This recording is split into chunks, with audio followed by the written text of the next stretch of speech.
But can he get it done? That'll be the question. You ain't seen nobody like this. You ain't seen nobody like this. You hear my sound all over town singing. Oh, you ain't seen nobody like this. You ain't seen nobody like this. You hear my sound all over town singing. Oh, I think there's something in the water. If you wanna take a sip, but be careful what you wish for.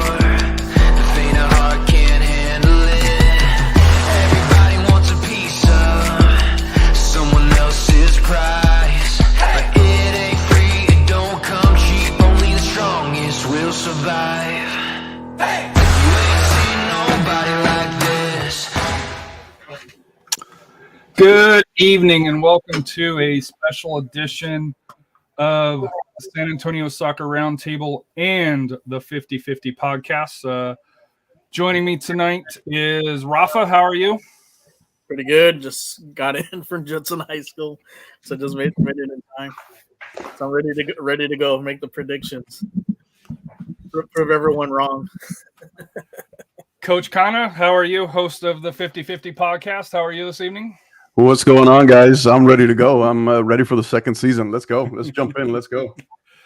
And then joining us here initially here is Mr. Felix Chavez, who works for the El Paso Times, who's been a sports reporter with them since, been with the El Paso Times since 2009 and a sports reporter since 2010, who covers high school sports, horse racing, professional boxing, and baseball. So, man of a lot of traits there. How are you doing today, Mr. Chavez?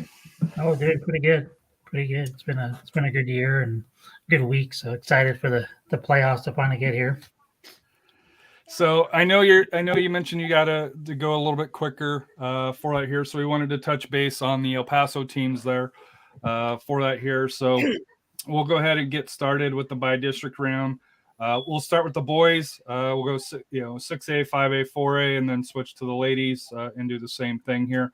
And then we'll come back to the brackets where Rafa and Coach Kanu will go through and pick their winners as they progress to the road to state. So kicking off 3 p.m. on Friday would be Odessa Permian versus El Paso Eastlake. Friday at 5, Odessa High at El Paso Franklin. Sirocco versus Friendship at 5 p.m. and that's at Odessa's Ratliff Stadium. And then Pebble Hills at Midland Legacy at the Midland Grande Communication Stadium here. So any thoughts on the 6A boys initially before Rafa and Coach Kano kind of put you through the ringer on some questions on who they should pick and who to avoid? It's kind of interesting season. Eastlake, obviously coming off a Final 8 appearance last year and almost got to the Final 4. They're pretty close, and they've had a pretty good season. They hit a couple of roadblocks there in district, but that district's always tough. So they're a veteran team, an older team. They play fast, and so I think they got their eyes set on another run. Of course, they got their target on their back this year. Not maybe as unknown as they were last year to the 6A team. So they're going to have to be, on cue a little bit, a little tougher this year, a little stronger. But Coach Widner has been there for a long time, and he's been coaching for a long time, so he knows how to navigate through the playoffs. And Socorro's kind of an interesting story. They had to win late to get in there. They beat Eastlake in the last week, and they got in. It didn't look good for them early. So I look for maybe those two teams to make a little bit of a run. Rafa, Coach Kano, questions that you got for Mr. Chavez for the 6A? So Felix, first of all, thank you for being here. Appreciate you being here, and it's so great to see you again. Question I got for you, I guess, and the one that's kind of been looming there with the Falcons, with Eastlake, right out of 1-6A, is can they get over the hump? Can they are they, in your opinion, are they better than last year? And can you see them making that run to state this year? Because I know that's been the question that's been asked of them pretty often, pretty much from the start of the year, or you could say since the end of last year. So are they there? Are they? Can you see it? they're offensively, man, they're so fun to watch. They got, multiple guys that can score. Obviously, a lot of people know about Gio Mora, but they got guys that can score and make things happen. I guess the question for them will be defense. Can their defense, be consistent? Can their goalkeeping be consistent? They can't. Again, when I saw them against Socorro recently, they got behind quick. He was 2-0, and they kept coming, and the defense kind of settled down a little bit. But I guess, once you're in the playoffs, it's, you're one and done. There's no coming back the next day or later in the week. So I think defensively they're going to have to really be a little bit more solid, but they can certainly make a run again. I mean, I think with their offensive depth and their quickness, they're going to be a matchup problem for other teams.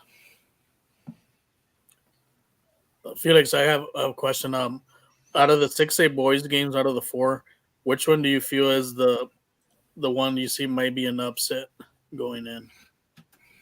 Oh, I could see Socorro maybe doing some damage. I saw them again. Like I saw them against Eastlake last Tuesday. That was the next to last regular season game. But man, they look really good. They're coming together. I know they have a new coach. Coach Delgado left after many years there, and it took some time to transition. But they're playing tough. That was not an easy game. Because it was senior night for Eastlake and a celebratory mood for the Falcons, and they went in there and they took care of business. They jumped on them right away and they held on late. So I think, and then they won again Friday night to get to secure that spot. So I think that's a team that can maybe make some noise in the playoffs, and how far they can go, it's going to be, interesting, but I think they have a chance maybe to make some noise. And then I forgot to mention Franklin earlier. They hadn't been in the playoffs in, I think it was 5 years. And, they really started to put it together too toward the end of the year, but they're a home team. So they got the 2 seed, but I think Socorro could be an upset maybe.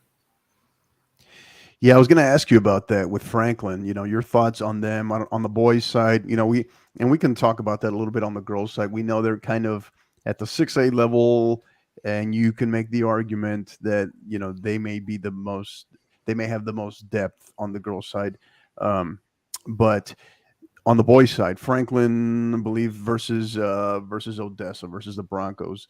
How do you potentially see that one playing out? And can this Franklin boys team, who finished as the 2 seed in that super stacked 1-6A, can you see them making a run?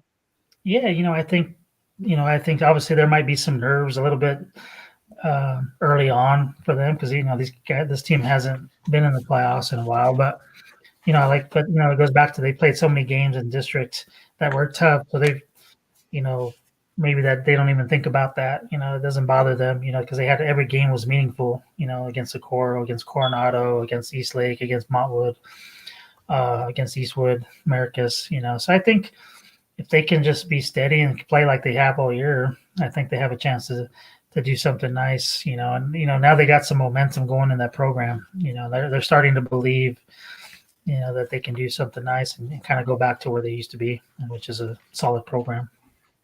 Yeah, for sure. Coach Angel Hernandez in his first year making the move all the way from Houston. He's turned them around in a hurry. So yeah, absolutely. So moving to 5A, and if you guys want to, piggyback on 6A, you still can, but just to kind of keep the conversation moving. For 5A, you got El Paso High at Del Valle, 1 p.m. on Thursday. I think that's the first kickoff for the playoffs, at least the earliest one that I've seen. El Dorado versus Andres, Irvin versus Cantulo, and I'm sorry if I mispronounced the names, and Bel Air at Burgess, which is a Saturday match, 11 a.m. on Saturday, so one of the later ones. So on the boys' side, any thoughts on the 5A for that here?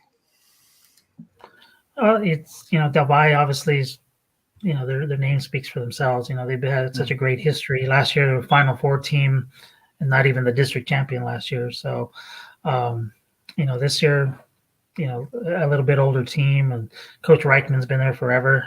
So, this is what they live for. This is what they play for. They live for making Final Fours and making deep playoff runs. So I think they'll be ready to go. And, the interesting match, I think, is number 4 Bel Air at number 1 Burgess. Burgess hasn't won a district title in, I think, almost 4 decades. It's been since the 80s, from what people can gather, and a couple people have told me. So they've really come a long way in the last couple of years. And Bel Air just won a state title a couple of years ago, so I'm sure they weren't thrilled with the 4 seed. So, but it seems like they've been playing better as the season's kind of a regular season ended. So I think that's an interesting matchup. See if Bel Air can overcome that 4 seed and make a little bit of a run. Yeah, there's something odd about seeing Bel Air as a 4 seed, right? So what is there, if you had to put your money on a 4 seed, so to speak, right? That could potentially play dark horse, deep run. Is it them? What do you think? Yeah, I think so. I mean, they have always expectations through the roof, to make a good run in the playoffs. And Sergio Delgado, their coach, obviously he knows how to, get the most out of kids and navigate through the playoffs and, make his teams hard to beat. So I think now that they've won some games late in the regular season to get into the playoffs, because it was tight there. There was, some other teams in the mix. So, they got that pressure off their back now. They're in the playoffs, and there's probably a lot of people looking at their 4 seed thinking, well, maybe they're not as good. So, there's probably not, in a lot of ways, there's not any pressure on them. They can just go out and play and, go for it. Yeah, looking at the brackets, I see like a little collision course with Bel Air and Del Valle in the quarterfinal matchup. If that comes to fruition, who do you think has the edge on that in that game? Ooh. Well, I mean, man, that's a tough one because obviously you look at the Del Valle, they're the 1 seed, they're the team that went to the Final Four last year, so I think you have to give them the edge. They had the more consistent season, but Bel Air can't ever count those guys out. They're always tough. They always have good players, and the offensively or defensively. So I would probably give the edge to Del Valle right now, but we'll have to see obviously how the first couple of rounds go if that matchup happens. And I wouldn't count out Bel Air and Coach Delgado. He's a winner. Yeah, and I don't know, Harry, were we staying on the boys' side for now and then coming back on the girls' side, or are we just covering the classification as a whole right now? I was just doing the boys initially, and then coming back to the girls. If you want to switch it up, I can definitely do that.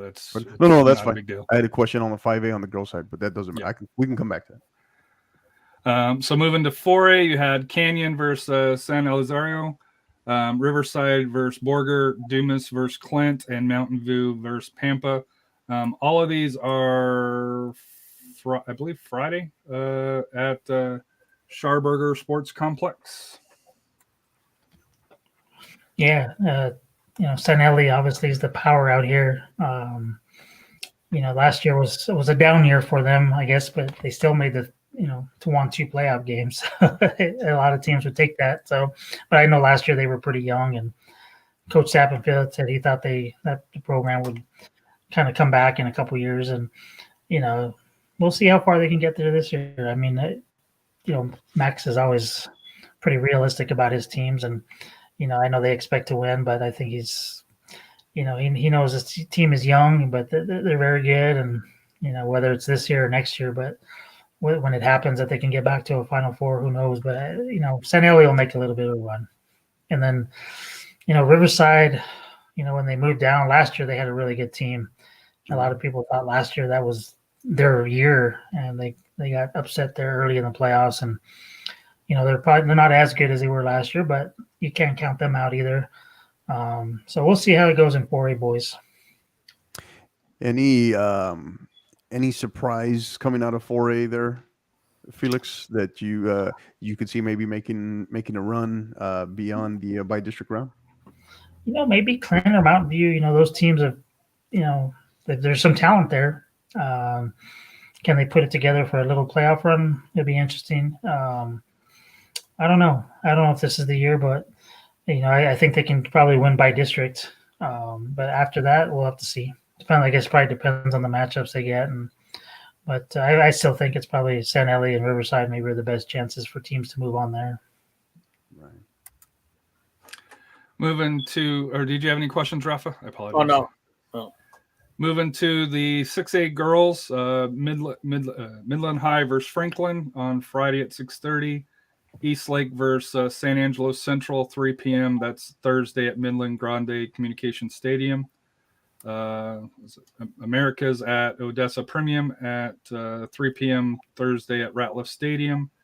And then the location's interesting on this one here, Friendship versus Eastwood at Artesia, New Mexico High School. That's a Thursday 5 o'clock game here. So your thoughts on the 6A ladies and the matchups that'll be taking place for Region 1 UIL playoffs? Well, Franklin's really been coming on lately. They played a really strong district season. They started a little bit slow. They lost a couple games early, but they actually have a new coach too with Coach Valle, and he's done a great job. And they have a veteran team, an older team. So last year they were by district champions, and they've had a great history of winning that first round, and they've won area a few times too. So I think hopefully the mindset for them is to take that next step and get past area again and get past the regional quarterfinals.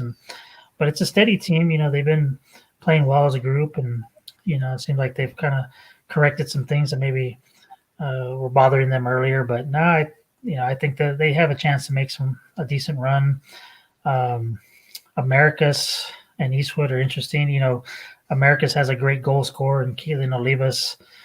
She's been phenomenal all season for them. And, she usually, when they send in the score, she's got 2-3 goals. Most of the time she scores all of them for that team. But they're young. I was talking to Coach earlier in the year. I think they have 9 or 10 freshmen on their roster, and they play a lot of them. So they're a team to watch out for the future. Eastwood's had a nice year getting second. So I think, for them, if they can get by district, that would be great for them. Yeah, I'm intrigued. I'm intrigued by that America's Permian matchup. I know they got to travel for that one, but I don't know. I kind of got a funny feeling with that one because that America's team is I think they're far better than maybe initially advertised, and they've been getting better. And they can, you have to navigate that brutal 1-6A district. So I'm intrigued by that matchup. And then also, with Eastwood, Harry hit on the fact that it's a game that's taking place out of state, right, in Artesia, New Mexico. But I'm also intrigued with Eastwood has a very young up and coming, 2025, just a freshman in Caitlin Duntley, who I think is really, really starting to kind of stand out. And again, still just a freshman. What are your thoughts? What are your thoughts on those two matchups, particularly maybe the America's Permian and Eastwood's chances? Yeah, I mean, it's big test for them. They're both got some young players, and can they step up and at playoff time? But this is where they want to be, and they played pretty good schedules all season. So I guess right now they're freshmen and on paper, but now they've had a lot of games under them, so they're a little bit older, and but they got to play for 80 minutes. If they can come out and play strong, and I think they both got a chance to win. Eastlake, is in there too. They've kind of had it seem like an up and down season, but they definitely have some talent there at Eastlake too to win their by district. But, Americas and Eastwood though, they're definitely teams to watch out for, and they, like you said, they got some young talent that can do some damage. Another Eastlake has got a tall task. They got a really tough San Angelo Central team that I'm familiar with. And San Angelo Central girls, I've always been a really good powerhouse team in that big country region. How do you feel about them Eastlake going into that game, knowing that they're playing one of the elites from that area? Yeah, it's definitely it's going to be a challenge for them. It's going to be hard. And that's why getting that 2 seed, getting that 3 seed is always important. You don't want to be the 4 seed going in, but Eastlake, last year they won by district, so they're capable, but they're going to have to definitely play consistent soccer. They can't let up for 1 minute, and they have to defensively. They're going to have to be strong. Moving to 4A on the ladies, San LA versus Borger, Pampa versus Mountain View. Clint versus Canyon, and Riverside versus Dumas. For the 4A ladies. Just general thoughts on these sets of games. Yeah, Sanelli's been, the power in that district for a long time, and they've had some success in recent years. Last year a Sweet 16 team. They've reached that round before another time too. So I think for them, same thing. It is, can they get back? Can they win these early rounds? And their goal, they've kind of stopped at that Sweet 16. Right. Can they get to a regional final this year? But it's just a strong program. Kind of like the boys, they've just been consistent winners. So I would expect that they have a chance to make another run this year. Yeah, with them, that's kind of been the question, right? And is this, they brought a lot back. Is this the year for Sanelli where they blow well past that, that Sweet 16 spot and maybe contend for, whether it's a regional final or maybe even state, and kind of replicate some of that success of the boys program? That's been the question. So do you think this has the makings of it being their year? They've had such a good, I hope so for them, because they have been a good program and they have good kids over there and they've done a nice job. I from a personal standpoint, you've seen so many other teams do well, but I think that's one team I like to see finally break through and at least get to a regional final. They deserve it. And, it's just, sometimes it takes a while, to get over that hump, and maybe this is the year finally, hopefully for them. Yeah, looking at the brackets, it looks like that they have an opportunity to get to the final. They're not in the same bracket with Midlothian Heritage and then the state champ Stephenville.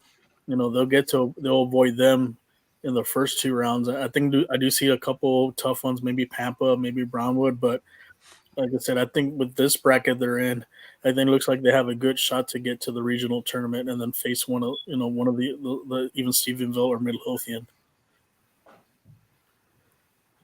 Yeah, I mean it's they've that whole athletic program there at Sanelli has been so successful. So I think they know how to win.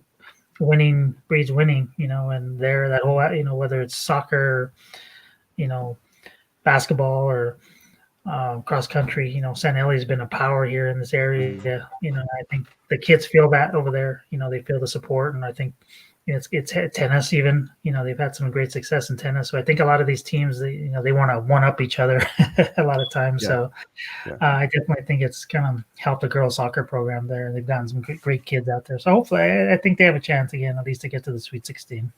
Yeah, absolutely. It's something about in that area and the culture and champions breeding champions, right? And the fact that, for our listeners that may not know what we're talking about, in San Elizario, this is the same place where, current U.S. men's national team star, Ricardo Pepi, where he grew up, where he came out of, So yeah, I could definitely, it's an awesome site, and love to see them have the opportunity and breakthrough as well.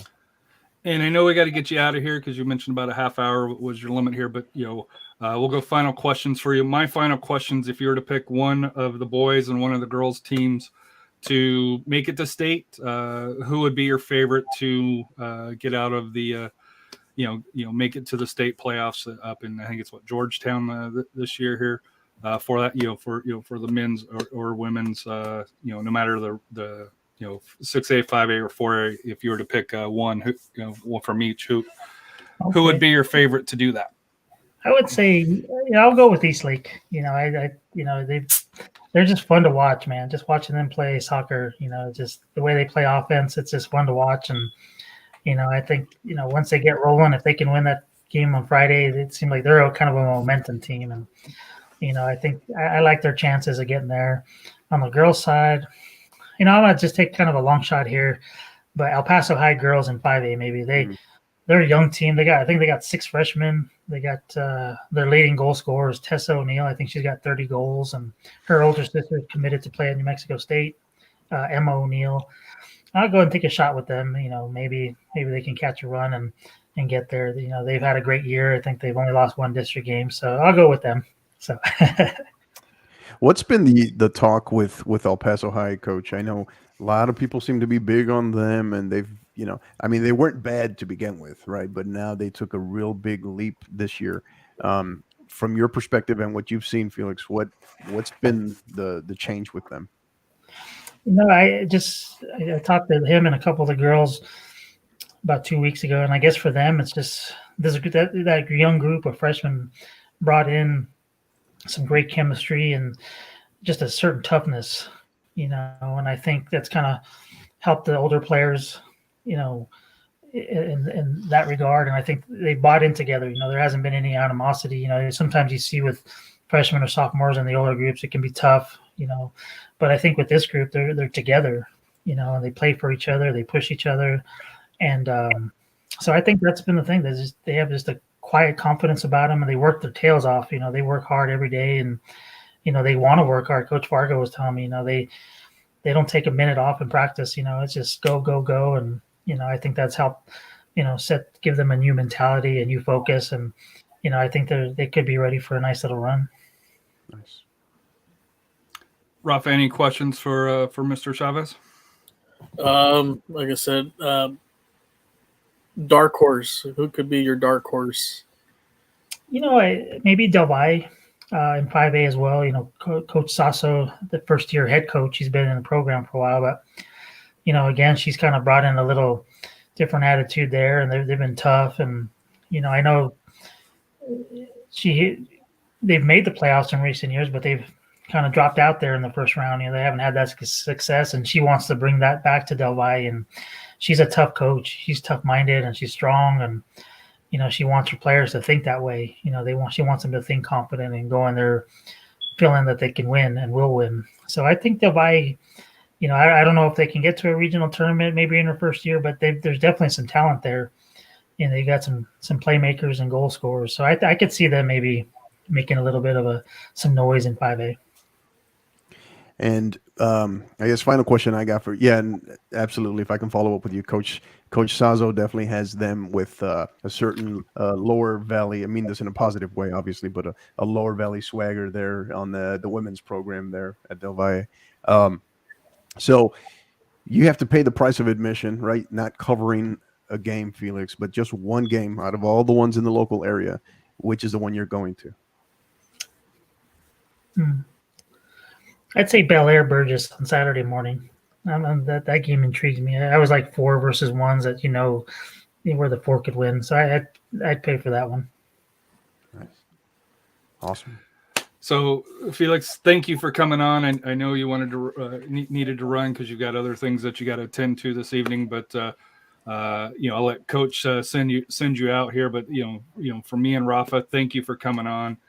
We hope to do this. We did this last year as the first time, so this is year 2 for us. So hopefully next year we'll be able to do this again and maybe even expand the conversation even a little bit longer. But for me and Rafa, thank you, and Coach, I'll let you send Felix out, with your well wishes as well. Yeah. Well, Felix, yeah, appreciate you. Thank you again. Same. I echo everything Harry just mentioned.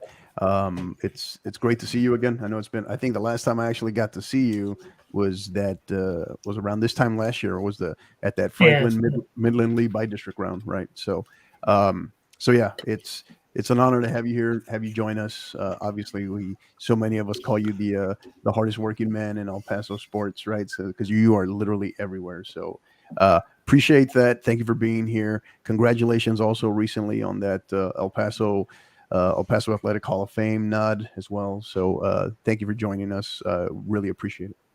All right, guys. Well, thank you. We'll see you guys soon. See you, Felix. Take care, Felix. Thank you.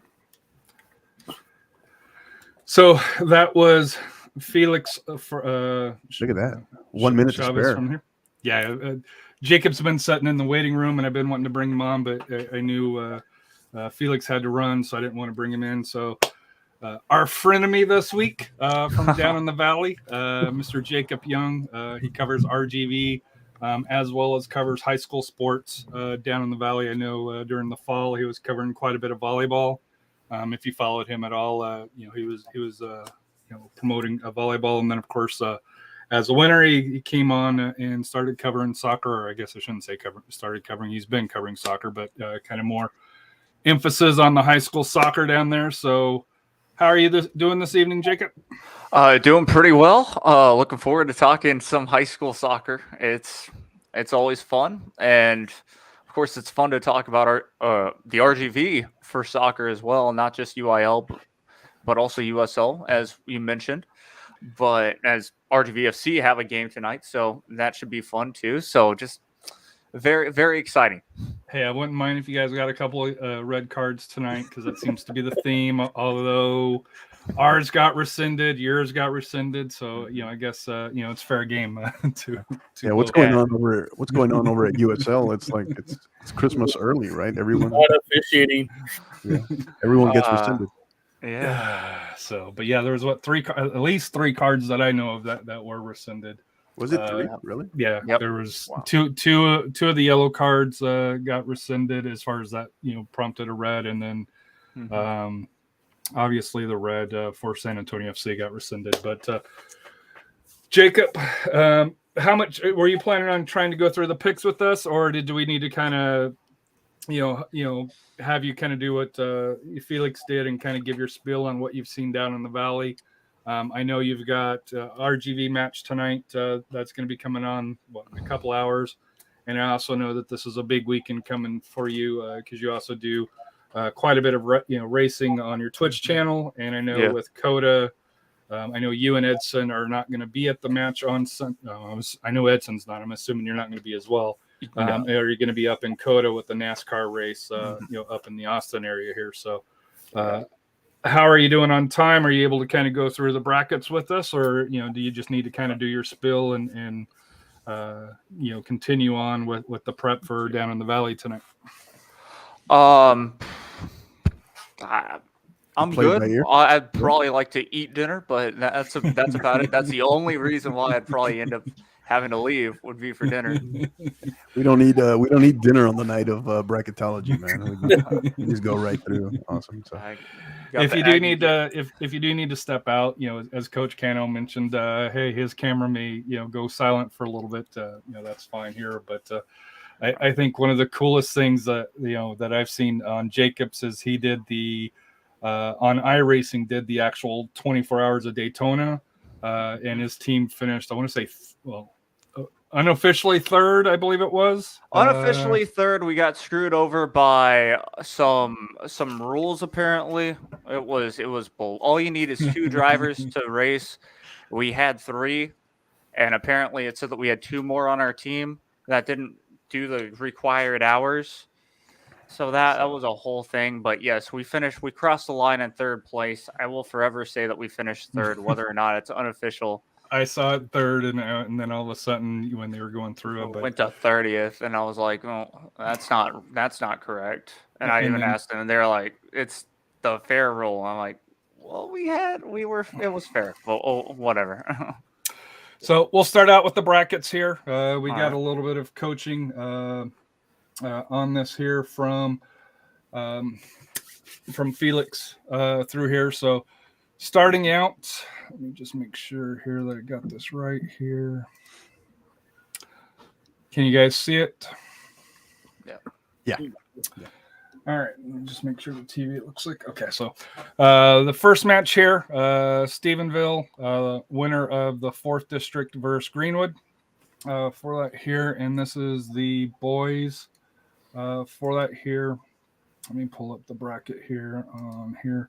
So the stats I'm going to give to you is off of Max Preps. Just keep in mind that Max Preps is not 100% accurate for some schools and districts. So the records that I give to you will be from them, which is the site that UIL goes through. So this is the information that UIL is providing for that here. But the Greenwood Rangers had a record of 2-14, finished 3rd in District 3, or pardon me, finished 4th in District 3. The Stephenville Yellow Jackets finished 17-2-1. Any thoughts on this match here, either Rafa or Coach Cano? Look, Greenwood's a first-year program, so you're going to give the nod to Stephenville. I think this is going to be a blowout. I mean, great for Greenwood. Obviously, don't get us wrong, but I think it's also, taking it all in, enjoying the moment, and you don't want to say just happy to be there, but yeah, that's not exactly a warm welcoming getting Stephenville in the first round. Up next would be Clint High School versus Dumas Demons. According to Max Sports, Dumas is 7-13-4. Clint Lions are 8-9-1. I know Felix kind of touched on this a little bit here, where I think he leaned a little bit towards Clint. What about you guys? Yeah, I would say advantage here. I think this is going to be an interesting matchup, actually. It could be one of those tight in the last, I don't know, maybe 15, 20 minutes, but I see maybe slight advantage here to Clint on the boys' side. Where's this game playing at? Where are they playing this game at? I don't know. This was one of the ones in Grande. Was it Grande? one of those? I don't know. I'm gonna go with Clint too, because I think they play. All of the 4A are at the Scharberger Sports Complex for both the boys and the girls. For that here, which I think he said was in. Hold on, let's see. Yeah, where is that again? In Midland. Midland, okay. Okay. Yeah, I'm gonna go with Clint. I think they play a little tougher competition. I mean, you got St. Ellie in that district. I mean, you're basically playing a playoff game with them. So I'm gonna go with Clint on that one. Clint. And the next one there we have Snyder versus Mineral Wells. Oh, this is Rafa's team right here. Rafa's definitely on the bandwagon for this one.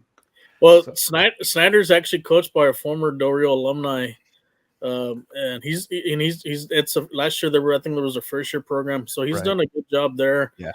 So I'm gonna give them the edge because he's got them playing great. So this should take care of Mineral Wells in the first round. The Tigers are 16-2-2, and according to Max Preps, Mineral Wells Rams are 5-13-2. So, like I said, these are the records that are on Max Preps. So, like I said here, and unfortunately, that's the best site that we have at this point here. So we're going with Snyder. You said here. And then down at the bottom, Borger versus El Paso Riverside. Riverside's 9-9. Borger Bulldogs 7-9-3. I go Riverside. Yeah, agree. I think it's Riverside. You can argue was maybe a little bit down this year. They lost a lot from last year's team, where they thought last year was going to be that next level breakthrough year for them. But I think this is kind of one of those culture and pedigree will kind of get you to a certain point. And so, yeah, advantage Riverside. Now, do we want to also do the area round for these two matchups here, or do we want to continue going down the by district and do area next, which is you guys' cup of tea? I'm fine with by district if you want to go round by round. Maybe. Yeah. Okay. So next would be Midlothian Heritage versus Benbrook for that here. Looking at the records here, Midlothian Heritage 15-5, Benbrook is 3-7 based on the records that are reported. Heritage, they have the tradition, they got the pedigree. They've been one of the top 4A teams the last few years. And Jacob, if there's anything you want to comment on, please step in. I know these aren't the Valley teams as of yet, being over in Region 1, but if anything you want to pipe in, if you have any inside knowledge on. Gainesville, runner-up in 5 versus the third-place team, Lake Worth Bullfrogs. Gainesville was 13-4-1. The Bullfrogs 9-10-2. That might be a tough one because that Lake Worth team was in a real tough district. That it doesn't reflect really on what they, who they played this year and what they played this year. I'll give the edge to Gainesville. I think it'll be a close game on that one.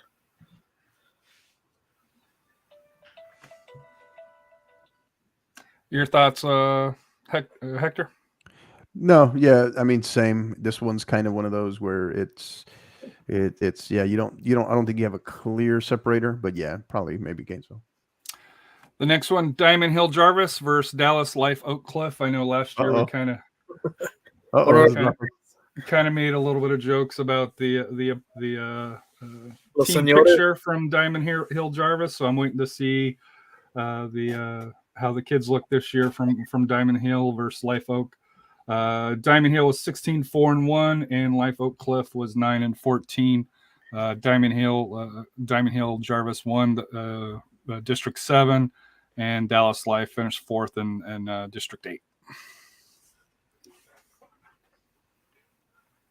Yeah, I'm going with Diamond Hills. Yeah.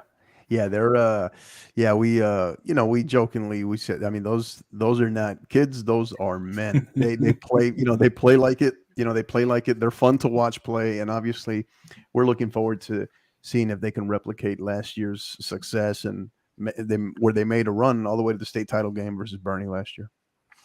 And to me, probably, I think the matchup on this quarter of the Region 1, Region 2 bracket, Argyle Eagles at 14-6-1 versus Hershey Huskies at 14-5-1. So this one looks to be a very even match.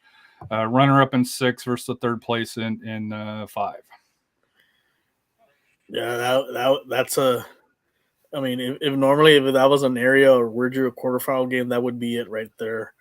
I'm gonna give the edge to Argyle. I think like I said, they had a good run last year. I think they'll be able to. I think they'll pull it off and knock off Hershey. Don't be surprised if this game goes to overtime. I think that's just how quality players both teams have. But I'm gonna go with Argyle on this one. Yeah, tight districts. What do they indicate on there again, Harry? I'm trying to remember the records for these two. So looking at Max Prep here, Hershey was 14-5-1. Argyle was 14-6-1. And to go into further details on here, common opponents, Hershey was 8-4, and Argyle was 7-2 versus common opponents. Yeah, they did not play head to head. Yeah, I would say maybe slight advantage, very slight, Argyle. So moving to the bottom half of the bracket here, Pampa versus El Paso Mountain View for that here. And Pampa, waiting for the screen to load up here. Mountain View Lobos 8-9, and Pampa the Harvesters 17-2-1. Yeah, this one I see Pampa all day. Mountain View is they're still evolving. They're still they've come a long way as a program, and they're taking that next jump. But yeah, this is, you talk about just skill, their pedigree, culture, and there's a reason why they're the district champion there. So I say Pampa.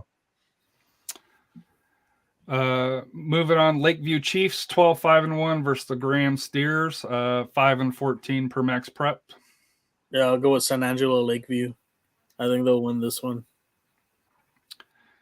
And then San Eli versus Canyon. Yeah, San Eli. Yeah. Okay. Brownwood versus what was that? Escado. Yeah. Staccato, yeah. That one's a tricky game because the Staccato's got. I know they have talent on that squad. And this game's played in Sweetwater for that here. They're at the Mustang Bowl. Yeah. Now records on this one here: Brownwood says 6-11-2, and Lubbock Escado is 3-14 based on the records that were reported for that here. Common records: Brownwood was 0-2, and Escado was 1-5. Yeah, I'll give Brownwood the edge, just a slight edge. It'll be like a little struggle game, but I think Brownwood will end up finding the net and pulling out this one. And Castleberry, which won 6 versus Decatur out of Decatur was 6-10-1, and Castleberry 17-5-1 for that. Castleberry. Yeah. And then Bridgeport versus Ranch View out of Irving. So Bridgeport was 19-3-1, and Ranch View was 7-14-1. There'll be Bridgeport. Oh, I think I skipped the Carter Riverside. Hold on. Yeah, the Alvarado and Fort Worth Carter. Yeah, so Fort Worth, Carter, Riverside, and Alvarado. Alvarado Indians at 12-6-2, 3rd and 8, and Carter Riverside Eagles were 11-9, runner-up and 7, based on max preps there. I think I'm gonna go Alvarado. Ooh, okay. Yeah. You disagree, Coach? No, I don't know. It's just based off the information, the district, the area. But yeah, I mean, you could kind of maybe talk me into it, but I was leaning the other way, maybe a little bit towards Carter. Yeah, Alvarado's played a really, like I said, they beat Fredericksburg, they tied Argyle. So I think, and they've beat San Angelo, Lakeview. Looking at their schedule, they beat Lake Worth, so they beat some teams in the playoffs. Yeah. They were just in a very tough district with Midlothian Heritage. So this is the upset right here. So I'm gonna go with common opponents, which was Western Hills and Argyle. Alvarado was 0-2, so they had 2 draws. Carter Riverside was 2-1, where they did lose to Argyle, where it was a draw for Alvarado. But they did. Carter Riverside did beat Western Hills twice by a 1-0 match. Yeah, I think this has the makings of a great matchup. So, which one are we rolling with? I'm going with Alvarado. I think they're going to the upset. All right, I like it. And then the bottom one on the bracket, Life Waxahachie versus Fort Worth Western Hills. For that here, this one is also an interesting one. Life Waxahachie at 10-10-3 and Western Hills at 15-4-1. I'm kind of leaning here. I don't know, maybe slightly Life on this. I might go to Western Hills. So Life against common opponents is 5-1, which is, and then Western Hills was 2-0-1. Alvarado, Venus, and Godley were the 2 or 3 opponents that they placed. Right. Obviously, Life Waxahachie played them in district and swept Alvarado and swept Godley for that here in split, had a win and a tie versus Venus, where Western Hills drew Alvarado and won against Venus, and then won against Godley. Yeah, Life is in that same. They're in that same district as Alvarado, I think. So you can argue that they're battle tested as well, including with the defending state champion in Midlothian Heritage. So yeah, I kind of like Life on this one. Western Hills did knock off Diamond Hill in district, and they had a close loss to them. I think, like I said, it's going to be an even game. I think it'll be an even game, but I think I might lean with Coach. I think it's going to be Life Hill. Hatchie. I misspoke on that. Forgot we're talking about the boys, not the girls there. I was thinking of the girls as far as the defending state champion in that district. So pardon me. So moving to the area, and then we'll do the other side of the bracket here. Moving to the top, Stephenville versus Clint. Stephenville all day. Yeah. Snyder versus El Paso Riverside. Ooh, that's a tricky one there. I'm gonna give Snyder just the edge because they may have more returning back this year than Riverside. I think had it been last year, Riverside would have taken this game.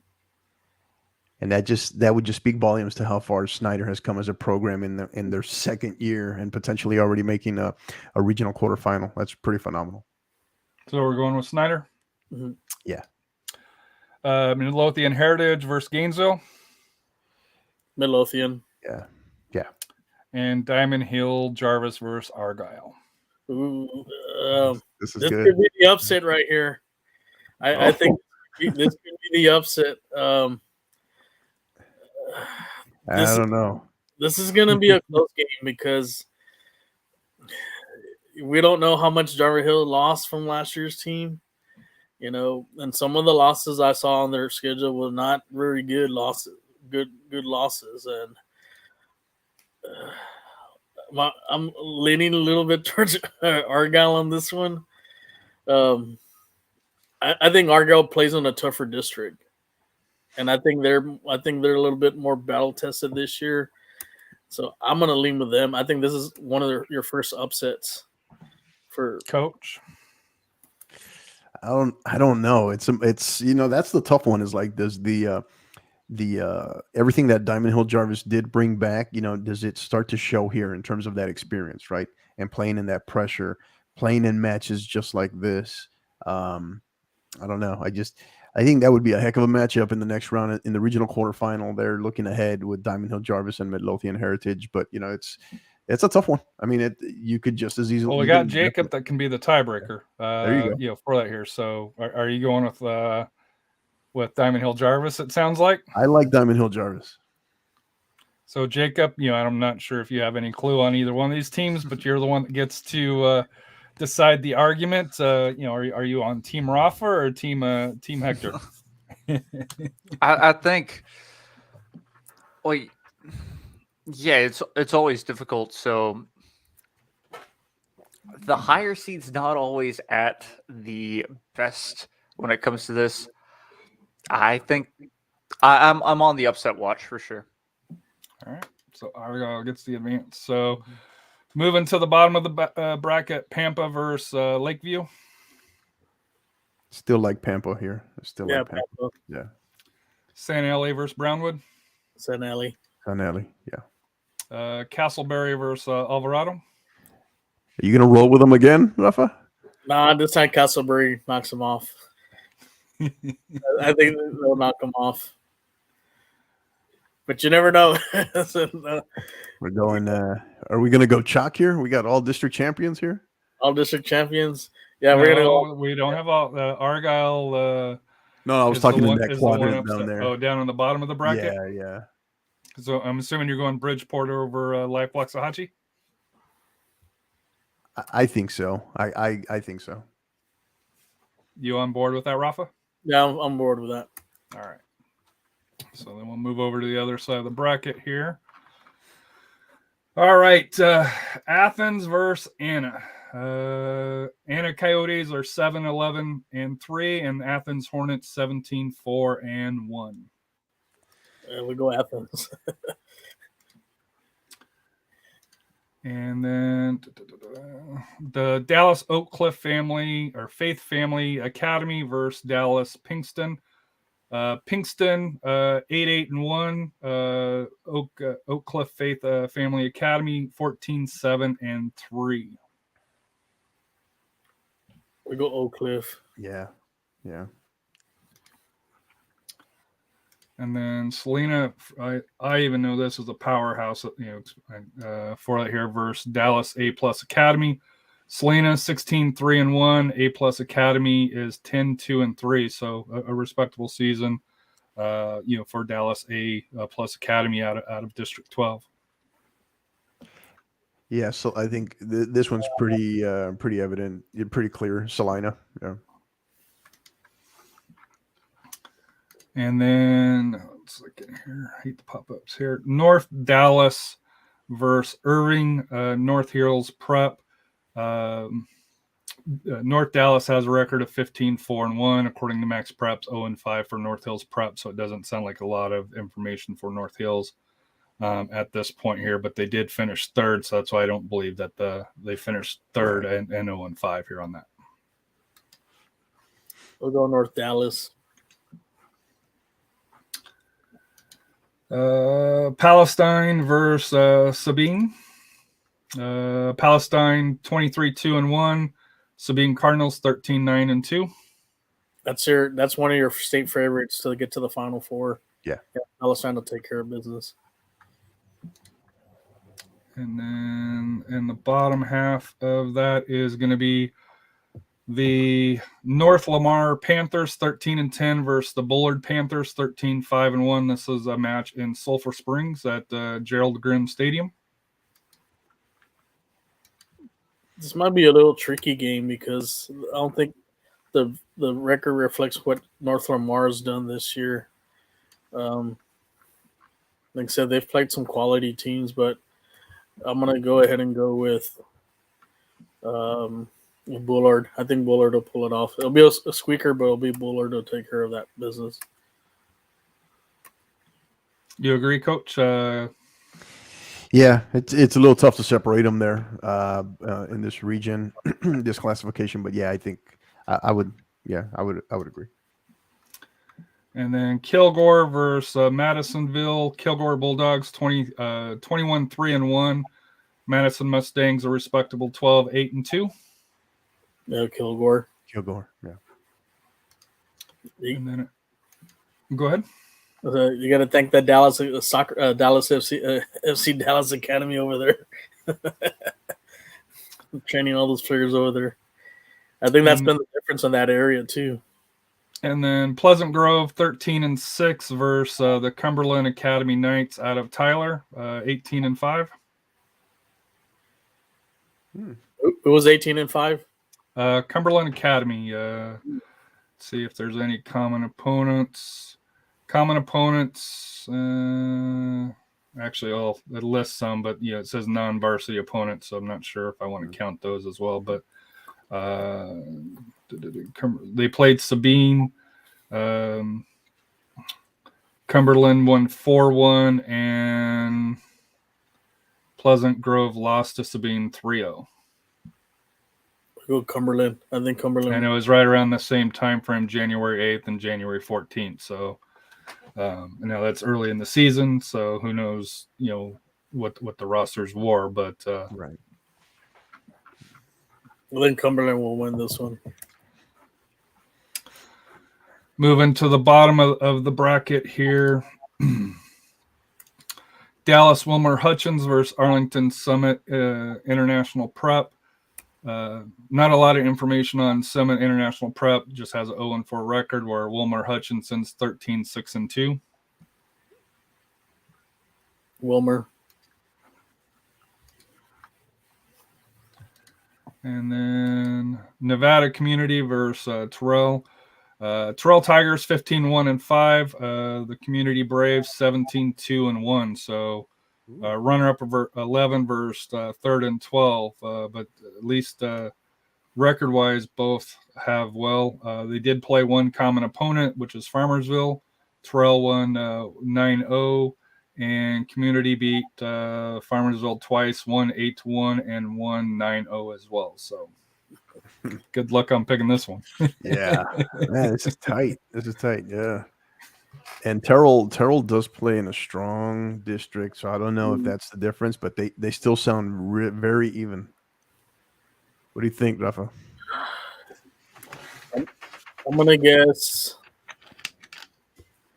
I'm gonna give Community the edge a little bit, and just because they, like I said, they knocked off Argyle twice. That's a big statement there. If you can beat Argyle twice, and they beat Salina too, and they beat Melissa, and so I think this will be a close game, but I think they're gonna win. They'll win it. They'll win this game. It'll be a close one, but I'll go with Nevada. You sticking with Terrell, or are you rolling with the Nevada Community now? I think just Nevada. I think it's more of the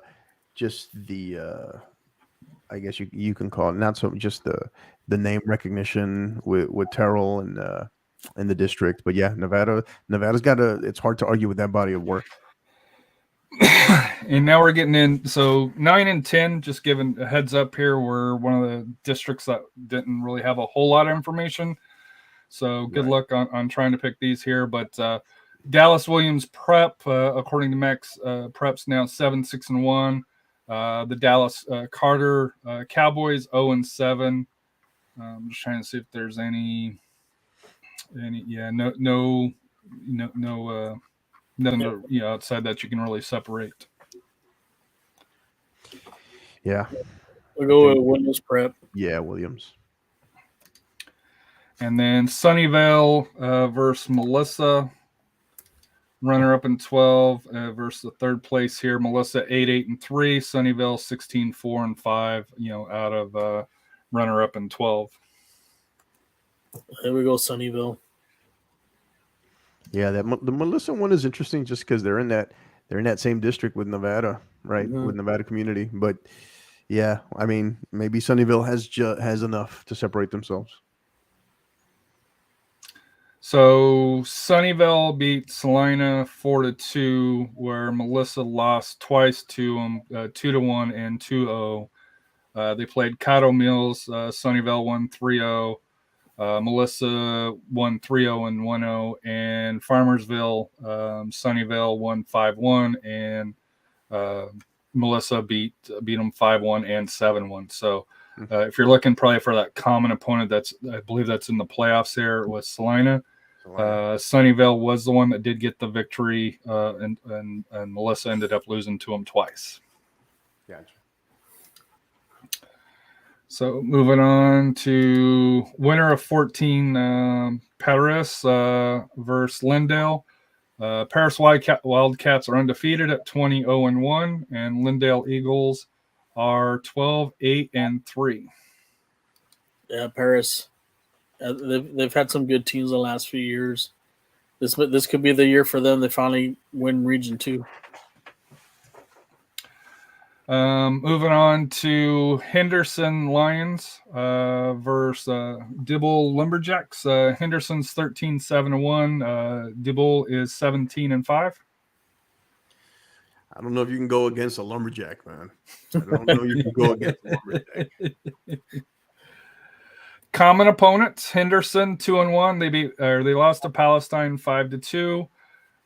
They beat Tatum 11-0 and 9-0, where Dibble beat Tatum 3-1, and Dibble lost to Palestine as well 4-1 and 3-0. So I'll go with. I'm gonna go against the Lumberjacks. I want to go with Dibble. Dibble Lumberjacks. Dibble Lumberjacks. So we're advancing Lumberjacks. All right. And then Tyler Chapel Hill versus Pittsburgh. Pittsburgh 14-10-1, Chapel Hill 16-5-1. Tyler Chapel won their region, and Pittsburgh was fourth in the 14. Yeah, I think you go advantage district champion here in Chapel Hill. Yeah. And then in the last one, Livingston 13-9-2 versus Center 10-7-2. Let's see if there's any common opponents. They played Kilgore. Both of them lost, or both teams lost. Center lost 2-0 and 4-2, and Livingston lost 5-0 to Kilgore. That looks like Center. I think Center is going to probably pull the upset. I don't know, man. Livingston finished in front of the Lumberjacks, so I don't know. Yeah, I think you can go Center. Yeah, I'd say Center. All right, so now we get to the tough part here, moving to the area. Athens versus Dallas Oak Cliff Faith Family Academy.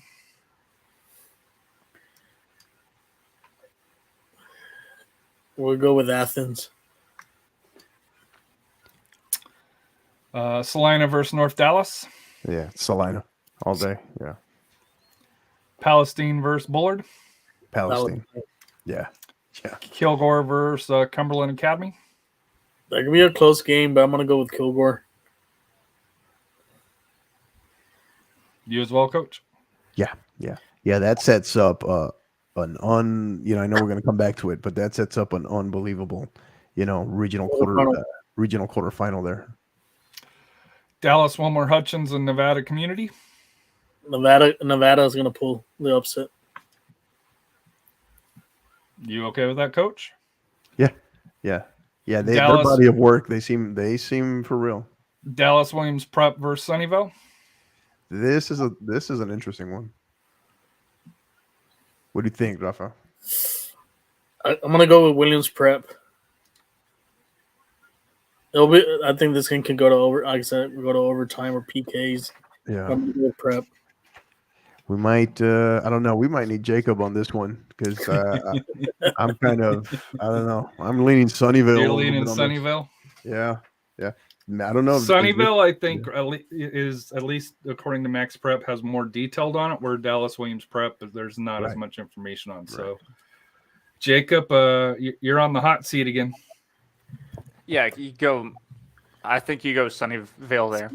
Oh, yeah. Again, the teams that normally have more on them from Max Preps, they're normally the team to go to just due to the fact that they've got people or fans behind them and they care about their program. And really, I just think in general, Sunnyvale.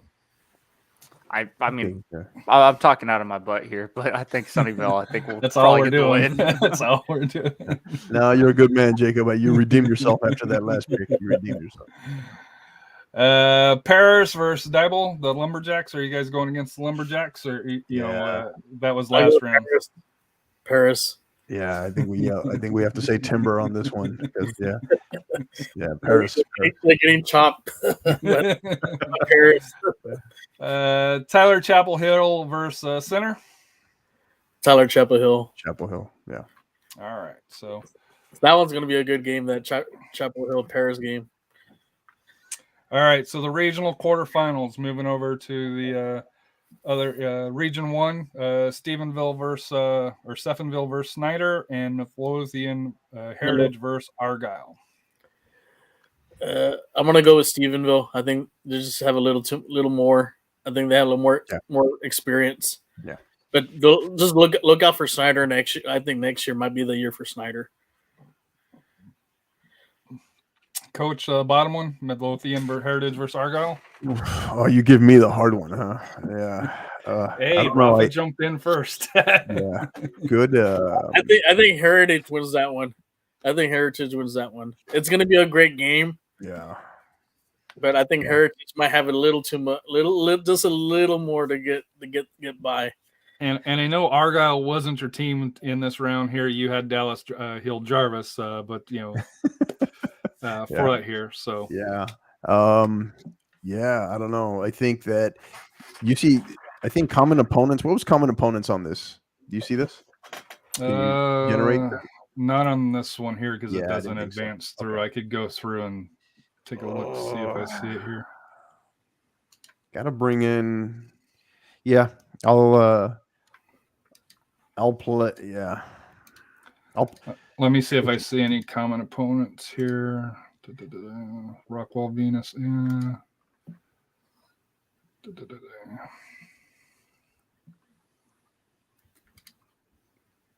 Argyle lost to Community.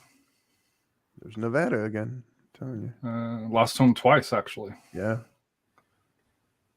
In a tournament play. Benbrook. So the losses for Diamond Hill Jarvis was to Frisco Rock Hill, Fort Worth South Hills, Gainesville. They lost 2-1. And they said they lost in district, even though it was 1-1. So that probably went to PKs, right? Most likely. Yeah. We'll go. Let's go Midlothian. I think that's the slight edge, safer pick there. And then Pampa versus St. Ellie. This is our first. This is our first like mega matchup right here. If they play that game in Midland, St. Ellie will win it. Yeah, that does play a factor there, but yeah, I think a slight edge. You talk about pedigree, culture, tradition, and the fact that they're on the trajectory, they're on their way back. Is St. Ellie. Castleberry, Bridgeport. I think Bridgeport pulls this one off. Yeah. I think Bridgeport. On to the other side here.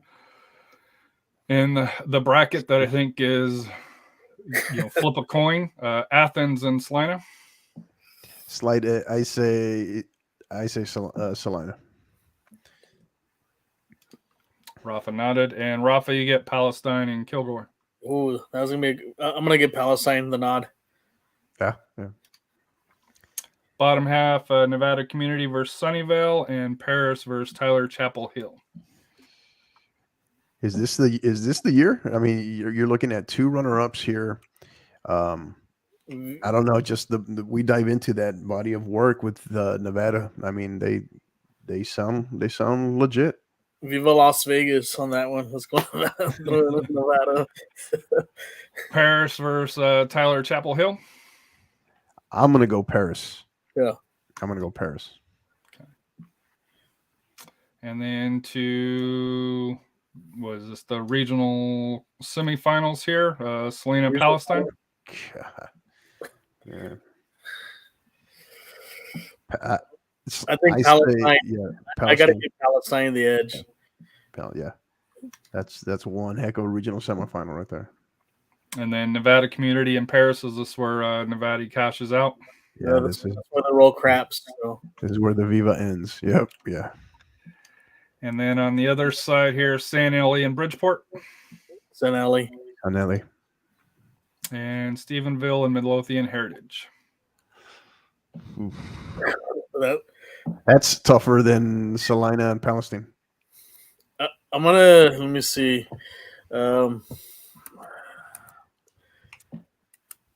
Jacob, any thoughts on this one? Because these are 2 well-known programs. So, well, yeah, I'd say Stephenville because they technically have the upper hand, but it's one of those games I think that can go either way because they're 2 well-known teams, and if you're there year in and year out, probably you're gonna try to go back and we could see a high score if anything. Does location matter with these 2 teams or no? That one's going to play in the Dallas area somewhere. Yeah, probably Fort Worth maybe or something. Or Granbury. Yeah. I don't know. These are 2 very evenly, well coached, good tradition, and I don't know. You have to lean slight edge? I mean, you're talking a Yellow Jacket versus a Jaguar here. Do you go the mascot route? What do you do here, right? I think I'm looking at Stephenville's record. They lost the 2 losses they had are to 2 playoff teams. One of them is a 6-18, the 1 district.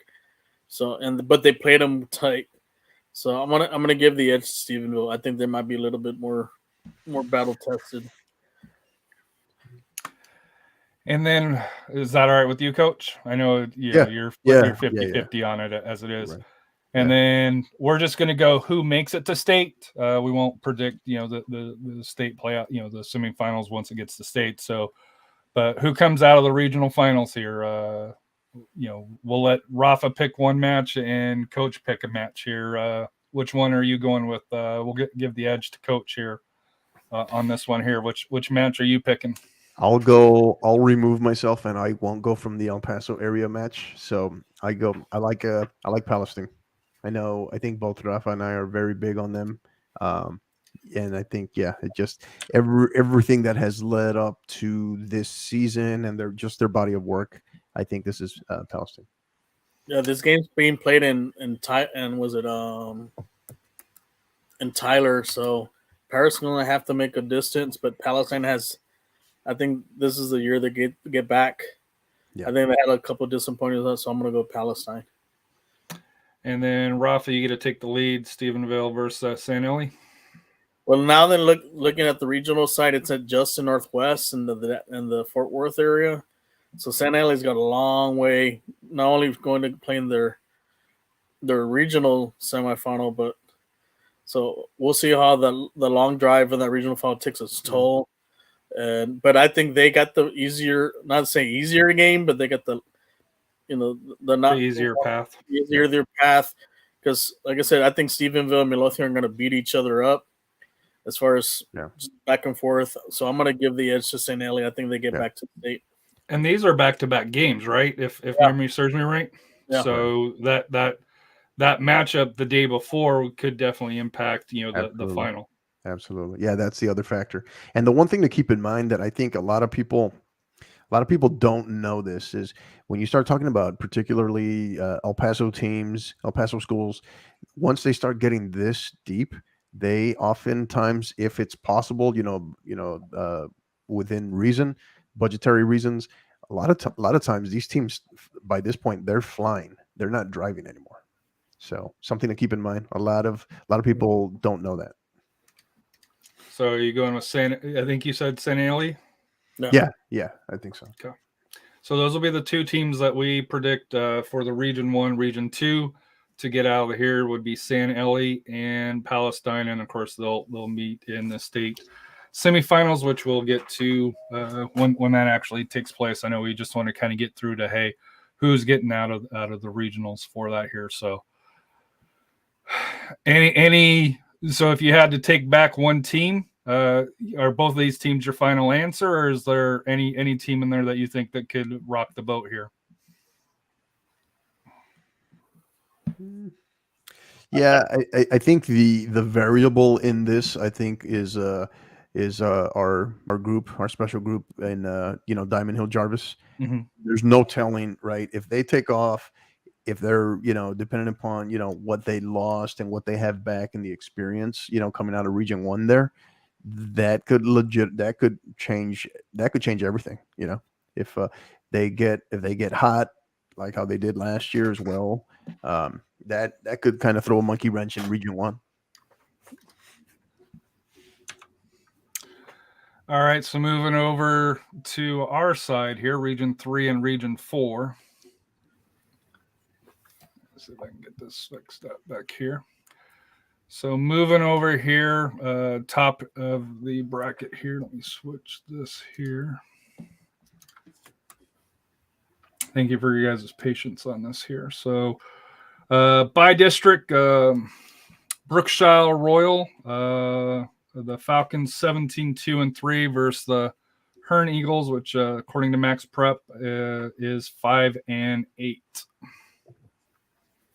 Yeah, Brookshire. Yeah. China Springs and Little River. For that here, Little River Academy, the Bumblebees 7-2-2 versus the China Springs Cougars 16-6-1. Yeah, I like China Springs.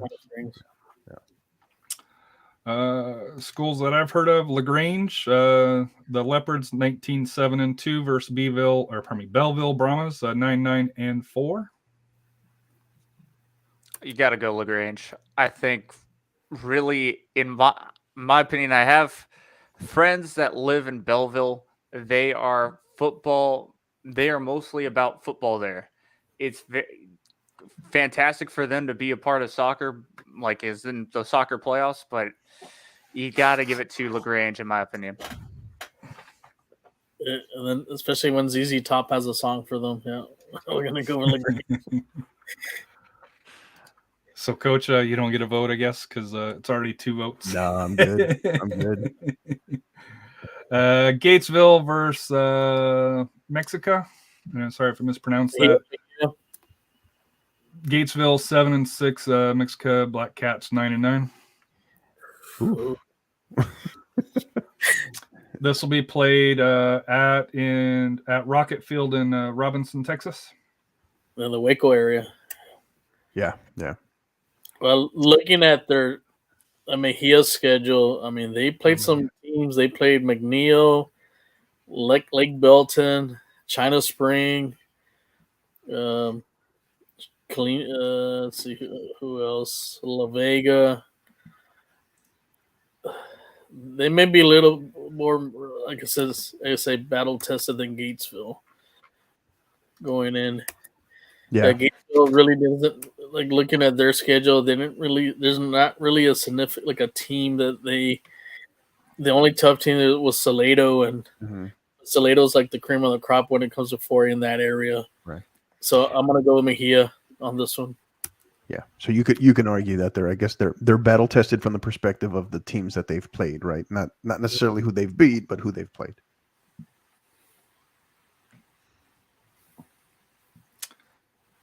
So moving on, Stafford Spartans 15-5-4 against the Houston Washington Eagles, who have a record of 3-1. And like I said here, this is Max Preps for that here. Both of these were also a little bit slower on the reporting. I know 23, the Houston region, was a little bit slow out of Region 3 here, but Stafford winning District 24. Is that who we're rolling with over the fourth place team out of 23? Mm-hmm. Yeah.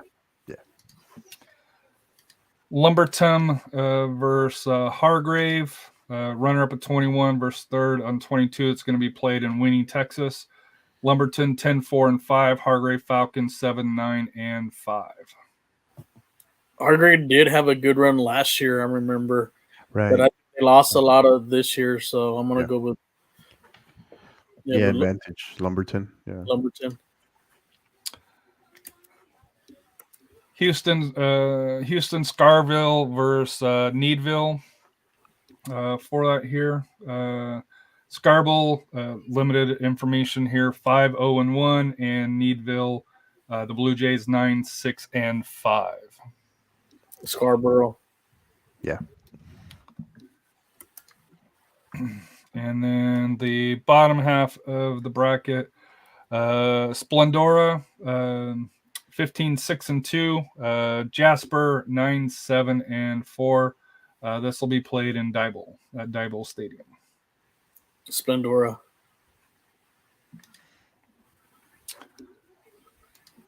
Moving to the bottom half of the bracket, Salado Eagles 19-3 versus Lorena Leopards 9-9. Salado. Yeah. Yeah, that's the team they'll look out for. Yeah. I like them. Giddings Buffalo 12-9-2, and Navasota Rattlers 12-5, a runner up 19 and third at 20. Here's Rafa's dark horse here. I'm gonna go with Navasota. Over Giddings, really? Yeah. Oh wow. So much for that. Jacob. I agree. I think I agree. Go for the dark. I think Navasota will do fine. Yeah. Moving on to play Salado will be interesting. Maybe tougher district, Mm-hmm. I mean, they do play against they already played Giddings once and they beat them 2-1. So these two teams are familiar with each other. You remember when that game was? When was that? Was that January 18th? Back in January. Okay, so right at the yeah. Okay. But like I said, things can change and stuff. But to me, I think just kind of looking at some of the opponents, some of the opponents that they have. I think Navasota was looking a little tougher district. Next up, it'll be a good game. So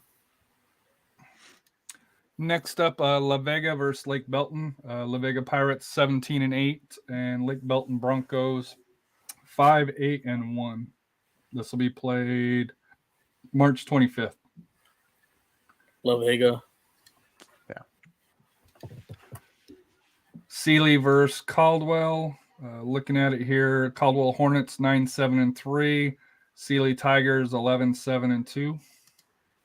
Sealy. I like Sealy in this. Yeah, slight advantage there. Yeah. And this match is going to be played at Beaumont ISD Memorial Stadium. East Chambers, winning East Chambers 20-1 versus Silsbee Tigers 7-12-2. So I'm assuming we're going Winnie. Yeah, I think potentially what you're looking at here is you could be very well looking at a collision. You don't want to get that far ahead, but a potential collision course between Salado and East Chambers here. And then at Butler Stadium, Houston Fur Brahmins 3-2-1 versus the El Campo Ricebirds 16-7-3. I'm gonna go with El Campo. You too? Yeah. Little Cypress Maurice out of Orange, Texas, and Liberty High School. Liberty Panthers 10-10-2. Little Cypress Maurice 8-6-2. So not a lot of information, but it does show Orange. Little Cypress did win 21, and Liberty finished 4th in 22. Yeah, Orange here, probably advantage district champion here in one like this. Yeah. And then in the bottom half of the bracket, Columbia and Houston North Forest. North Forest has a great record of 1-1, and Columbia Roughnecks 18-3-2. Columbia. All right, so moving to the other side here. And this is going to be more on our side of the. Some of the big boys here. Some of the big boys. The best part of the bracket, Region 4. All right, so the first one, Somerset Bulldogs, according to Max Prep, 6-12-2. Rockport Fulton Pirates, 14-2. I'm gonna go with Rockport. Rockport. Yeah, Rockport. Taylor versus Comel Davenport. Taylor Ducks 11-5-2. Davenport 12-5-2. So at least pretty interesting on here. Let's see if there's any dark horse. Dark horse right here for me. It was like Davenport. Wolves. I like the Wolves. Yeah. Taylor's got a good team. What I've heard, they got a really good forward that's put a lot of goals this season. This could. Ivan Aguilera has 11 goals according to Max Prep, and Ty Silverthorne has 7 assists for that. So it does seem like that they got a pretty solid 1-2 punch up there. Yeah, that could be, if they can't contain those two guys, it could be a long night for Davenport. But I'm gonna give the edge to Davenport. But don't be surprised if Taylor may pull this one out. But I'm gonna go with Davenport. Any thoughts, Jacob? Not really. I think what he said, what Rafa said was perfect. Yeah, you can give the edge to one team, but of course, if you get the Stars, not necessarily, if you don't shut down the Stars, you're going to have a difficult night to get through. At this level, though, 4A, those Stars can make a big difference, though, right? Big time. It's a major difference. Because we've seen that in a couple of the matches that we've been to. If you got, at least on the outskirts, some of there. So, moving on to the next one, Laverdia Bears 17-2-5 won District 27. Beeville Jones finished 4th in 28th. Beeville's 10-9-2. And let's see here. They did have common opponents. They both played Yoakum. Lavernia won 2-0, and Jones beat them twice, 6-0 and 3-0 in district. I'm gonna go with Lavernia. They have too much talent on that team. That's a team to look out for the next couple of years. Yeah, I was gonna say you can't pick against Coach, especially in coming out of the by district round there, right? Next one, Fredericksburg 9-9-2 versus Idea Montropolis. Yeah. 7-7-2. So runner up in 26 versus the third in 25. Fredericksburg. Yeah. That sets up an interesting area around there. Yeah. It does. Maybe they play that one at Ferris. If Coach's Crowns is watching, if you play at Ferris. So next one, Jubilee Brownsville versus Idea Westlaco Pike. Westlaco Pike. Yeah. So I would have to say definitely Brownsville Jubilee, and you could probably pick them to definitely go to the Sweet 16 or have a chance to the Elite 8. They've been back multiple years, especially COVID hurting them in 2020. It was tough because they had a very good team that year as well. Both boys and girls. Last year for the girls, they got upset. I know we're just talking about the boys, but it was a very close game there that I got to cover. But just in general, I think, you give it to Brownsville Jubilee because they're just going to be a difficult team to look out for. According to Max Prep, Idea has a 0-0 record. So undefeated. There you go. Not defeated. You guys agree? I'm assuming. I know Rafa speaks very highly of Jubilee Brownsville. Alice Coyotes 17-3-1. Vanguard Academy Rembrandt out of FAR 11-5. Yeah, I don't necessarily know much. The Vanguard academies are always pretty good, and they can make a run if they have the correct path. This is going to be a close game. I think I'd give the edge to Alice, though. Common opponents, Vanguard beat Cal Allen 1-0 and beat Zapata twice 6-0 and 5-1. Alice won and lost against Cal Allen 2-0, both won 2-0 and lost 2-0, and beat Zapata 6-0 as well. So I'm going to go with Vanguard. Vanguard. All right. Coach, you're the tiebreaker on this one. Man. All right, what are the Coyotes versus what again? What are the mascots here? Let me get back to it. The Spartans versus the Coyotes. Ooh. Yeah, I'll go. I don't know. It's all things considered. Runner up versus third. I'm looking at these districts too. I think that's the thing. But I would say maybe roll the dice here a little bit. Maybe minor upset with Vanguard. All right, moving on. Hildago versus Brownsville Harmony School of Innovation. Hildago Pirates 2-3-2. Harmony School 8-6. Hidalgo.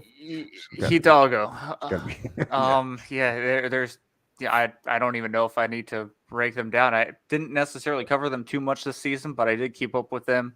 And they're an interesting bunch, especially last season. They were able to get through, make it to HEB Park as well, which was the next two rounds, if I'm not mistaken. And then, of course, it got them a little bit further. I believe that they got eliminated, but before they got out of the region. But I think this year could potentially be their year, as in the Valley, a lot of the news speaks highly of them.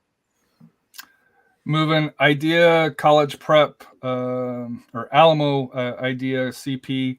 The Griffins 11-3 versus the Corpus Christi Miller Buccaneers at 13-2-3. I think you give it to Miller. I think that's Corpus Christi will probably win it. Everybody in agreement? Yeah, it's Miller time for that one. Literally. All right, so moving on to the top half of the bottom of the bracket here. Bernie versus Austin Achieve. Bernie 22-1. The Polar Bears out of Austin Achieve 6-8-4. I'm assuming we're going with Bernie. I'm going to go Austin Achieve on this one. No, just kidding. Just making sure you guys are awake. Making an hour and a half in, making sure you guys are awake. Yeah, it's hard to go against Coach Strong and his boys. Mm-hmm. At least at this round. This early, yeah. State champs, I mean, they're the one to beat. So this next one has me interested. Pleasanton Eagles at 10-4-3 versus Gonzales Apaches, according to the record, 10-13. This could be a good one here. Remember, we were talking to Coach Verni's coach. The Gonzales had given them problems in the past, and I said this is the game they had trouble with. I'll give the edge to Pleasanton, but don't be surprised. Like I said, I want to be surprised if Gonzales maybe pulls a little upset, but I'm going to give the edge to Pleasanton on this one.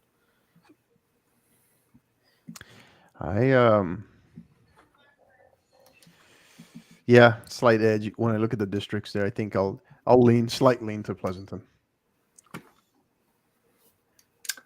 Austin Eastside Early College and Wimberley 11-8-2.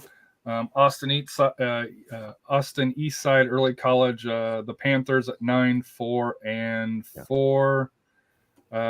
Common opponents, Wimberley lost to Idea. How did you pronounce it? Montopoulos 5-3. Where Eastside beat them 4-3 and tied them 2-2 on there. So I gotta say, is there a scarier 4 seed maybe in all of 4A than than maybe Wimberley? I think Eastside will take care of this one. I think they won this game. This is one of those where I don't know. I think district champion, different districts, battle tested, but I would not be shocked with Wimberley whatsoever. I slightly lean towards Wimberley on this. Jacob, you're the tiebreaker. You got the winner of 25 versus the fourth place, the Wimberley of 26. I'm gonna go with Wimberley. A little bit of an upset. Calhoun Sand Crabs 13-7-2 versus the Fox Tex Buffaloes 10-10-3 for that here. This is gonna be a tough one. My former DLC, he coaches at Fox Tech. I got to see Fox Tech play. They're very young. They got a lot of freshmen, a lot of sophomores. That's another team to look out for the next couple of years. And this is going to be a real tough one because they have to travel 3 hours to Port Lavaca. Right. So I'm going to give Port Lavaca the edge on this one just because of the travel down there. But like I said, I think Fox Tech will bounce back. They'll be back in the playoffs next year. And I think they'll win their first round next year because they'll have more experience.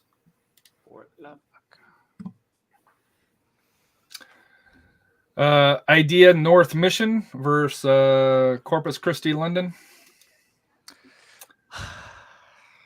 Idea North is 11-3 and London 6-9-3 per Max Preps.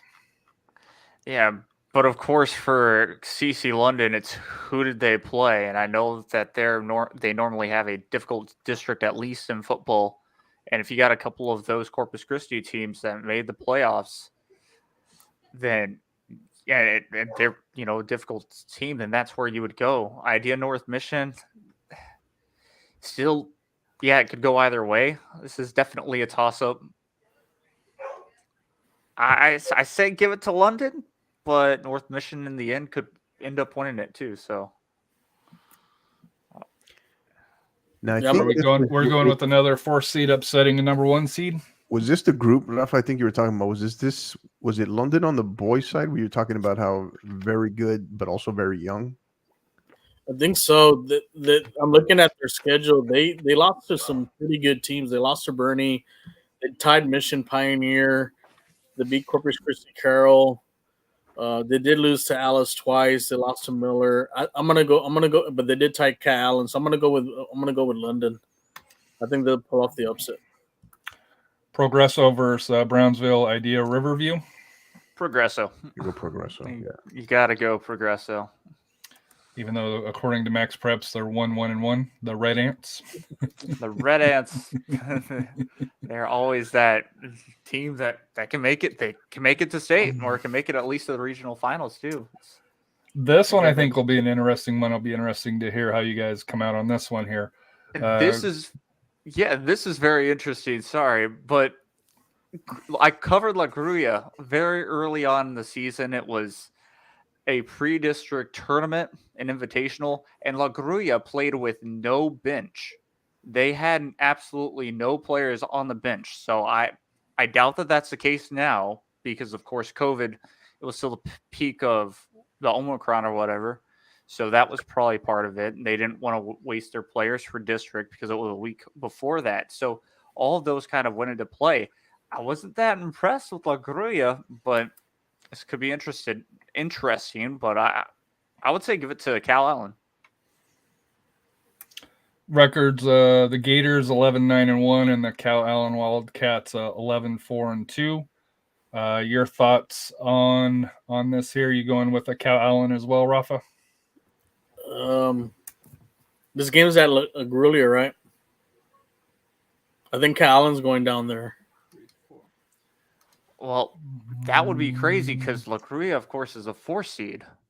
I think they flipped a coin. And they decided to flip a coin. Okay, well. I think that game's down there, right, Harry? I think so. Let's see here. See if I can research that here. And if the game's down there, this could be the probably the upset of the 4 seeds here. Could. because looking at Guerrilla's teams, quality teams, they lost a lot more quality teams than Cat Allen did. Mm-hmm.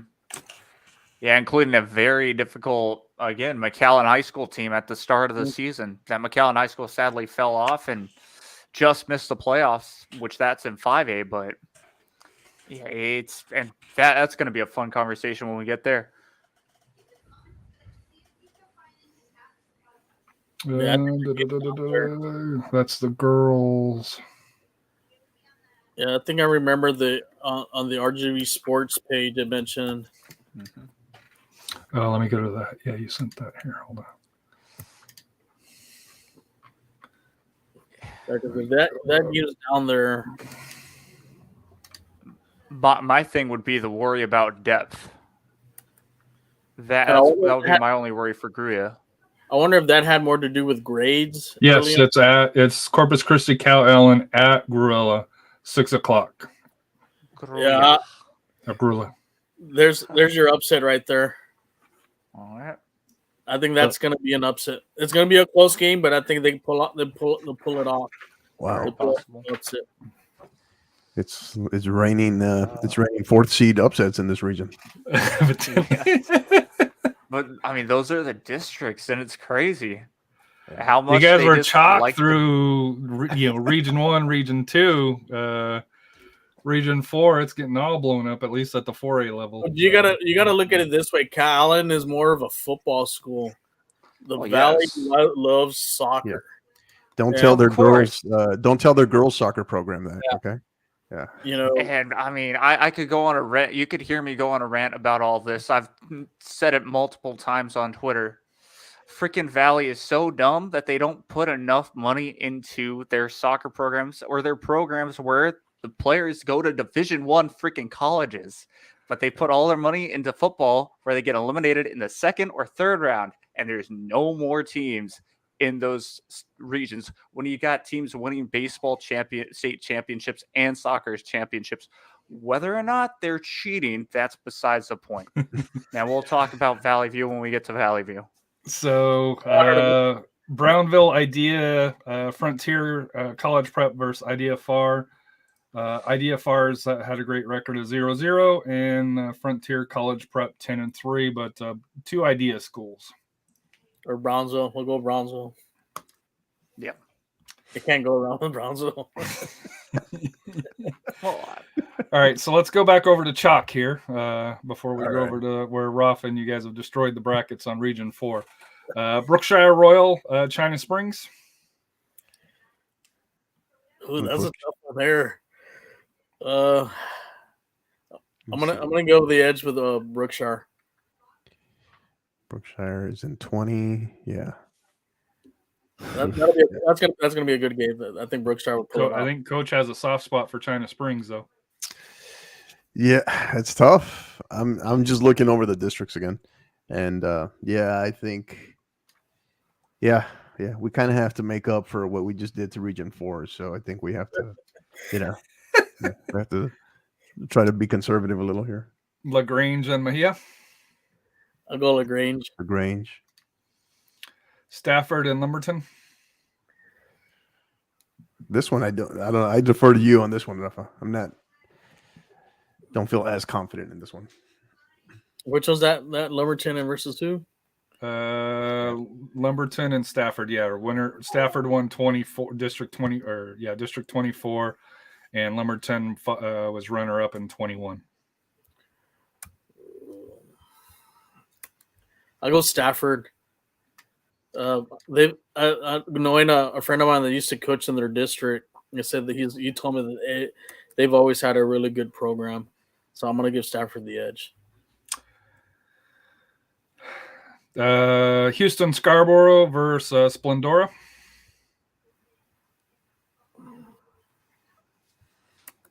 I think kind of like Splendora in this. Me too. I'm thinking going with that one. Yeah. Salado and Navasota.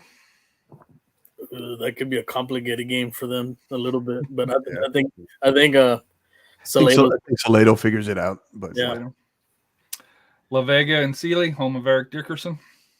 There you go. I'll go La Vega. Winnie, East Chambers, and El Campo. East Chambers. Chambers. Yeah. Orange, Little Cypress, Maurice, and Columbia High School. Orange. And then going back up, Orange and Winnie. I think here's where, just me speaking for me, but yeah, this is, I think, that unavoidable collision there between Salado and East Chambers. You got that as well? Yeah. And moving up to the top, Brookshire, Royal, and LaGrange. I'm going to go Brookshire.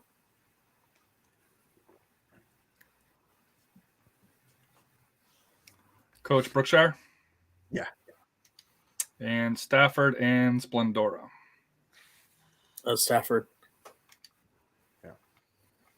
All right, and then going over to the other side of the bracket where we've just destroyed it. Rockport, Fulton, and Davenport. I think Rockport keeps going and they punch their ticket to the Sweet 16. Yeah. I think Davenport pulls this one off. I think they're playing a tougher district than Rockport. Coach, you're the tiebreaker. Oh, man.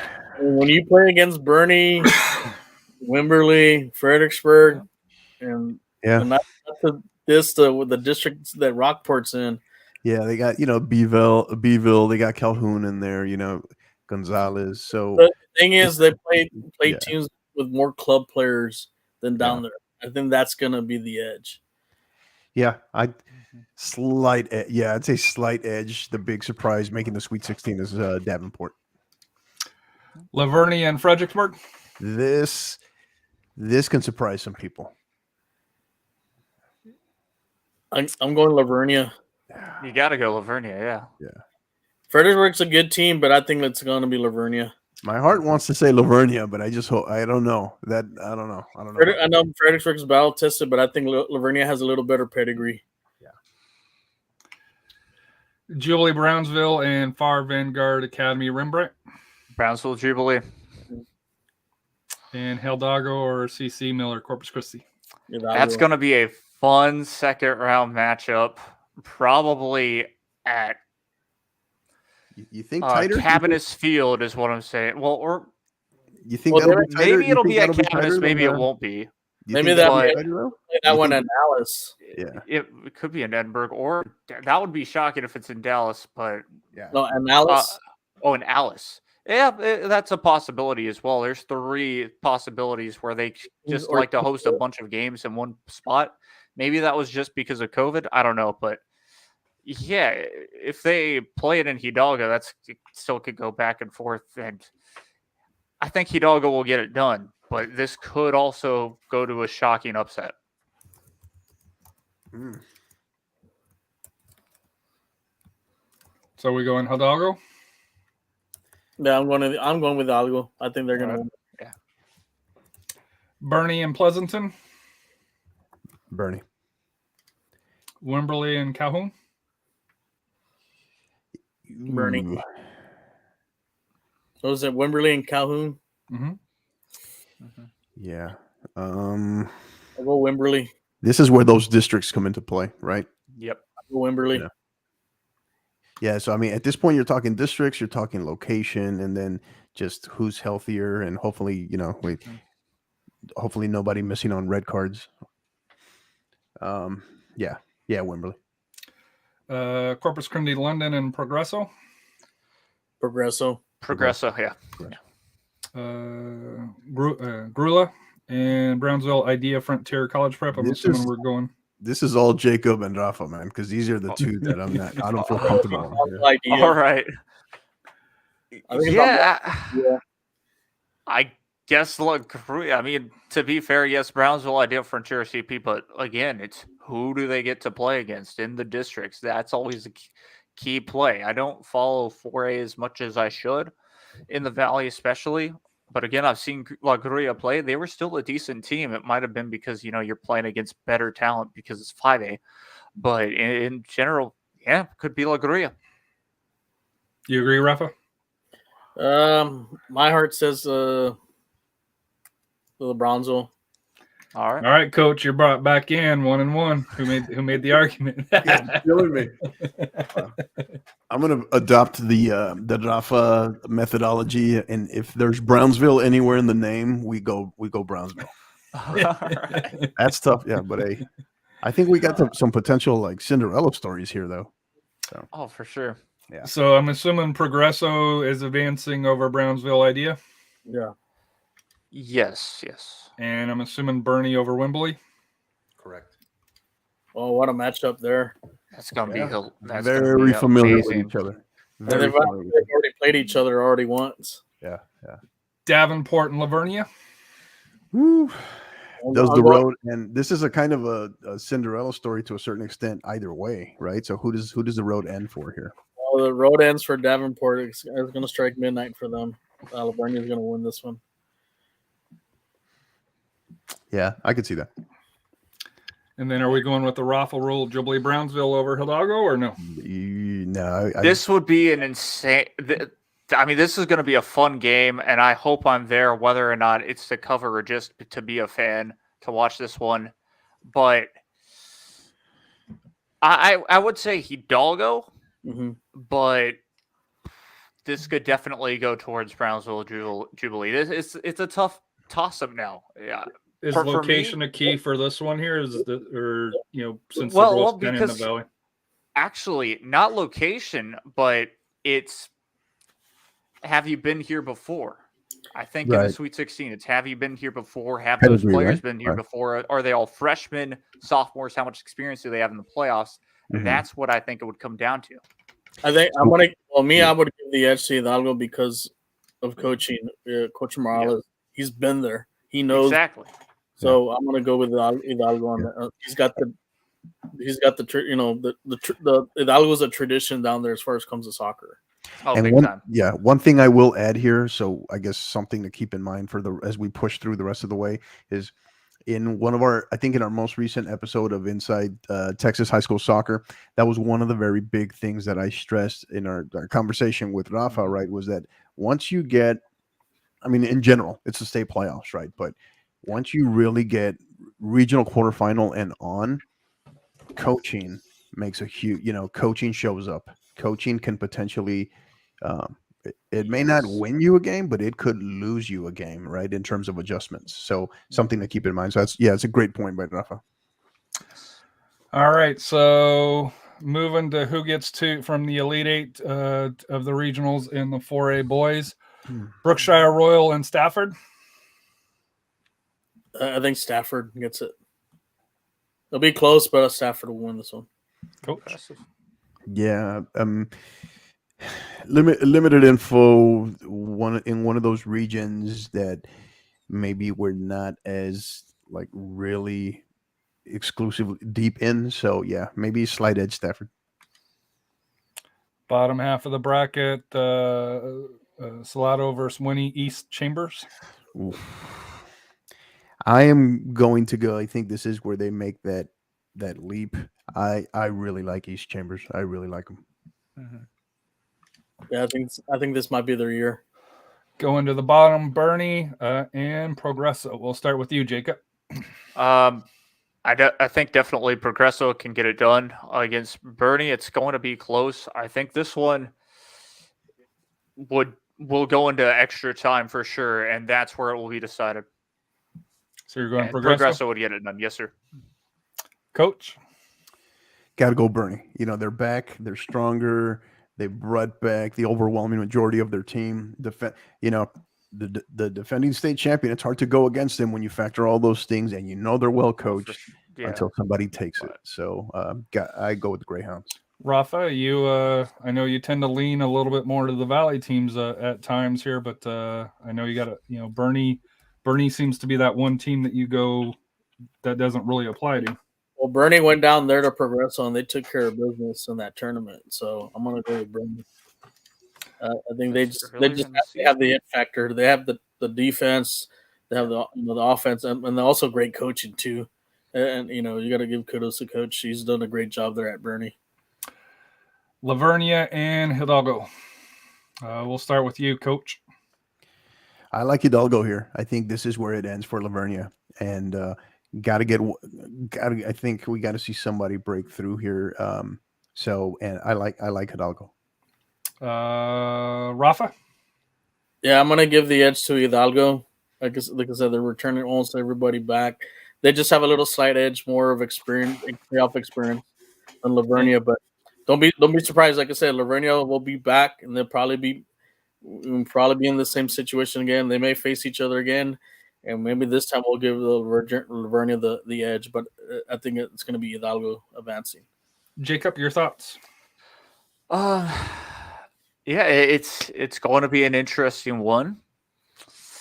I think we would probably see Stafford playing against Hidalgo. It goes back to it. I still, even though, yes, you are the defending state champions, that's why I think there's going to be more pressure for Bernie to go back to even the regional championship in general. And so that's why I still believe it'll probably be Hidalgo. And you're thinking Stafford. Hidalgo over Bernie? Yes, sir.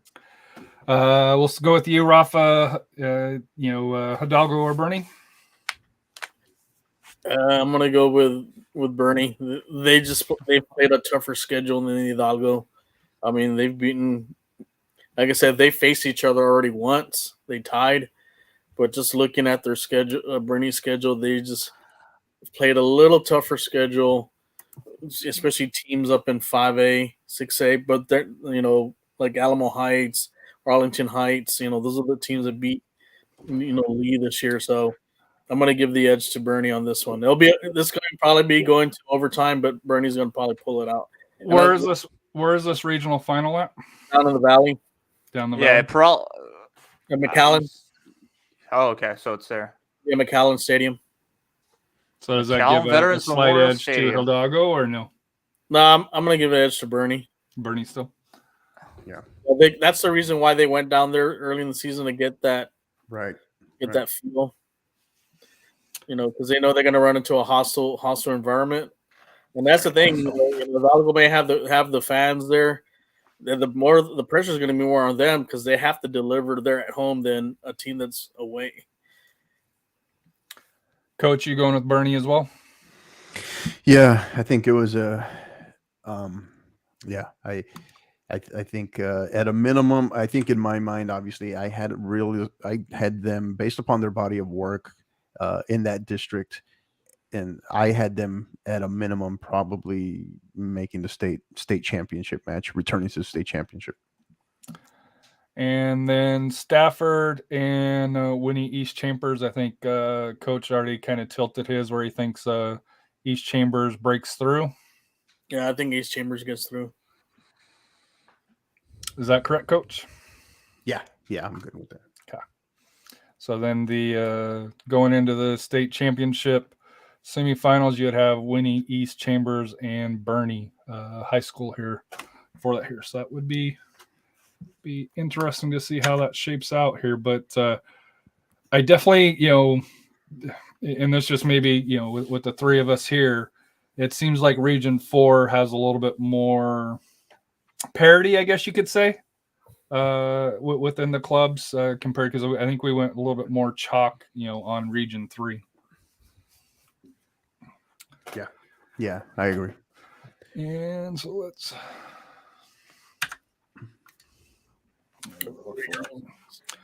All right, so moving on to the girls here. For the ladies here, let me get this switched over here to the girls.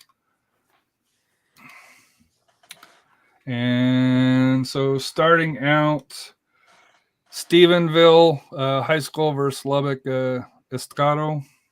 This is going to be in Sweetwater. The Yellow Jackets 18-0-2, and the Matadors 5-13-2. So I'm assuming everybody's rolling with Stephenville. Absolutely. El Paso, Mountain View, and Pampa. Yeah, Mountain View girls, just like the boys, they're progressing. They're making strides and making the playoffs. But I think Pampa edge here. Yeah. San Angelo Lakeview and Mineral Wells High School. Lakeview. Dumas and El Paso Riverside. Yeah, Demonettes. I give this one definitely to Dumas. I don't think they'll be playing that one in the snow, right? Yeah, no, it'll be Coach. In case you're listening, you're worried. I know it's snowing right now, but it should be 85 degrees. This is Texas after all. Kickoff, yeah. Midlothian Heritage and Fort Worth Eastern Hills. Heritage. Yeah, got the state champs right here. Burke Burnett High School and Fort Worth Castleberry. I think Burke Burnett. I think they'll beat Castleberry. Benbrook versus Life Waxahachie. Well, those life schools again. I'll go. So Benbrook's 19-1-1 and Life Waxahachie 12-8. We'll go Benbrook. And Irving Ranchview and Decatur High School. That's an interesting matchup there. Waiting for my internet to respond here.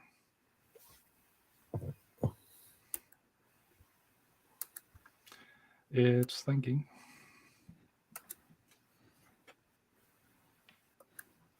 Come on, Max Prep.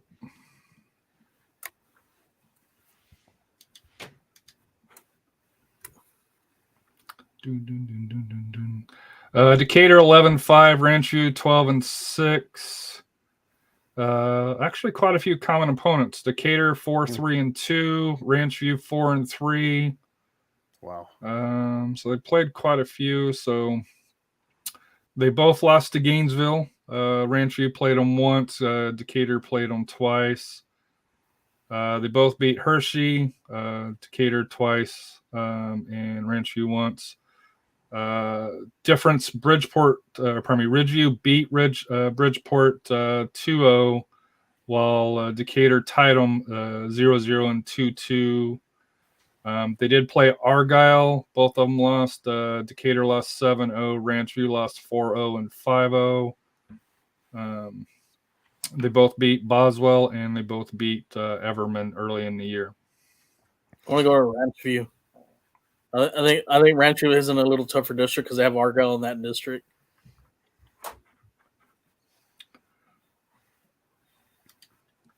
And then Canyon High School and Clint. And Canyon. Yeah. Snyder and Graham High School.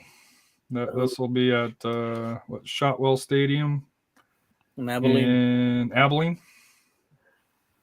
Snyder's 9-3-2 and the Steers. Graham Steers 5-14-1 per Max Preps. Snyder. Yeah. San Eli and Borger. I know that was one that we talked about earlier. Yeah, San Eli. Yeah. Brownwood and Midland Greenwood. Brownwood. Argyle and Bridgeport High School. Argyle. Fort Worth, Carter, Riverside, and Kennedale. Now the girls on there. That's gonna be.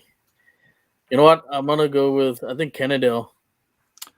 So Kennedale's 10-6-1. Carter, Riverside 8-11-2. No common opponents according to. I think Kennedale's just in a little tougher district. Yeah, I agree. Gainesville. Oh, you said Kennedale? Yeah. Gainesville and Springtown. Gainesville Leopards 10-4. The Porcupines of Springtown 8-11. We'll go Gainesville.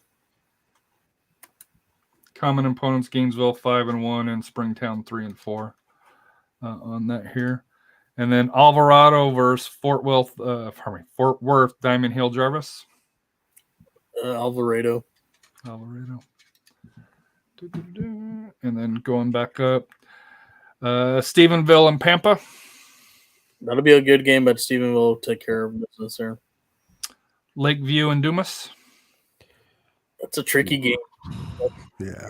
I think here's an upset here. I think Dumas is going to pull this off. I agree. Midlothian Heritage and Burke Burnett. Heritage. Benbrook and Irving Ranchview. Ooh, that's another. I think Bert. Yeah, Bert. Is it Benbrook? I think they'll win that one. Benbrook. Canyon and Snyder. Canyon. San Eli and Brownwood. Brownwood's a good team. They just they have a good squad, but I think San Eli finally breaks the breaks the door down and gets into the regional quarterfinal. I think that they'll pull this if they can get that game. I think more likely that game's going to be in Midland or Odessa. Yeah. And so I think they'll win that. I think they'll win that game. Argyle and Kennedale. Argyle. Gainesville and Alvarado. How do you pronounce it, Rafa? Alvarado, or you can go Alvarado. They pronounce it. They pronounce it in that region, in that area, Alvarado. Alvarado. Okay. It's kind of like Salina. Yeah. Gainesville or Alvarado. Alvarado. I think Gainesville will win that one. Yeah. This could be one of those extra time matchups or potential penalties. But yeah. All right. Terrell High School and Caddo Mills. Terrell. Yeah, I like that squad out of Terrell. Yeah, very good. This is the white region too, so yeah. Dallas Williams Prep and Dallas Pinkston.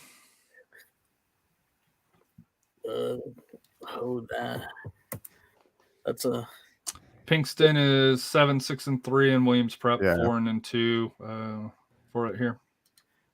I'll go Pinkston. I think there's an upset there. Salina and Athens.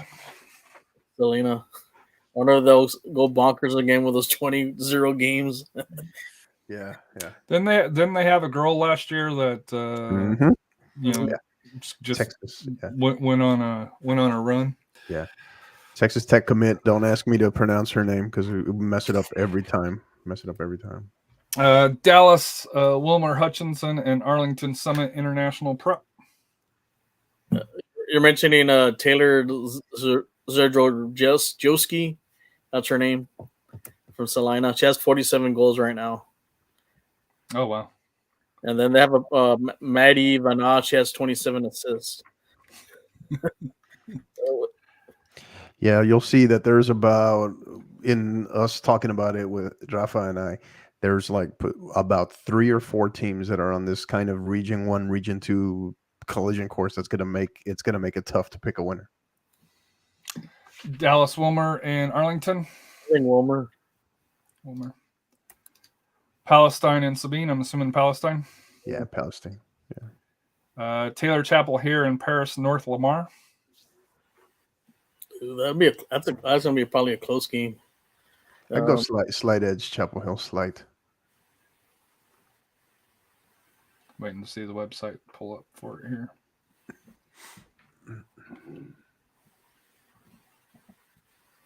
Come on, website. You rolling with Chapel Hill as well, or trying to? Let me go to a new tab here. North Lamar, according to Max Prep, 4-12. Chapel Hill, 14-4-1. Common opponents 0-3-2. North Lamar and Chapel Hill 2-3-1. So they beat Bullard 1-1, and lost to Bullard 3-2, and they beat Lindale, where North Lamar tied Lindale 2-2.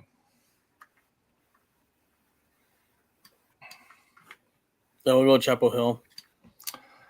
Henderson and Crockett. Henderson. Pardon me? I think Henderson. Henderson. Yeah. Paris and Lindale.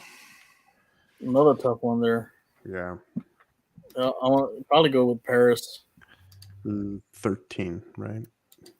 14-13 runner-up. Paris Wildcats 13-3-1.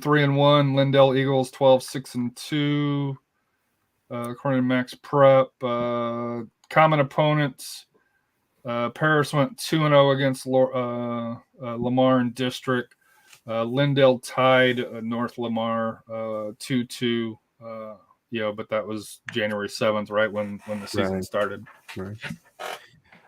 I think very slight edge Paris maybe. North Dallas versus Dallas Oak Cliff Family Faith Academy. North Dallas. North Dallas. Melissa and Sunnyvale. Melissa. Irving North Hills Prep and Dallas Carter. North Hills Prep. Mabank and Anna. That might be. Could see an upset there. Mabank Panthers 15-5-2. Anna Coyotes 14-5-3. No common opponents. Yeah, Anna's district, they have same district with Melissa and Salina. Yeah, that's a tough. Yeah, I would lean Anna. Texarkana Pleasant Grove and Van High School. Pleasant PG. Grove. There you go, PG. Longview Spring Hill and Lufkin Hudson.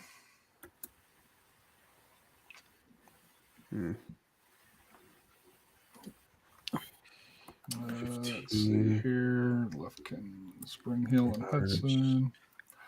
Hudson Hornet 13-7-1. Spring Hill Panthers 9-9-1 per Max Prep. Common opponents: Hudson 1-1-1. Spring Hill 4-2. Both of them lost to Henderson. Hudson lost 4-0. Spring Hill lost 3-0, 4-3. Hudson beat Center. Spring Hill beat Center 5-0, 5-0 twice. And Carthage, Hudson tied 1-1, and Spring Hill beat them 1-0 and 3-0 in district for that year. I go Spring Hill. Yeah. Bullard and Pittsburgh. Willard. And Livingston and Kilgore. That could be another close game too. I'm gonna go with Livingston on that one. Yeah, I think so. Then moving on, let's see, we'll go back up to the top here. Terrell, Dallas Pinkston. I'm assuming Terrell. Yeah, Terrell. Salina, Dallas Wilmer Hutchins. Salina. Yeah. Palestine, Tyler Chapel Hill. Palestine, yeah. Henderson and Powders. This is where I see an upset here. That's a possible. I think it's a possibility. I guess depending on where they play that game, could come into a factor. I'm gonna give the edge to Henderson. I think they've played maybe a little. Like I said, they have some quality wins. They beat Corsicana. They tied Longview, Pine Tree. They barely lost to Midlothian, and they did have a blowout loss to Grapevine, but they're playing, step up. So They're playing up, yeah. yeah. So I'm gonna give the edge to Henderson. Or are you going with that, or you mentioned upsets? Or are you going with Paris? Yeah, that's okay. That's fine. North Dallas and Melissa. Like Melissa, yeah. Irving North Prep and Anna. Yeah. And Texarkana, Pleasant Grove, and and Longview. PG. Yeah. And Bullard and Livingston. Probably go Bullard. Bullard, yeah.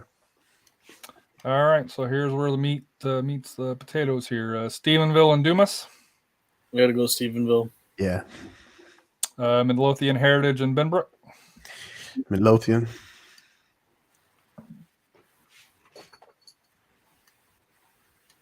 What a regional final there is. Yeah. Regional semifinal. Canyon and San Eli. I'm going to give the edge to Canyon. Not there yet, but they're getting there. It's a tough one, I think. Jacob, get ready, man, because I like San Eli. I still like San Eli here. The traditions with San Eli, right? Yeah, but I think this has been the point. This has been the where they haven't been able to break through. And I think maybe this could be it for them. But that's a tough, yes, like Rafa said, that's a very tough Canyon team. A team that they're familiar with, but that's a very tough Canyon squad. So Jacob, you get to be the tiebreaker. Are you going Canyon or San Eli? Let's go with San Elizario. And Argyle and Gainesville. Argyle. Yeah. And then on the other side here, Terrell and Salina. I want to go with Salina. When you have someone that scores 47 goals, you're going to go with Salina. Palestine and Henderson.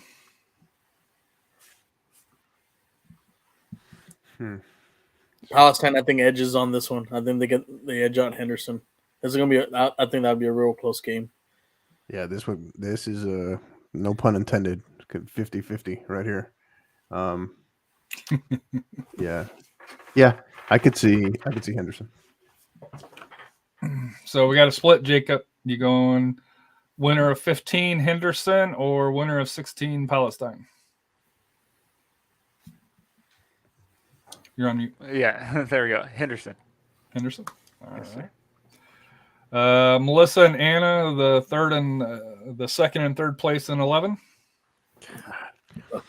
I think those are two teams that are mirror images of each other. You've already got the winner of 11 advancing, so you're going to have two teams from 11 automatically advance, no matter which one you go. Yeah. So they're in essence seeing each other here for the third time. How did they go head to head here? They actually, Melissa won both games, but they were close. One of them was 2-0. The other one was 1-0. It's tough to beat a team 3 times, but I'm going to give the edge to Melissa.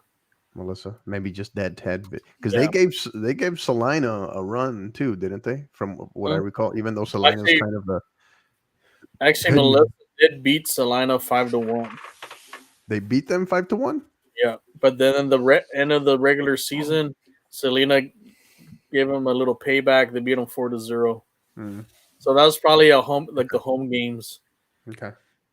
Kind of curious to see what was going on in that 5-1 victory for Melissa there, but okay. Yeah, and actually, Melissa beat Salina at Salina. Yeah, I don't know. Yeah, it's interesting. I'm gonna give Melissa the edge. Yeah, this will be at a neutral site though, so yeah, this will probably be a neutral site, and that more likely, I think this could go to overtime. This is probably going to go to overtime.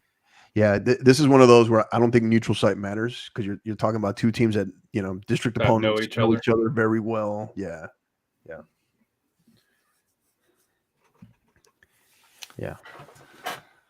So PG or Bullard? I think PG keeps on the journey. Yeah. All right. So then we'll do the bottom bracket here first. San Eli and Argyle. I'm going with Argyle. I think this is where it runs out for San Eli. I think it's Argyle. Yeah. And Melissa and PG, Texarkana and Pleasant Grove. I think Melissa's going to pull this one off, I think. I like Melissa. But the top, Stephenville and Midlothian Heritage. Oh, man. Say that these two teams have to play in the semifinal. Yeah, I think I'm going to give the edge to Stephenville. Yeah.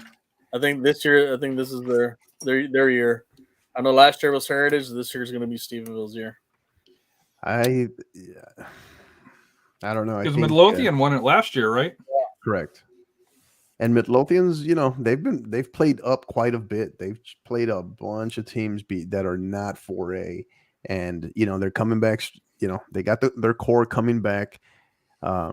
They've got that experience under their belt in terms of being this deep and that championship pedigree now. Obviously, Stephenville has the pedigree as well.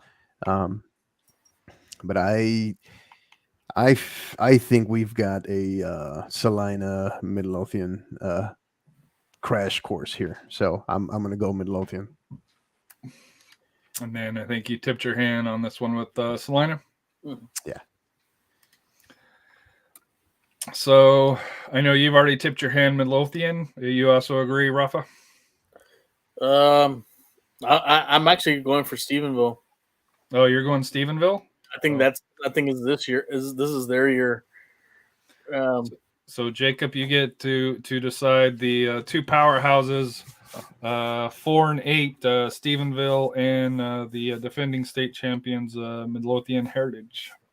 I think Stephenville will find themselves with the win on the upset. And then I didn't expect that. Glad I'm not making choices. Stephenville and Argyle. We'll go with you, Rafa, here first, and then since Coach Kano already tipped his hand on Salina getting through. I think Stephenville gets over the hump. They go to Georgetown. And I'm assuming you agree as well. You know, whoever comes out of the top bracket up here is going to get past Argyle, Coach. Yeah. And are you also on board with Salina? Yeah. Which then would set up a heck of a match for here between Stephenville and Salina. All right, so moving to 3A and 4A. Let me get that bracket pulled up here. 21. Sealy and Smithville High School. Sealy. China Spring and Burnett. I think Burnett is still up and coming, kind of out of the hill country here. I think I give slight edge there. China Spring. China Spring was 12-6-2. Burnett Bulldogs 13-9-1. Common opponents: Burnett 0-2, lost to Brownwood and Lorena. China Springs 1-1-1. Beat tied China Springs. Also lost to China Springs tied Brownwood. Lost to Lorena 3-0, but then turned around and beat them 2-1 later in the year in district. Yeah, I like China Spring in this. Rafa? Yeah, China Springs. Giddings and Columbus. Tricky little first round matchup here. But Giddings will pull this one off. Yeah. Salado and Robinson. Salado. Bay City and Houston North Force. Bay City. And Orange Little Cypress and Liberty. That one could go either way. So Little Cypress 14-8-1, and Liberty, according to this, is 5-8-1 on there. Common opponents 4-2. Little Cypress and Liberty was 0-4. And then Houston Fur versus Freeport Brazo Sport. This could be an upset here. Yeah. I think this one could be the one that, because of the strength of schedule. Yeah, I like Brazo Sport. I think this one's your upset. Hampshire Fannett and Sour Lake Hardin Jefferson. Hardin Jefferson was 19-3. Hampshire Fannett 11-5-1 for the Longhorns.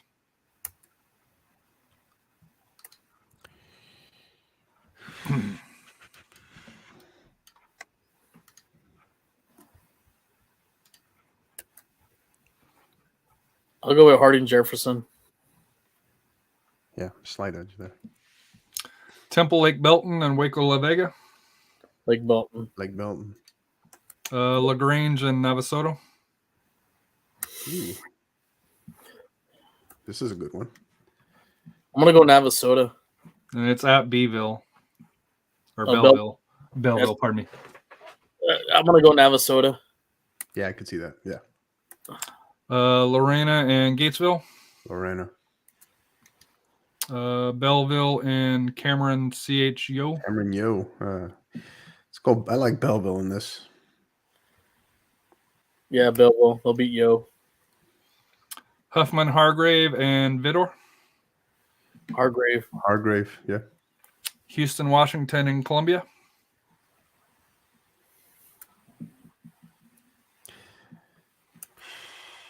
I think that so they're in that same district there with Brazos Sport. Finished in front of them. I think a little bit slight edge there in terms of strength of schedule, degree of difficulty in terms of district, maybe slight edge Columbia. Columbia. Lumberton and Splendora. Lumberton. And Needville and Scarborough. Needville, I think they're 17-5-3, so I think Right. But Scarborough's, like I said, they've done well too. But I'm gonna go with Needville. And then going up to the top here, Sealy and China Springs.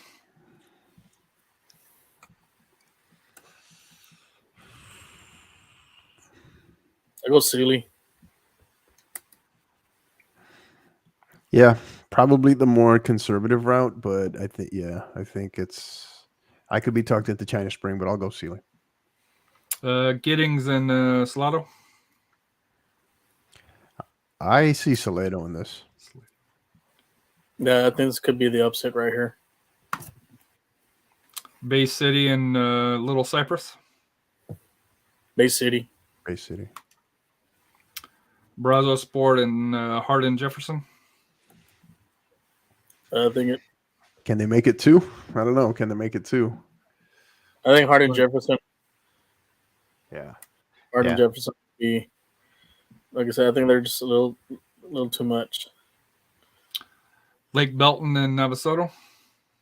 Lake Belton. Lorena and Bellevue. Lorena. That's a great Sweet 16 matchup there. Hargrave and Columbia. Sticking with Hargrave. And Lumberton and Needville. Lumberton. So moving on to our side of the bracket here, Beeville Jones and Somerset. Beeville Jones. Beeville. Yeah. Idea Monopolis versus Canyon Lake. There's your upset there, Canyon Lake. Canyon Lake. Yeah. The district. They're You battle agree tested. there, Jacob? Yeah, I agree. Uvalde and Gonzalez, the winner of 27. Uvalde, kind of out of Uvalde. the. You've already here. Bernie and Austin Achieve. Bernie. Yeah. Uvalde is that one team, I think, that I don't know how you can say you would say, hey, they won their district. How are they a quote unquote dark horse? But I think I'm really high on them making a deep run. Brownsville, Idea, Riverview, and Lyford. Ooh. That one is definitely a tough one. Just in the valley, you barely can count that as a valley because Lyford. Well, for Lyford, because they're up in Starr County. You look at those districts. Is one significantly stronger than the other? You think there, Jacob? 31 and 32. My thing is, so I have a thing against idea schools a bit. No, I'm not going to lie. It just seems like they play against lesser and less of opponents, but some of them, of course, they sneak in a 4A like this, which it blows my mind that still people want to go there. But that's, of course, another topic for another day. I would have to, give it to Lyford. I think Lyford would be able to get the job done. Brownsville, Idea, Riverview, I think are a very good side, but I think give it to Lyford. Rafa, you going with Lyford? Got an upset there. I'm gonna go over Brownsville Riverview. It'll be a close game, but I think Riverview pulls it off. Coach, you going with Rafa's Brownsville So over everything? is the school the newer schools that we're getting used to in seeing and the ideas, right? Yep. Is it enough even as a 1 seed, right, over as a district champion, given what Jacob was just saying, over a 4 seed out of another? But I don't know. neither one of these districts seem strong, at least on Right. No. both right. of these. And this was something that came up last year that we saw for that here. Joe Kronza said Lyford is in Willacy. Yeah, my County. bad. Yeah, got them mixed up. Star and Willacy, very close to each other though. But we noticed this. I noticed this trend last year. Just when you get the 31-32, especially at the 4A levels, it's a lot of these private public schools that are not the traditional schools here. So Right. to me, there's not like when I look through at the records of this, there's Bulldogs or Lyford was 1-3, and the Riverview Rockets were 5-0. The only common opponent they had was Port Isabel. They both won, pretty convincingly. 5-0 for Lyford, and Idea River beat them 3 times here, 5-0, 3-2, and 4-0. So not a lot to go on the limited history. Yeah. I think all things considered, you kind of given the information. Also, I think that it's hard to go a little bit more against that school in that region, and the kind of taking from the Rafa page in terms of if it has Brownsville in the name, maybe we go that way, right? So I guess I'll go the Idea route. Kingsville, Santa Gertrudis Academy, and Idea Edinburgh College Prep. So this is more in your area here with the Idea schools here, Jacob. Yep. I'd say Santa Gertrudis will get that one done. Kingsville, Santa Gertrudis will probably get it done, but it's going to be another close one. Again, these are under radar teams that not a lot of people, even not a lot of media sources down here look at, especially for Idea Edinburgh, and then of course up to Kingsville, Santa Gertrudis. But yeah, I think Santa Gertrudis will be able to beat Idea Edinburgh. Rafa, head coach. I agree with Jacob. It'll be Santa Gertrudis. Idea Far and Jubilee Brownsville. I think Brownsville Jubilee will get it done in the first round against Idea Far. They did it last year. They were able to get to that second round, and they want to avenge what happened and being able to get to the Sweet 16 this time instead of being eliminated in that old second round up in what could be Corpus Christi if they decide to play all in Cabinets Field, because there's a ton of those fields when you get up to Corpus Christi. So, yeah. And everybody going with Jubilee Brownsville? Yeah. Idea Alamo CP and Corpus Christi London. I'll go London. Yeah, London. Wimberley and Austin Eastside Early College Prep. Wimberley. Yeah, I'm gonna go with the Texans there. Pleasanton and what was it? Palacios. Palacios, yeah. Pleasanton, I think. Yeah. Rafa. Yeah, Pleasanton. Georgetown Gateway College Prep and Comel Davenport. This could be a tricky game here. Mm-hmm. This is being played in Lockhart Lane Stadium. Gateway College Prep is 24-1, and Davenport Wolves 9-5-5. Let's see, no common opponents. Yeah, looking at their schedule, they did beat Navasota girls, so that's a big win there for them. So I'm gonna give the edge to Gateway. It'll be a close game, but I think Gateway will pull it off. And they did beat LaGrange girls 4-0 too on a non-district game. Yeah, I'd agree with that. Rockport, Fulton, and Lavernia. That's another one right there. That's yeah. I see extra time in that future. Lavernia Bears 13-8-3. Rockport Fulton Pirates 10-7-1. Common opponents: Lavernia 1-0-1, which was Floresville and Gonzales. Rockport Fulton 2-1. I guess the big difference is, well, Lavernia tied or Gonzales tied Lavernia 2-2. Gonzales tied, and then Rockport Fulton beat Gonzales twice, 3-0 and 4-0. However, the loss, Floresville beat Rockport Fulton 6-1, where Lavernia beat them 3-0, and that was January 6th, January 13th for that here, so early season. And then looking at Rockport, they have some bad losses to. I like Lavernia. I like Lavernia. And Bay City and LaGrange, so I'm gonna go. I think Lavernia pulls off the upset. Idea North Mission and Ingleside.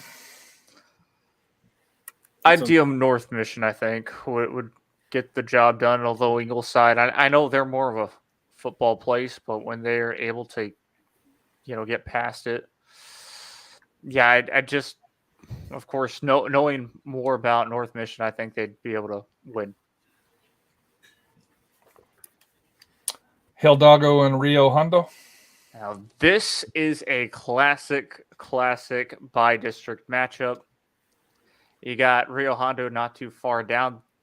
And fun fact about that place, the only drawbridge in the whole entire valley, which that's very interesting. But I think Hidalgo girls would get it done. They might play it at a neutral. It's being played at La Feria. That's a neutral site. So that is a neutral site. Wow, La Feria. So yeah, it's. I think No matter where it would be played, I think Hidalgo will get it done. But no matter where it will be played, it would be pretty small, especially for 4A. So yeah. Cal Allen and Far Vanguard Academy Rembrandt. Cal Allen. Yep. And La Feria and Raymondville. La Feria and Raymondville. La Feria, I think would. Yeah, La Feria gets it done. The Tigers, the Lady Tigers, will get it done. All right, so then let's see here. Go back up to the top. Beeville Jones, Canyon Lake. Canyon Lake. Canyon Lake. I think Canyon Lake gets the upset there. Coach hinted Uvalde. He likes going against Bernie. This is where I draw even though Uvalde is the higher seed, the district champion, I think this is where we get our first big shocker here. I like Uvalde. Uvalde, yeah. Mm-hmm. I think Bernie. I know Bernie is vulnerable, but they have the playoff experience, and I think they're out to redeem themselves after not winning the district title. Yeah, Uvalde's got some players. Choose already said Uvalde, so but noted. Yeah. Brownsville, Idea Riverview, and Kingsville, Santa Gratuitous Academy. That's another tough one. They're I'm gonna go with Santa Gratuitous. Santa Gratuitous. I think that's a fair one to pick. Again, it's just I think it's that playoff experience. Jubilee Brownsville and Corpus Christi, London. Yeah, London. Well, I mean, last year that you exactly, Brownsville's looking for. Yeah, they're looking revenge. for that redemption, and I think that will definitely come into play. Coaches have been there before; they know what needs to be improved in the late game, tactics. Because I remember from last year, Brownsville Jubilee found themselves in a difficult spot, down one early, came back, tied it up. Had an opportunity a couple of times near the end of regulation to take the lead, weren't able to, and played a very well-defended game until that last minute, made one mistake. And then, of course, back of the net it goes, they get eliminated. So, yeah, I think definitely Brownsville Jubilee, the coaching staff, they've been there before, and they know what to do differently in those situations.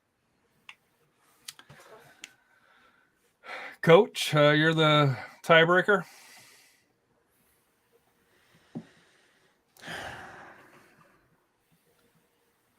I guess I like London. And then on the other side here, so Sealy versus Slato.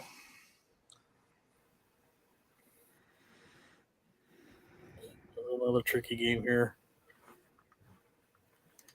Yeah. I'm going to give the edge to Sealy. Jacob's in agreement. What about you, Coach? Yeah, Sealy. I can see Sealy. Bay City and Sour Lake, Hardin, Jefferson. It's gonna be hard to go. I think it's hard to go against Bay City.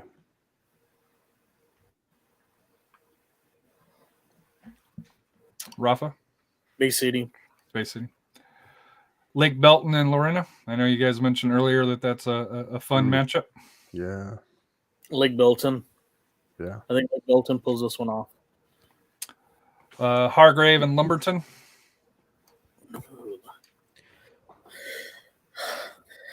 I may go with Lumberton on that one. I think Lumberton may,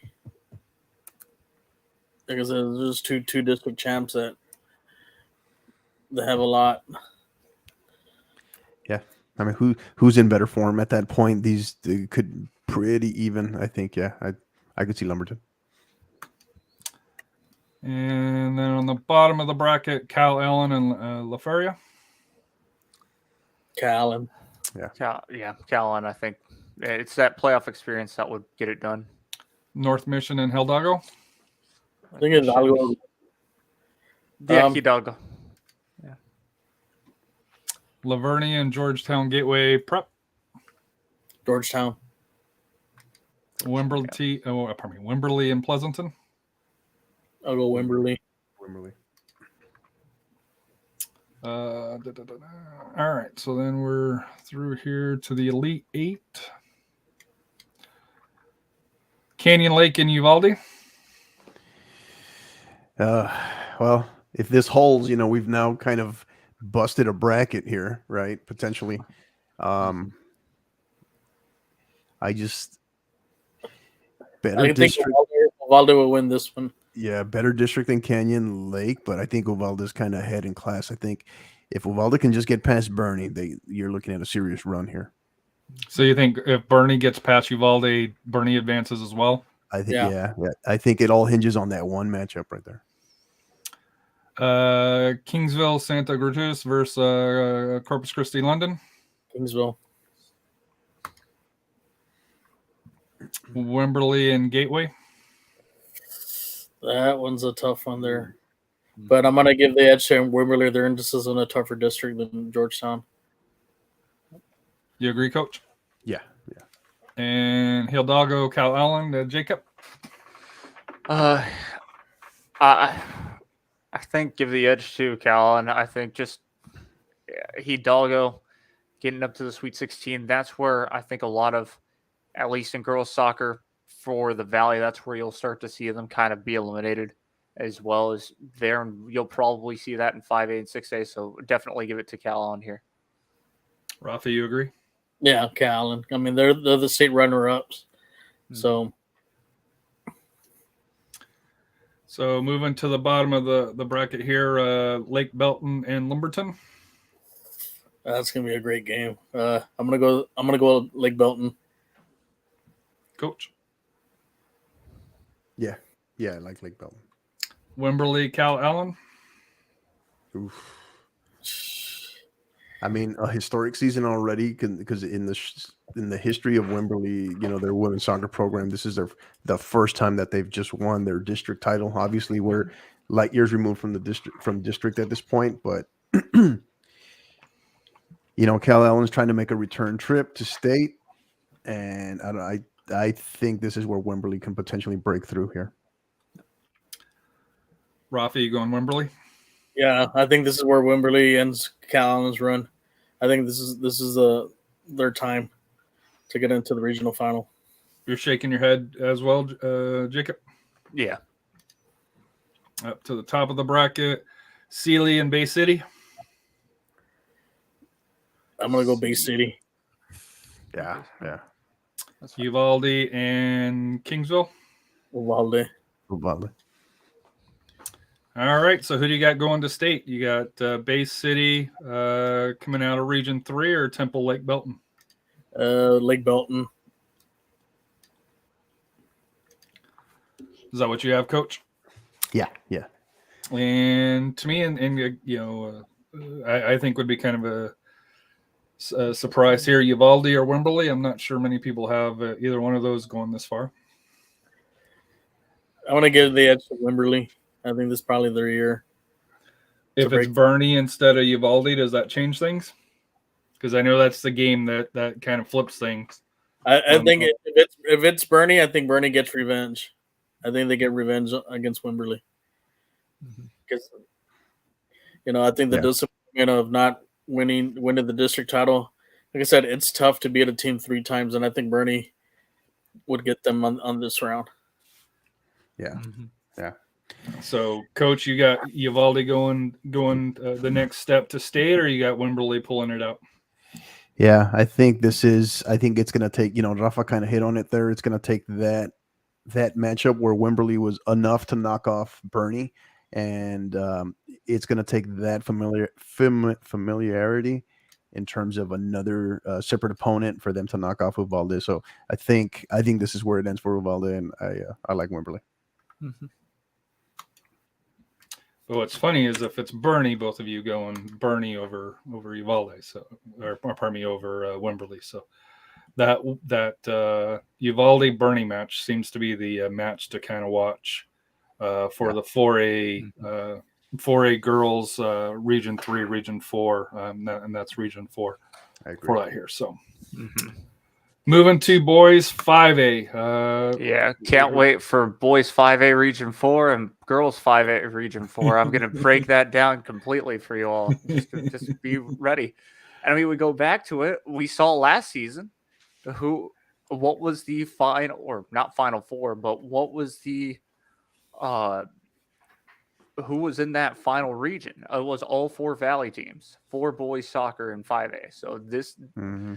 It's really going to be interesting to see if that continues, or will we see a different scenario? So we'll start with the Region 1 here for that here with you, Coach, here, because Rafa went and took a break here momentarily here. Lubbock, Cooper, and Amarillo, Randall. I like Cooper. Give me Cooper out of here. Cooper. El Paso Andres and or El Paso El Dorado. This is a good tricky 1-5A 2-5A matchup right here. But I say slight edge. According to the records, El Dorado, and this is max prep, so take it with a grain of salt. 9-12-1 for El Dorado. Andres Eagles 15-6. Yeah. Head to head, El Dorado was 3-1. They split with Bel Air, winning 1-3-1, losing 1-2-1, and then beating Parkland. They beat Parkland 3-3, but in PKs, and then had 3-0, where Bel Air beat Andres 4-2, and Andres beat Parkland 3-2. So yeah. I say this is a tough one just because 2-5A top to bottom 2-5A was probably stronger, but Andres is strong. They got some players, they got some athletes, and they got some finishers. I'd say slight edge Andres. Yeah. Amarillo, Palo Duro, and Abilene Wiley. Palo Duro.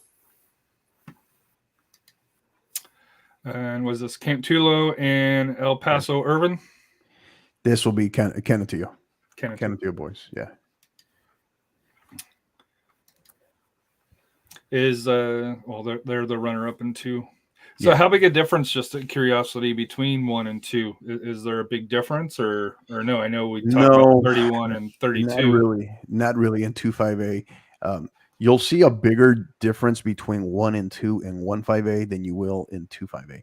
2-5A, think of it this way. You have a recent state champion in 2-5A that's sitting there, as we talked about it with Felix earlier, in Bel Air. That's the 4th seed, so that's saying a lot about 2-5A. But and then to give you a little bit more context too, I think Irvin is one of those that Rafa and I discussed that is going down to 4A next year. So there'll be a power down there, is what you're telling me. Yeah, Yeah. it might be Quite our team to look out to challenge St. Ellie, I think. Yeah, because that's a district next year. That 1-4A district is literally doubling in size.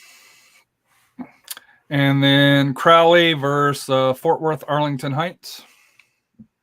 Well, we actually got to see Arlington Heights play this year at the Alamo Heights tournament.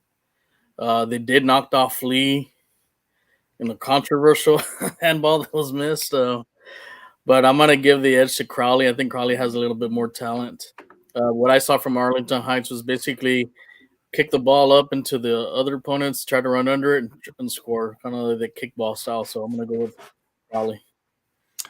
Wichita Falls Ryder and North Richland Hills Birdview. This is lots of talent in both teams. Birdville Hawks 9-6 and Raider Raiders 15-6. Yeah, don't let that 96 fool you. But I'm going to give the edge to Ryder. And I see I misspelled Wichita Falls. My bad. Sorry, Scott. Fort Worth, Trimble Tech, and Everman. That could be another one too. Another tricky game. And this is played at Everman. I'm gonna give this one a Trimble Tech.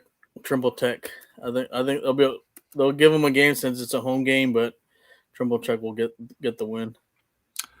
Colleyville Heritage and Fort Worth Brewer. I'm gonna go with Colleyville. Colleyville they have a great program. We'll do the bottom of the bracket while Coach is still out. Mansville Summit and Saginaw. I'm gonna go with Mansfield Summit. Wichita Falls spelled correctly this time, and Justin Northwest. That could be a tricky game for Wichita Falls because Justin Northwest. It's at Mineral Wells, if that matters. Yeah, that's a neutral site game. That if Wichita Falls isn't too careful, they could get, like I said, they could get upset by Northwest. But I'm gonna give the edge to Wichita Falls. This will be a good game, but it'll be a close one. Fort Worth Wyatt and Burleson Central or Centennial, pardon me. Centennial.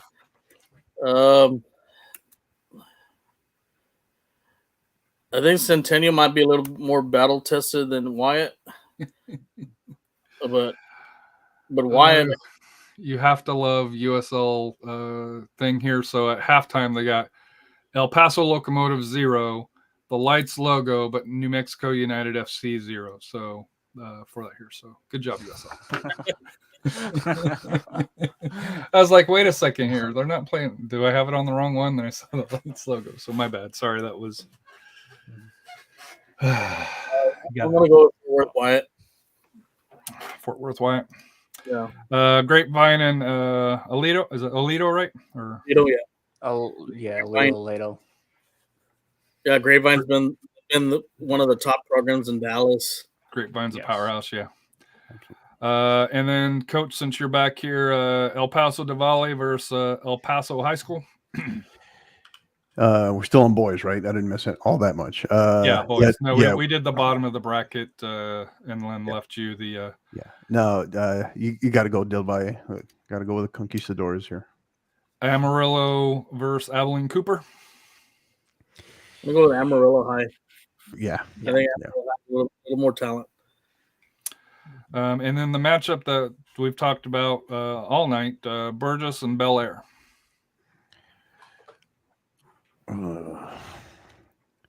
This is a tough one because I got to go again. I still, you talk about pedigree here. This is like your quintessential pedigree matchup here. But Bel Air, I mean, and this is my alma mater here, and I just they've had a bit of a down, by their standards, definitely a down year. But I don't know. I see maybe Burgess making some history here and getting it done versus Bel Air. What do you got, Rafa? I think Bel Air is going to pull the upset. I think for that Burgess and nothing to put them down. They haven't been to the mountain before. Bel Air has. It's And only I think- been 40 years, man. What are you talking about? So Bel Air, like I said, they have the coaching. That's going to come down to that. They have the experience, and I think also not playing well during district, but I think they want to look to redeem themselves and make a deep run. So I'm gonna give them the edge. I'm gonna give Bel Air the edge on this game. So Jacob, you're the tiebreaker here, because even our first guest Felix, I guess. Actually, I think he leaned a little bit Bel Air right through there here, if correct. So we'll go with Felix making the pick on this one here. That's what I was going to pick as well. I mean, hey, you gotta go for Will Smith there for I Bel think Air. what scares me here, and this is an alum talking, but I think what scares me is that it's so clear that you can make the argument for Bel Air. That's what scares me.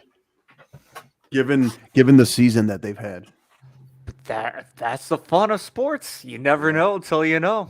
Till it's the final whistle. And that's why it's so much fun. And that's going to be a fun game to watch. Lubbock, Monterey, and Amarillo, Caprock.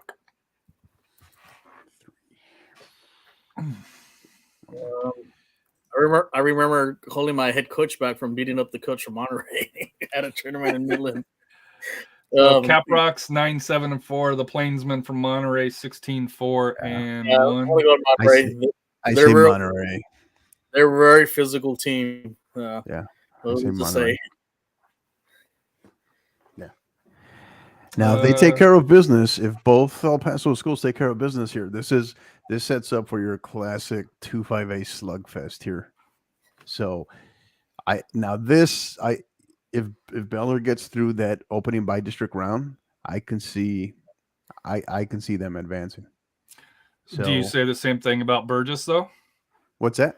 No, that's what I mean. But that's the thing though, is like, right? Is like these styles make matchups. Are they in form? In form, and sometimes it's like when one team can just, you think about certain schools, maybe even like an Eastlake last year, they get rolling, they get one hot win, and they go. So, yeah. I think even players too, as well. If one player gets hot, and he can really take over the team, and he takes it on his shoulders, and he takes them all the way to state. So we've seen that before, right? So that could happen with some of these teams. Yeah. And so moving up to the top, Lubbock, Cooper, and El Paso, Andres. Yeah, the Eagle has landed here. I think it ends for Andres here, and I see Cooper advancing. Palo Duro or Cantulo? I like Canutillo in this slight edge. Yeah, I'm leaning. Very underrated 2 seed. I think this all depends where they play this game. If they flip home and home, if they have to go up there to the Panhandle. Canutillo won't win that game, but I'm gonna give them the edge. I think they can knock out Palo Duro. 9:30. This could be more than likely a Lubbock or Permian Basin matchup, but I don't know. So we have a split. No, I think you went Canutillo. Oh, Canutillo. Okay. Yeah. Sorry, I was trying to see the RGV game because it's after 9, but it doesn't come on until 9:30. Crowley and Wichita Falls. Little USL score update here. It's Locomotive and Vegas 0-0 at the half. Were you here when you saw I don't know if you saw the halftime logo. It had the Las Vegas logo, but New Mexico United 0-0. Oh, nice. You see that probably once a week, right? I think at least once a week. You see that with USL. the USL. To be fair, I don't think it's USL. I think it's ESPN. Blame it on Disney. Yeah. I'm trying to get my Wichita spelled WICHITA. Wichita Falls and Crowley. This is a tough one here because Ryder has a tradition of they're one of the best programs there in that area. but I think it runs its course here. I think Crowley is going to knock them off. Now, we're talking about our controversial team here, right? Oh no, they're the girl. That was the girls' team. Oh, the girls' team. Sorry. Never mind. Yeah, this is boys. Never mind. So we rolling with Crowley? Yeah. Temple Tech or Colleyville Heritage? I like Colleyville here. Mm-hmm. I like Colleyville. Well coached, very well coached team. El Paso, Del Valle, and Amarillo. Give me the Conquistadors all day. Rafa? Yeah, it's going to be a tough game because Amarillo does have a good program. I've faced them before. They're great players. They hustle, but I think Del Valle has a little bit more the it factor. So they'll go the next round. Bel Air and Lubbock, Monterey. I'll let Rafa and Jacob go on this one. I'm gonna go Bel Air. Yeah, sure. Let's choose Bel Air again. Go back, Will Smith. The El Paso. Bel Air. Grapevine and Fort Worth Wyatt. Grapevine. Wichita Falls and Mansville Summit. I'm gonna go Wichita Falls. I would say Mansfield, but then again, Yeah. I really don't know anything. It's gonna be a tough game. I kind of, yeah. I think you're getting outvoted here, Rafa. I don't know. Oh. We'll go chalk on that one. I think it's okay. Yeah, I just wouldn't be shocked if it ends up being Summit. That's an underrated District 8. All right, moving to Region 2, Dallas, Seganoville, Hillcrest, Seagoville, Frisco, Wakeland, or over Wiley East. I know Wakeland has that strong tradition. They're the defending champs, so they might have a little tough time with Wiley East, but they'll win the game. Figure it out. Yeah. Even though they finished runner up in their district. Dallas White or Dallas Molina? We'll go White. White, yeah. McKinley North or Frisco Liberty? Oof. How many FC Dallas players, academy players are in that group? Or Solar players? Well, Liberty Redhawks 12-3 and 6. McKinley North 15-4 and 2. Common opponents: Liberty 2-1-1, mostly conference. Won and tied against Heritage, against Liberty, against Heritage, and then split between Reedy 2-0 and lost 3-0 for Liberty, and then McKinley North early in the season lost to both Heritage and Reedy. I think you kind of have to lean here. Liberty. When it's that tight, you have to lean on that Frisco team, that the 27 teams in that Frisco district, or whatever, how many there are. It's like you got to run that gauntlet of that district. You were saying something, Jacob? Oh no, I was agreeing. I was listening to what he said, and I was just shaking my head. I'm like, yeah, makes sense. White House, winner of 16 versus the fourth place Sulphur Springs. I think White House would win that one. Forney and Enos. That's another tough little matchup there. Mm-hmm. I'm gonna give Forney the edge. The Jackrabbits. Yeah. Mount Pleasant or Lufkin. Mount Pleasant. Yeah, I like Mount Pleasant. Lufkin could give him some little trouble in the game. Yeah, no doubt. Midlothian and Greenville. Midlothian. Frisco, Rock Hill, and Frisco Reedy. Rock Hill. I want to go to Rock Hill. Rock Hill's 8-4-1, and Reedy's 9-7-5 per their. Oh, that's I think it's Just FYI, Harry, I think that's Prosper Rock Hill. I think it is.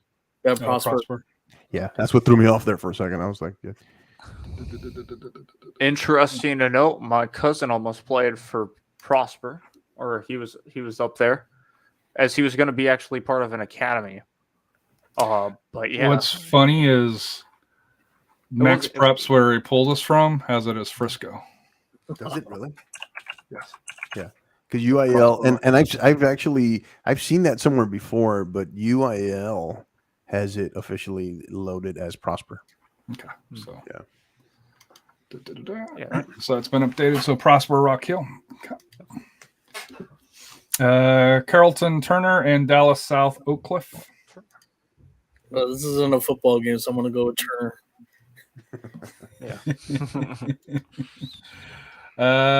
Frisco Love Star and Lucas Lovejoy, Lone Star versus Lovejoy. Pardon me.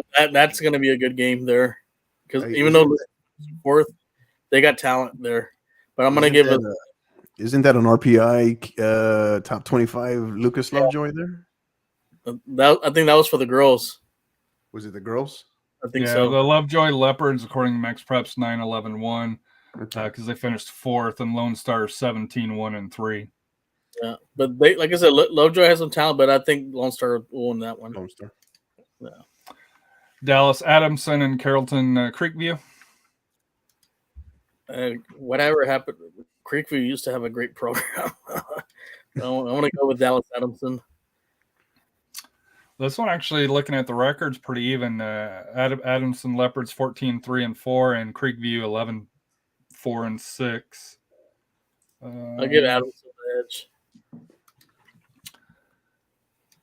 Red Oak High School and Roy City. Red Oak. Red Oak's Red Oak. a good pro. Yeah. Longview and Tyler. Ooh. I'm gonna go Longview. It'll be a close game. It's like a rivalry game. Yeah. An East Yeah. Road game. Football programs, right? Yeah. Yeah. Dallas Highland Park and Corsicana. Gotta go the Scots. And that would be Highland Park. And Jacksonville and Hallsville. I think it's Jacksonville. I can see Jacksonville advancing on that one. Jacksonville, the Fighting Indians, 13-6-3. The Bobcats, 8-10-4, according to Max Prep. So we're going Jacksonville. All right, and then back up to the top, Hillcrest or Frisco Wakeland. Wakeland. Wyatt or Frisco Liberty. I'm gonna go Liberty. White House or Forney. White House. You agree, Coach?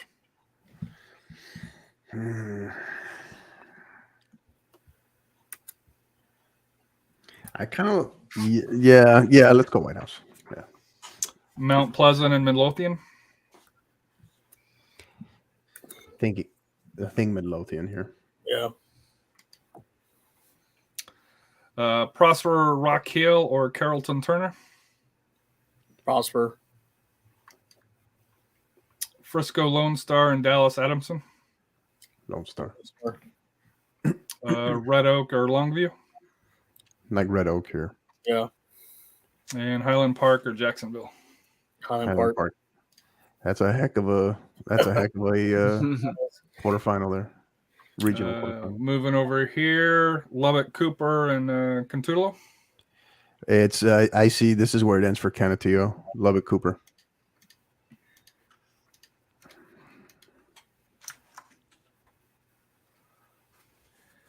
Crowley and Colleyville Heritage.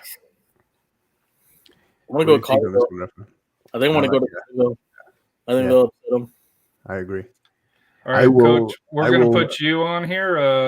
I will remove myself. I will remove myself from this one. So, we'll let you go, Jacob, first. Bel Air or Diwali? Okay. Coach, I have bad news here for you. Las Vegas just scored. Yeah, I think I'm seeing it now. I'm sure the goal will be rescinded. In the end, it's bad news for Texas. Let's just be real here. Although, again, we go back to it just like we like to poke fun at Dallas on this side. Are they really a part of Texas? But yeah, either way, we'll go with El Paso Bel Air. I think just for the fun of it here. Wow, if they can get the upset, this would be an insane Cinderella story. And as a journalist, as somebody who would, like to write some about these games, I'd love it. Rafa, I have a feeling you're going the other way, which is going to put Coach in the middle. Yeah, I'm going Del Valle. I think Del Valle has been really consistent. I mean, like I said, I think they're probably the two most elite programs in El Paso. They have the state championships. They have great players.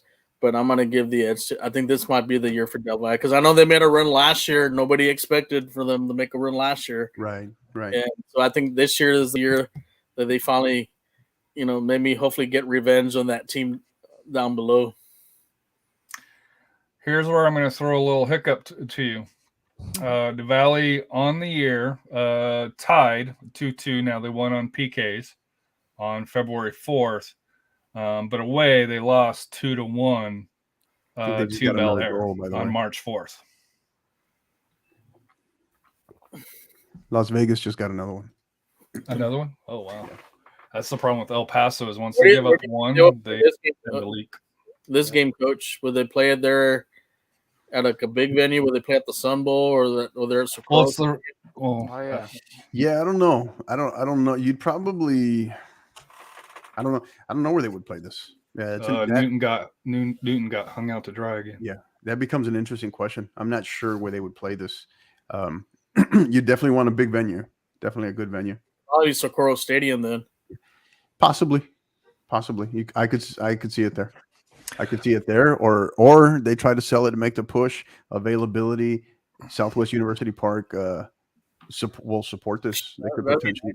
I think that'd be the city. Yeah. I have a question here for you because we know the Valley draws well. How does two of these these are powerhouse schools? How would they draw attendance wise?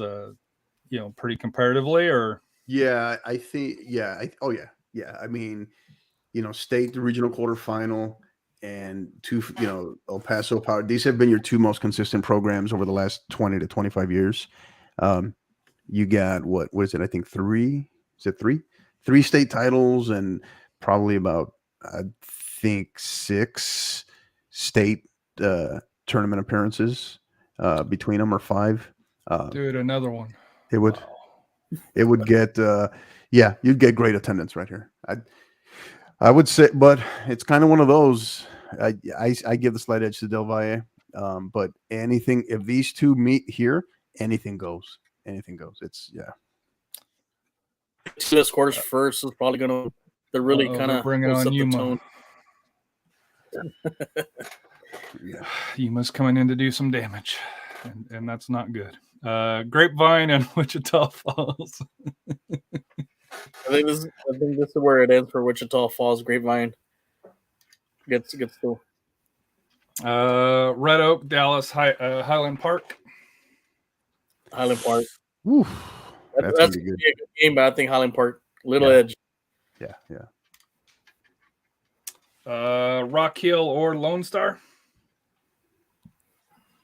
I'm going to go Lone Star. Coach? Yeah. I think the gauntlet that is that Frisco district, I think it prepares them well. White House and Midlothian? I'm going to go with Midlothian. Mm-hmm. And Wakeland and Liberty of Frisco. I'll go Wakeland. Yeah. So, and I know we touched about this last week, and you guys have already hinted on it. The Dallas Academy system, is that what sets Frisco apart? From the other Dallas Fort Worth area schools, or. Yeah, I think you can make that. There's a bit. Yeah, I mean, it can't be ignored. It's a huge factor for sure. I don't think it's the only one. You're talking about just how new those schools are as well. You have clubs like Solar, and then Texans, and You know, those are El like Paso pulled one back now on a leak by the goalie. those are the top programs for that. So those are your three main academies there in the Dallas area. You know, also have Lightning too. That's another one. I think but there's so much competition over there, and like I said, these kids are basically battle tested already from club side. So, and that's why what makes the games here interesting here for the high school. Wakeland and Midlothian for the regional semifinals. Who are we rolling with?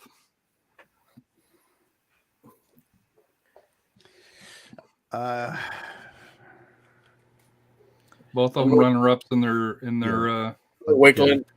Until otherwise, yeah, it's hard to ignore. Yeah, Wakeland. exactly. Yeah. Give it to the Oklahoma school. Lubbock, Cooper, and Cooleyville Heritage. Colleyville. Yeah, I like Colleyville.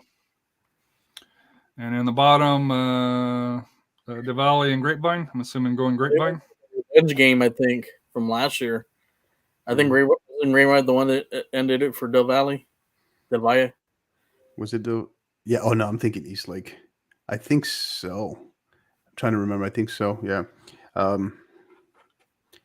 think. Go ahead, Coach. Oh, go ahead, Coach. No, I was gonna say I think a heck of a run for Del Valle, but I think where they're at, how far they've come, and considering what they lost from last year, I think this is maybe where it ends for them. So defense is optional in El Paso now. Another goal. So they played 15 minutes and 5 goals since the start of the second half. Wow.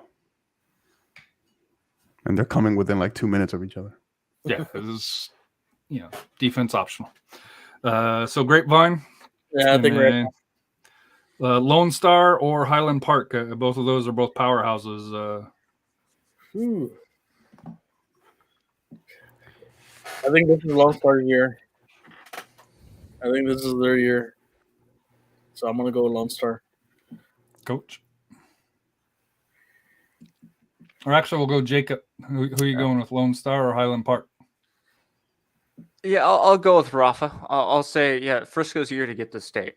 I wouldn't say it's Frisco's year to win it all, but yes, Frisco's year to probably get there to state. For Lone Star? Mm-hmm, for Lone Star, yes. Coach, your final thoughts on that one? Yeah. I think a number of factors at this point, but I could see Lone Star. Yeah. Mm-hmm. So, Colleyville Heritage or Grapevine? Grapevine. The winner and runner-up of 6, and then the winner and runner-up of 9 as well. Wakeland or Lone Star? I think Lone Star finally dethrones the state champs, and Lone Star punches their ticket to Georgetown. How did they go? How did they match up head-to-head, Harry? That's a great question here. Let's see, Lone Star. Here, let me find one. So normally, if you're from like the same district, you're put on 2 opposite sides of the bracket. Oh, they won both games, 2-1 and 2-0. 2-1 and what? 2-0. 2-0. Lone Star, right? Yeah. Lone Star won. Hold on. This is Wakeland, right? Lone Star. The only loss on February 25th. And Wakeland won 2-1 on January 25th. So yeah, they've played basically right around this time each month. So they split? No, they swept the season series. Lone Star did. So the only team that gave Lone Star trouble was Frisco, and Frisco beat them, and then they tied them. And they tied Liberty as well. And Heritage too. Yeah. So is this a third time's the charm effect? Given it's also the defending state champion, does Lone Star have what it takes to beat Wakeland a third time? I think they do. Where's this at? Where's the regional? Does that matter where the regional final is or no? Because the other factor is this is because they're what's Friday, Saturday, right on these matchups. So Yeah. if you look at who do they both have kind of the same? It's in Carrollton. Yeah, the Region 2 is in Carrollton. The matchup before, who has the tougher matchup? Because I know that's what we decided with one of the others. Just does somebody have it easier? Well, Wakeland probably has it easier. Lone Star has the tougher one. Yeah. Yeah. Who's got the legs here? Because they're back-to-back days. Yeah. Yeah. Also, for me, I'm going with Lone Star. Okay. I think this is their year. I think this is their year. They knock off Wakeland. They got a different Frisco team to go to Georgetown, which would shape up a pretty interesting semifinal. Grapevine and Frisco Lone Star for that here. But it seems like you guys think Grapevine. I'm not saying they're locked by any means, but as far as this matchup here, their path seems to be a little bit easier compared to the Frisco schools. Yeah. Oh, yeah. All right, so moving to 5A 3 and 4 here. For right here, let me get that bracket here. And this is where that's the girls. Go back 5A 3 and 4. Porter and College Station.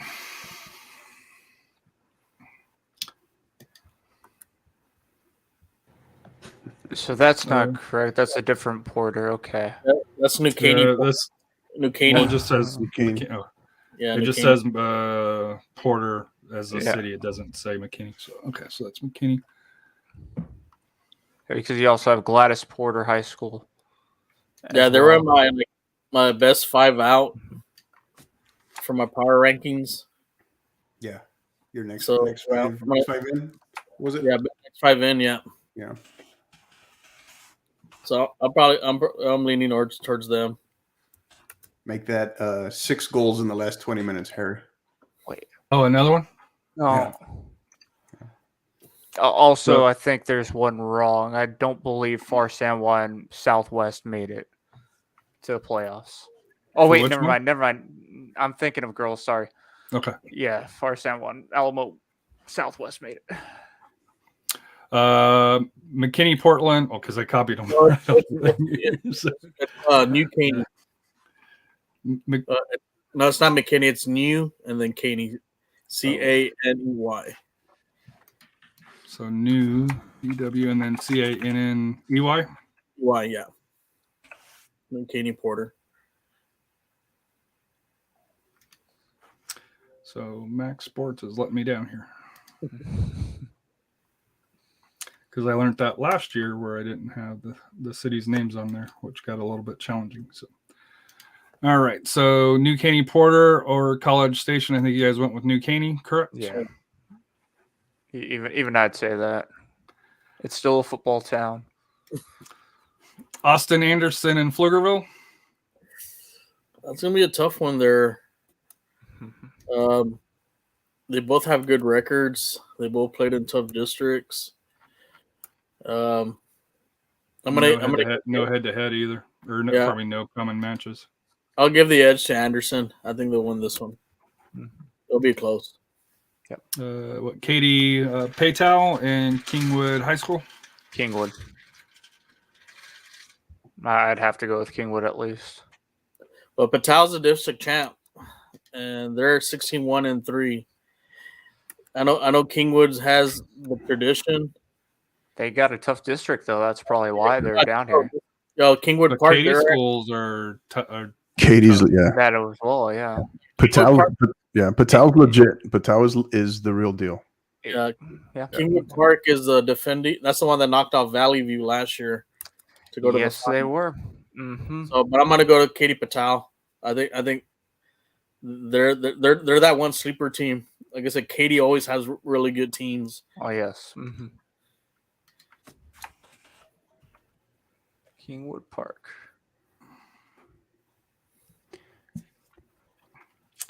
So we're going Katie? Yeah. Pflugerville, Hendrickson, and Austin Northeast Early College.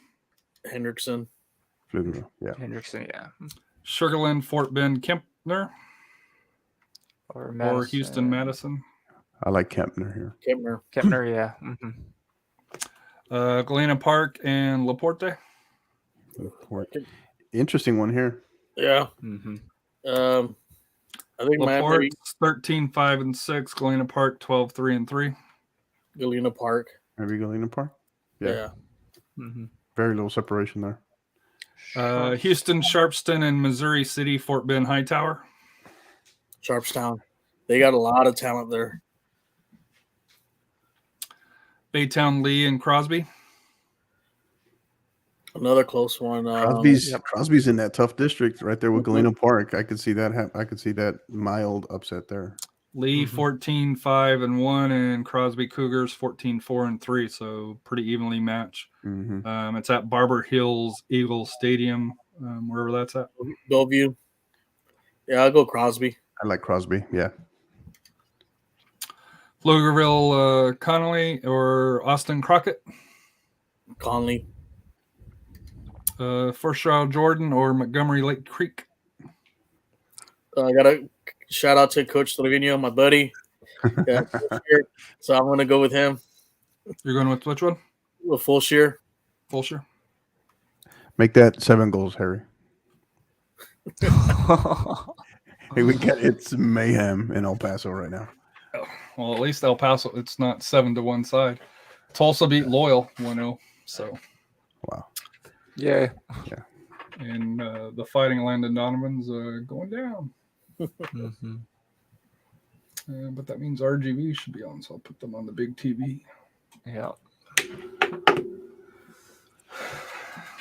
And Austin McCallum and Pflugerville Wise. Ooh, that's a. I don't know McCallum's a chance, but I'm going to go with Weiss. I think this is the upset. A battle-tested Weiss against, and you can make the argument just a leaner district than 17. Yeah, I like Weiss. It is at hold on, McCallum. Let me see where it's at. Looks like Royce is going bonkers in that game. Oh, this is at the historic House Park in downtown Austin for that match. Conroe, Caney Creek, and Magnolia West. That's a tough one there too, because those are 2 good programs. Yeah. What's similar opponents, Harry? Let's see. So record according to here, Magnolia West 7-4-8, Caney Creek 15-4-1. No common opponents. I go Caney Creek. I'm gonna give them a little edge, but Magnolia is gonna give them a game. I'll defer to Rafa on this one because I think I could be talked either way on this one. Baytown, Goose Creek Memorial, and was it Mount Bellevue, Barbers Hill? Goose Creek. Houston, Wisdom, and Angleton. Angleton, I think. Angleton, yeah. Port Neches Groves and Texas City. PNG, man. PNG. Yeah, PNG. Richmond, Foster, and Houston, Waltrip. I want to go Foster. Yeah. Coach. Yeah, same. Good. New Caney Porter and Austin Anderson. Simon Porter. New Caney Porter. Katie Paytow and Pflugerville Hendrickson. That's gonna be a good game. We're probably gonna play that game at probably like College Station, but I'm gonna give Katie Paytow the edge on that one. Yeah. Fort Bend Kempner and Galena Park. That's an interesting game there, but I'll go with Kemp. I'm gonna go with Kempner. 24. Oh my goodness. Yeah. I can see Kempner. Yeah, I agree with that. Sharpstown and Crosby. I'm gonna go Sharpstown. Yeah. Bottom half of Region 3, Pflugerville Conley and Fulshire Jordan. I'm gonna go with Fulshire. I gotta go with my buddy. I think he'll pull this one off. There's another one. Man. He's biased. Speaking about USL, RGVSC look like they're the better side. It's I 1 think- minute in. I think a Locomotive Las Vegas game is 7v7. I think. Dude, eight goals in what 45? Not It was even 30 zero. minutes. It was 0-0 at the half. Wow. Okay. Yeah. I mean, I'll go with Rafa on this one. I could see the mild upset there. Pflugerville Wise and Conroe Caney Creek. Caney Creek. Baytown Goose Creek or Ingleton. Baytown. I think Baytown will win that one. PNG or Richmond Foster. PNG. I like PNG here. I like Foster. I think they may surprise some people, but I'm gonna go with Coach with PNG. All But right, let's move. don't be a surprise with Foster. That one they could pull an offset on that one. Here's where I see some fireworks. Oh man, already. Southwest and Sam Houston. Wow. Well, I'd say Southwest probably. The surprise team of the region in 5A of the area. I was like, can they pull it off? Sam Houston has never made the playoffs, and this is their first. And I've seen them play. Yeah. Great bunch, kids. They got talent, but I'm gonna give the edge. Still to a year away. They're about a year away. And their gift is Southwest. Yeah. Southwest. The interesting part, because you guys, and it depends on how far that they progress. You guys say coaching matters, and their coach that had them here is now coaching Correct. Texas A&M San Antonio. So Yep. that we'll see how much that comes into play. Georgetown and New Braunfels Canyon. It's at Georgetown, I think. So I'm gonna go with Georgetown. Like Georgetown. I agree. Let's see here. See if it tells where it's at. Yeah, it doesn't say. Georgetown, Lanier and Harlandale, Battle of the City. Lanier's been that sleeper team. They're 22-3. Yeah. They have two really good forwards. I think they'll win that game. Yeah. Mm-hmm. I'm going to go get a drink, but I'll have you guys tell me or talk about Alamo Heights and come to an agreement between Alamo Heights and Georgetown Eastview, because I have a feeling this is going to be a fun match. Oh, it's going to be a blast, especially if it's at Alamo. Alamo Heights, a beautiful, beautiful stadium, right? I think this one's at I was gonna say Where- where. neutral side, I think. Yeah, I was gonna say, but where? Do you recall where that was though? I think it is neutral. I gotta double check. Yeah. I think it was it might be in Buda.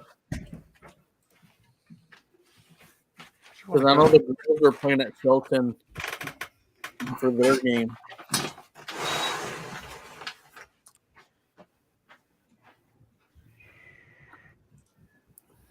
Yeah, Computer. I still think that Alamo Heights, I think, would end up winning, but then again, I'm thinking football, I think. Well, last year they had a very complicated game versus Cedar. I think it was Cedar Park, Mhm. and they did not do well. And this team, I think it has a little more. They didn't. Here's the thing with them. They did knock off Dripping Springs. Georgetown Eastview at Alamo Heights. Layman. Friday, 7 p.m. Okay, so it is. Okay. Yeah. So That's a big the difference. home game for them.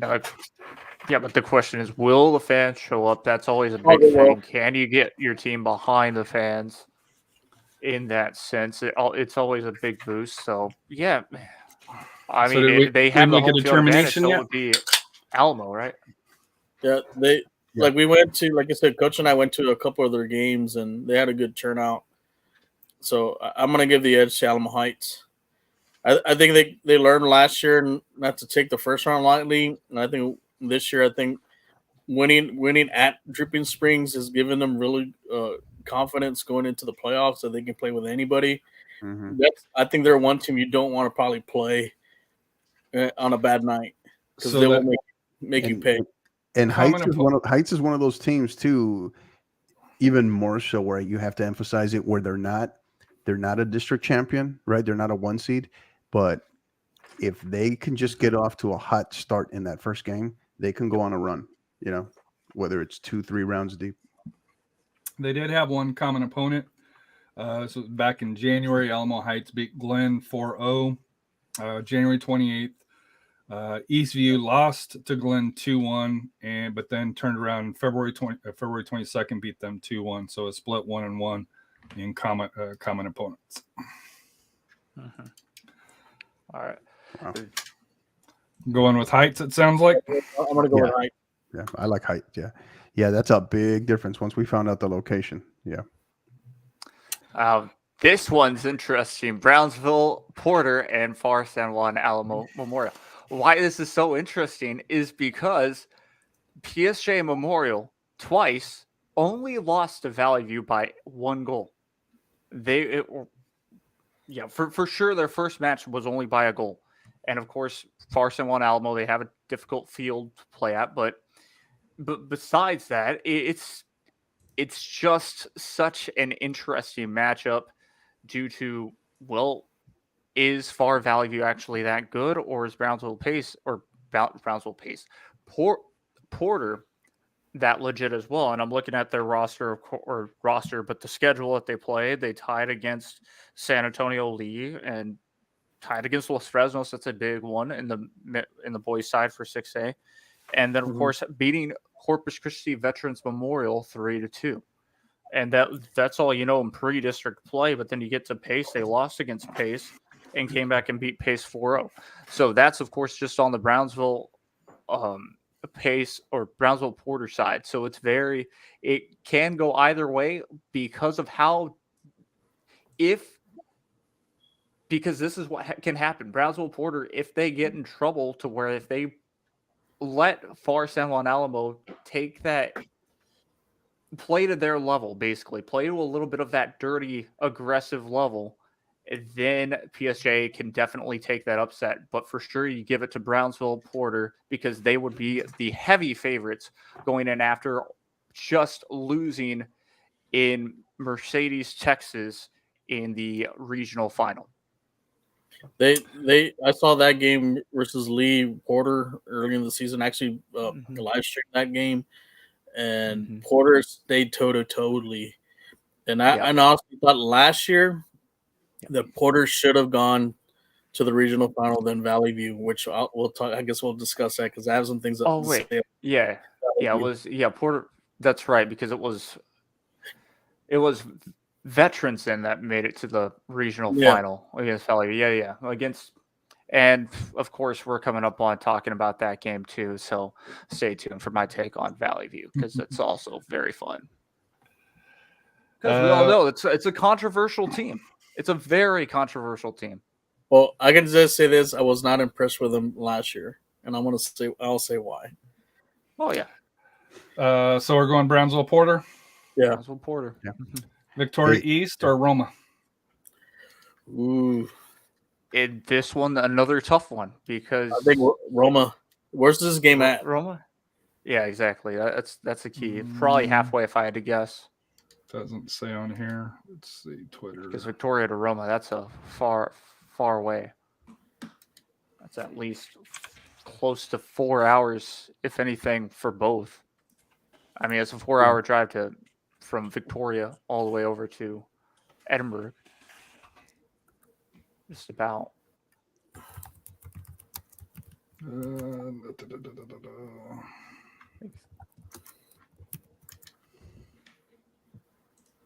But yeah, that 5A by district, Victoria East, Roma, 8 p.m. Friday, Harlingen Mini Stadium. Oh wow, it's at Harlingen.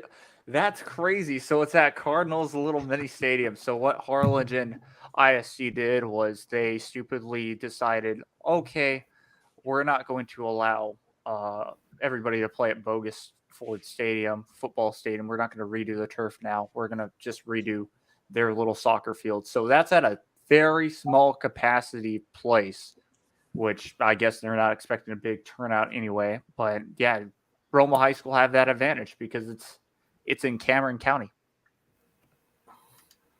Yeah, I'll go Roma on this one. Far Valley View or Brownsville Pace. I think this is going to be a topic here. It sounds like A like a huge backyard topic ball, right? for sure.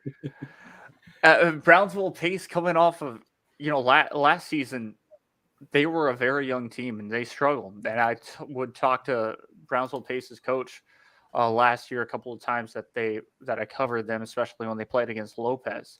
And it was very interesting to talk to them and say, we will have a chance probably next season and things.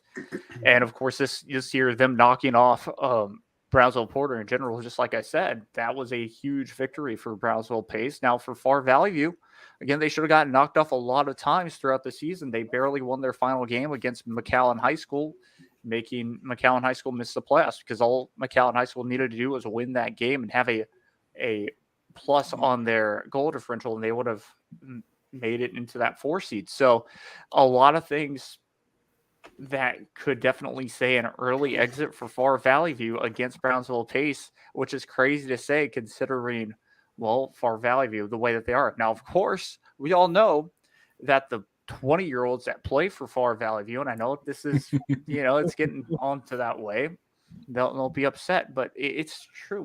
When you have that proof, when news sources have broken the news because of people sending in actual facts, as in birth certificates, there you go. So but in all seriousness, I think Brownsville Pace can definitely have that upset. Wow. I know A 4 seed upsetting that 1 seed. Like I mentioned about you. Oh, go ahead. Mm-hmm. I was just saying it's because I covered that district and it's a tough district, but 2nd, 3rd, and 4th place. Valley View had that one with a month left.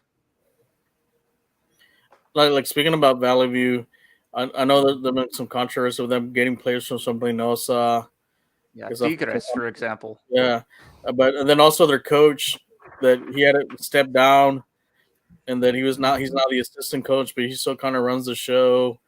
And then not to mention a fight this year too. wasn't there the player that was a star player that's he had to step down. Stepped away all of a sudden.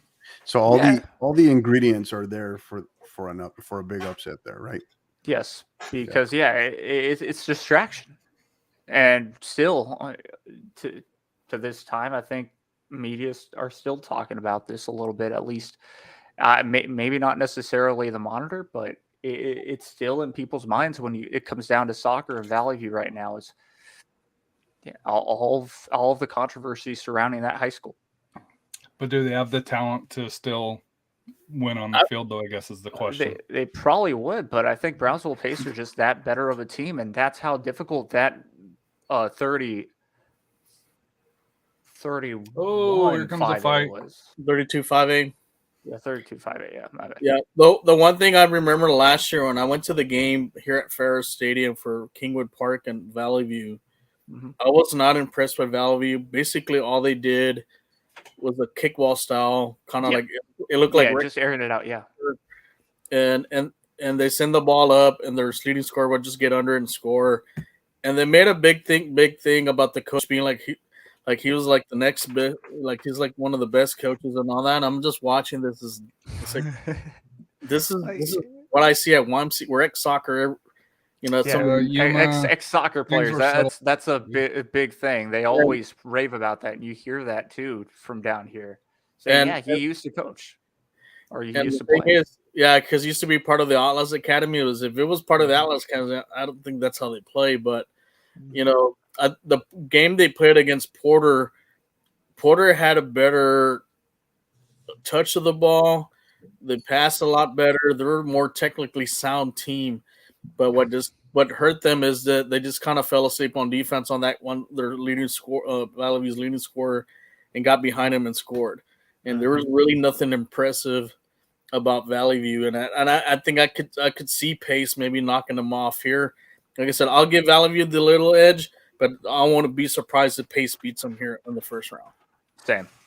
I would not be surprised if it's close to an all 32 5A district winning. The by district is what I'm saying. Because then we can get, soon talking about when Sherryland comes down and talking about how they kind of fell off in the last couple of weeks. And that'll be a fun topic. So, who are we rolling with? Valley View or Pace? You guys have made arguments for both sides. I mean, I'm still sticking. I think it's going to be You're an going upset. Pace. I'm going Pace. Rafa? I'll go with Valley View just for maybe this. I think they sneak a win out of this game. Very Coach, possible. that puts you in the hot seat. I think all the ingredients are there for Valley View to fall. I do. I see that. Okay. I think there's a real argument for that. So I'll go Pace. La Jolla, La Jolla. La Jolla. La Jolla. Palmview or Corpus Christi, Ray? I think Palmview. Yeah, Palmview. Are they still state ranked? I forget sometimes. You're thinking of Waters Lincoln. Oh yeah, I'm thinking of Waters Lincoln. Yeah, my bad. Yeah. So yeah, Palmview though. But yes, Waters Lincoln. When we talk about them too, they're a fun team. So we're rolling with Palmview. Mm-hmm. Yeah. Oh yeah, and that's going to be in 6A. Is Waters? That's right. Before they move down to 5A, it's a crazy turn of events, as well as Rio Grande City coming back to the Rio Grande Valley to play against our RGV schools again, instead of going out to play against like La Jolla school, or not. Yeah, Laredo. Here we go. We got the dripping. What did you call this, Harry? The Dripping Springs Invitational. Dripping Springs Invitational. Yes. All right. Well, that's more on the girls' side, though, right? The boys. No, but I think you dropped that before on the boys' side, if I remember correctly. I'm more confident. I'm more confident in the girls, and Rafa, has already been bought by Dripping Springs here, Booster Club here. So, I've had multiple people send me pictures of him wearing his drip beanie when it's like 75 degrees outside. I will say the Dripping Springs Booster Club, does support our show, and I'm assuming 50/50 podcast or the 50/50 podcast as well. So. Shout out to Dripping Springs Booster Club and the area there, but phenomenal Booster Club. And just the way they go about things, they're awesome. But we do have to give Rafa some stuff. We'll just say, since this is a high school show for UHVs, and that's what they need to do. And I will mention this because we're still trying to figure out what we're going to cover Thursday and Friday, particularly Friday, but. Again, also shout out to Dripping Springs Booster Club because they did specifically reach out to us, inviting us out to their doubleheader on Friday and host us in Goal 9 press box. So El Paso won, 4-5 now, 9 goals in the second half, but about 4 minutes left, depending on the ref's whistle. So I'm assuming we're going Dripping Springs. I know we kind of joked with it, but. Going against Leander Glenn. Yeah. And in case you guys were wondering, we're officially 17 minutes over or into our new record timeline, by the way, from last year. So, well, to be fair, a half hour or so of it, was speaking with Felix and going through on that before we got. I factored that in. That's why I said only 17. I deducted the first 30. Yeah. Hey, well, we're not even. Well, we're not even half. Well. Exactly. We still need to do the girls' side as well. Yeah, we're not even halfway here, so we got to pick it up here. Yeah. Or split it in a different show, but I don't think we can do that with this game's kicking off tomorrow. Breckenridge and Medina Valley. I'm gonna go Breckenridge. Yeah, Breckenridge. Yeah, they got a good team. They had a good season. Leander Rouse and Kerrville Tybee. That's your super team right there. Watch out for Leander Roos. They have a good team this year. They could challenge somebody, which we'll talk about in a bit. Kerrville's been a little bit down too this year, right? Before here on both sides, yeah. Legacy, Southwest Legacy, and Edison. Is it for the boys side? Yes, the boys. Yeah, I had to think about it too. No, actually, it's not. Southwest boys are playing Edison, I think. No, What this is is Southwest That was- Legacy. okay. So they did change it Okay. because I saw some postings on there with Southwest. Southwest is playing Sam Houston. Okay, did they change it? Because I did see something.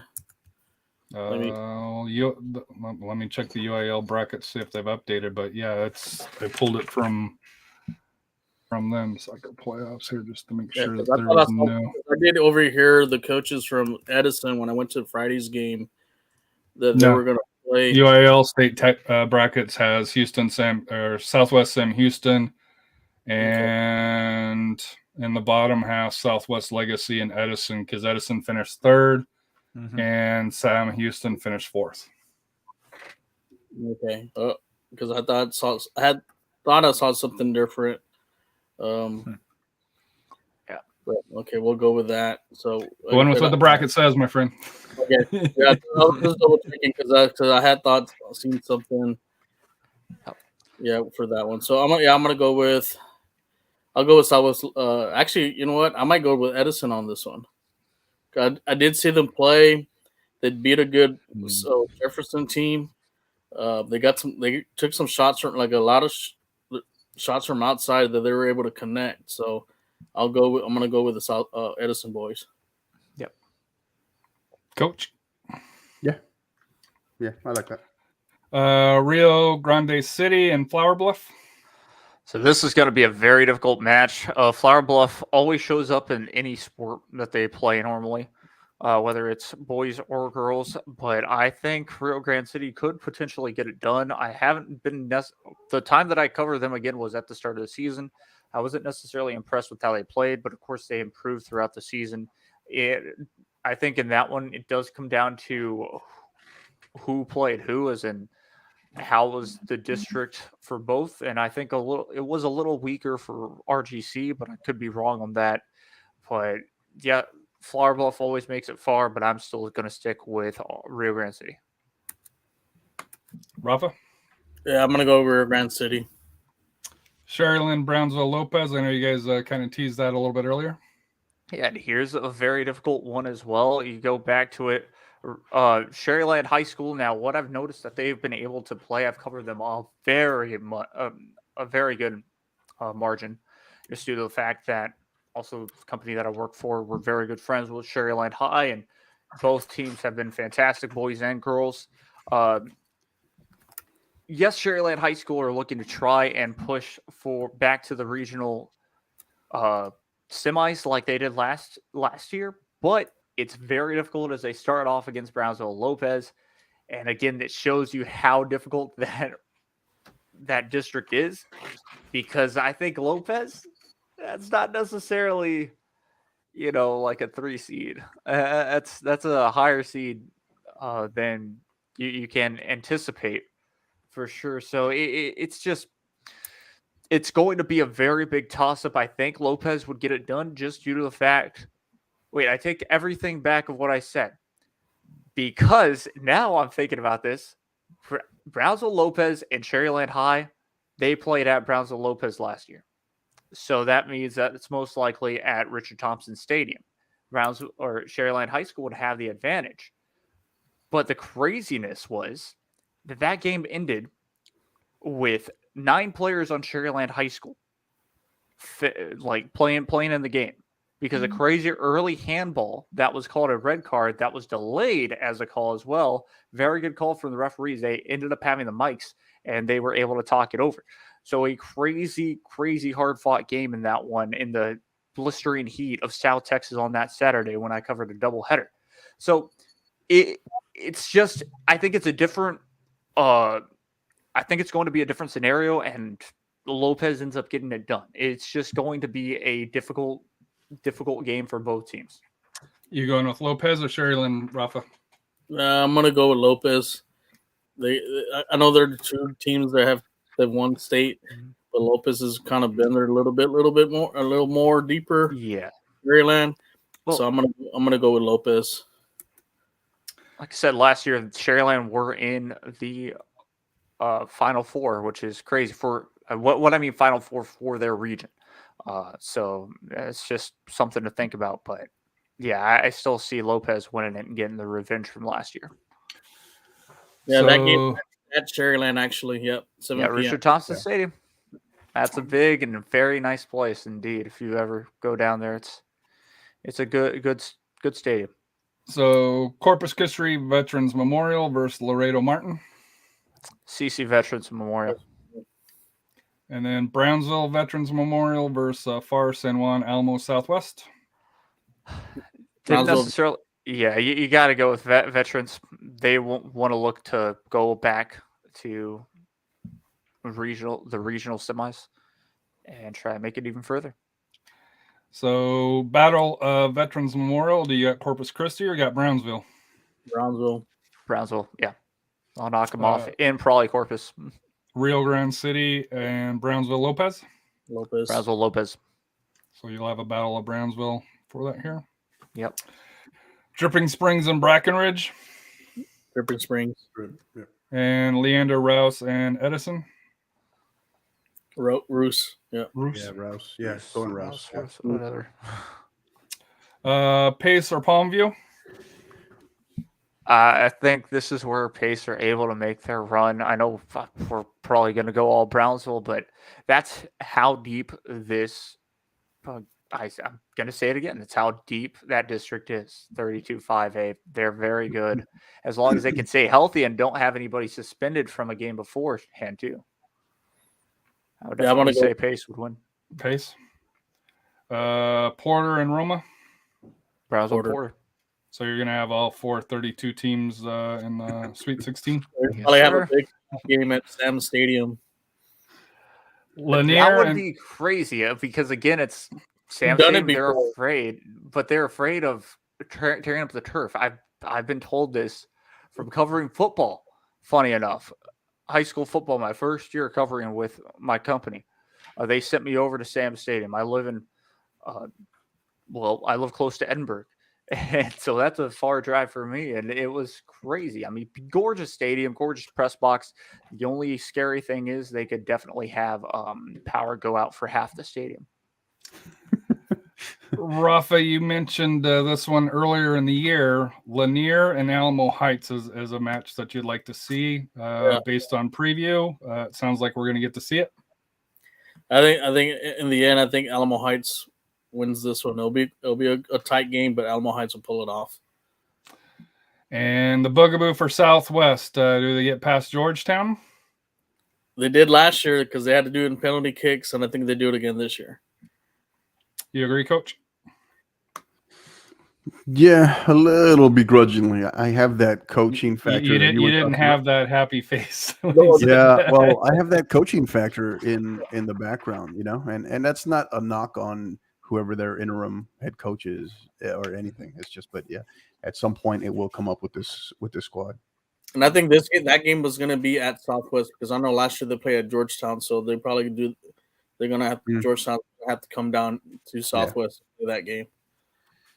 And USL still has the New Mexico United logo or name on it. Southwest and Alamo Heights. Has it been like that the whole game, Harry? Yes. Oh, You wow. gotta be kidding me. Well, at least they got the score right. And they got the logos right, but the name's wrong. Yeah. So I like give me Heights here. Give me Heights. Rafa? I'm going to give the edge to Southwest. I think they tied earlier in the scrimmage, but I'm going to give the edge to Southwest. Yeah. So, Jacob, you're the tiebreaker. Southwest or Alamo Heights? Yeah, let's go with. I think Heights could definitely knock it off, but I think it'll be knocked off in penalties. Honestly, I think that's where it would head. Okay, it's going to be a battle no matter what. Mm-hmm. Yeah. Porter or Pace? And for the third time, they've split it 1-1. Yeah, it could definitely be at Sam Stadium. It could definitely, or better yet, they might even randomly put it at Mercedes Tiger Stadium because it's bigger, and they know that it will be a bigger match, even though they should be close to the same. I really don't know, but either way, it's going to be technical. I think tempers will flare definitely if it gets to this situation, and you'll see Porter back. I think Porter would knock him off. Is that who you got, Rafa? Yeah, I got Porter. So Southmost would win again. Bottom half, Dripping Springs. This is going to be a real test for Dripping Springs here. But I'm going to give the edge to Dripping Springs on this one. Thanks to the hat. And the other Brownsville matchup, Lopez or Veterans Memorial? This is going to be fun. So, man.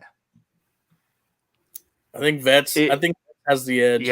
Yeah, because they've been here recently. Which one? Brownsville Vets. Yeah.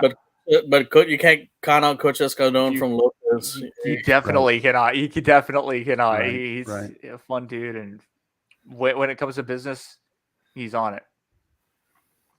But yeah, if that does happen, then it's Brownsville Lopez, and they would wait. Never mind, that's on the wrong side. But I was gonna say, then you would have Lopez versus Porter, and that could potentially happen too. That'll be next, but that could be coming up. Yeah.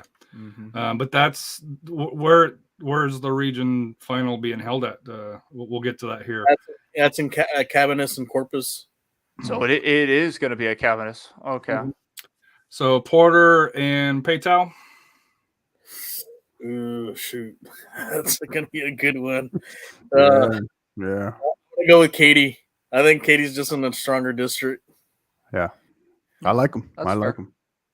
Mm-hmm. You got Fort Bend Kempner or Sharpstown, pardon me. I think Kempner pulls this one off. Yeah. Kempner. And I think we're all in agreement with Katy when they move on. And Jordan or Caney Creek.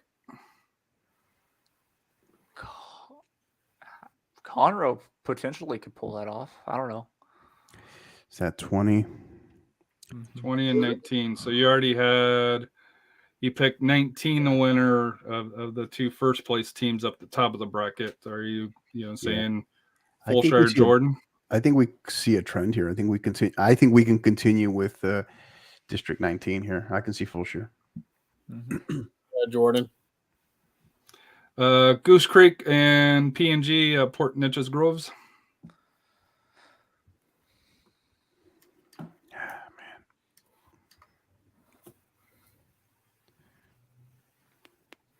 I think PNG. Slight edge there, maybe. Slight edge, just I think the little bit more of, all right, does tradition come into play here? All right, so the bottom half of the bracket, who advances? So Jordan or PNG? I think PNG. PNG. Mm-hmm. And Dripping Springs or Brownsville Veterans Memorial? Oh, that's gonna be a great game.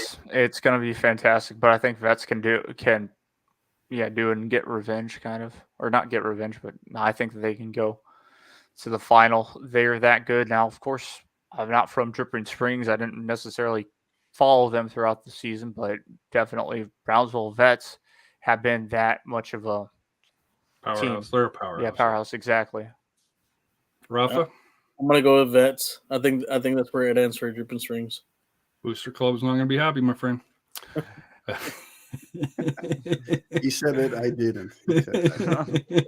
Remember that. Katy, Paytow or Sugarland Fort Bend Kempner? Hey, I'm gonna die on that hill with Patel. I think, I like him. That's an incredibly strong district too. And then Heights or Porter? Ooh. I give the edge to Porter. Yeah. I think this is where it ends for Heights. Yep. You just don't like San Antonio teams there, Rafa. It's got Brownsville in the name. Why are you even asking? Yeah, that's not that hometown. So I know Coach is rolling with Katy. He's already mentioned it. You got him over P&G. Yeah. And then Rafa, both teams have Brownsville, so you got to choose either Porter or the Veterans Memorial. Don't say Brownsville. You got to pick someone here. Come on. It's not too late to change Dripping Springs back on, my friend. I think this is year Porter gets through. Yeah, I would say that definitely Porter's.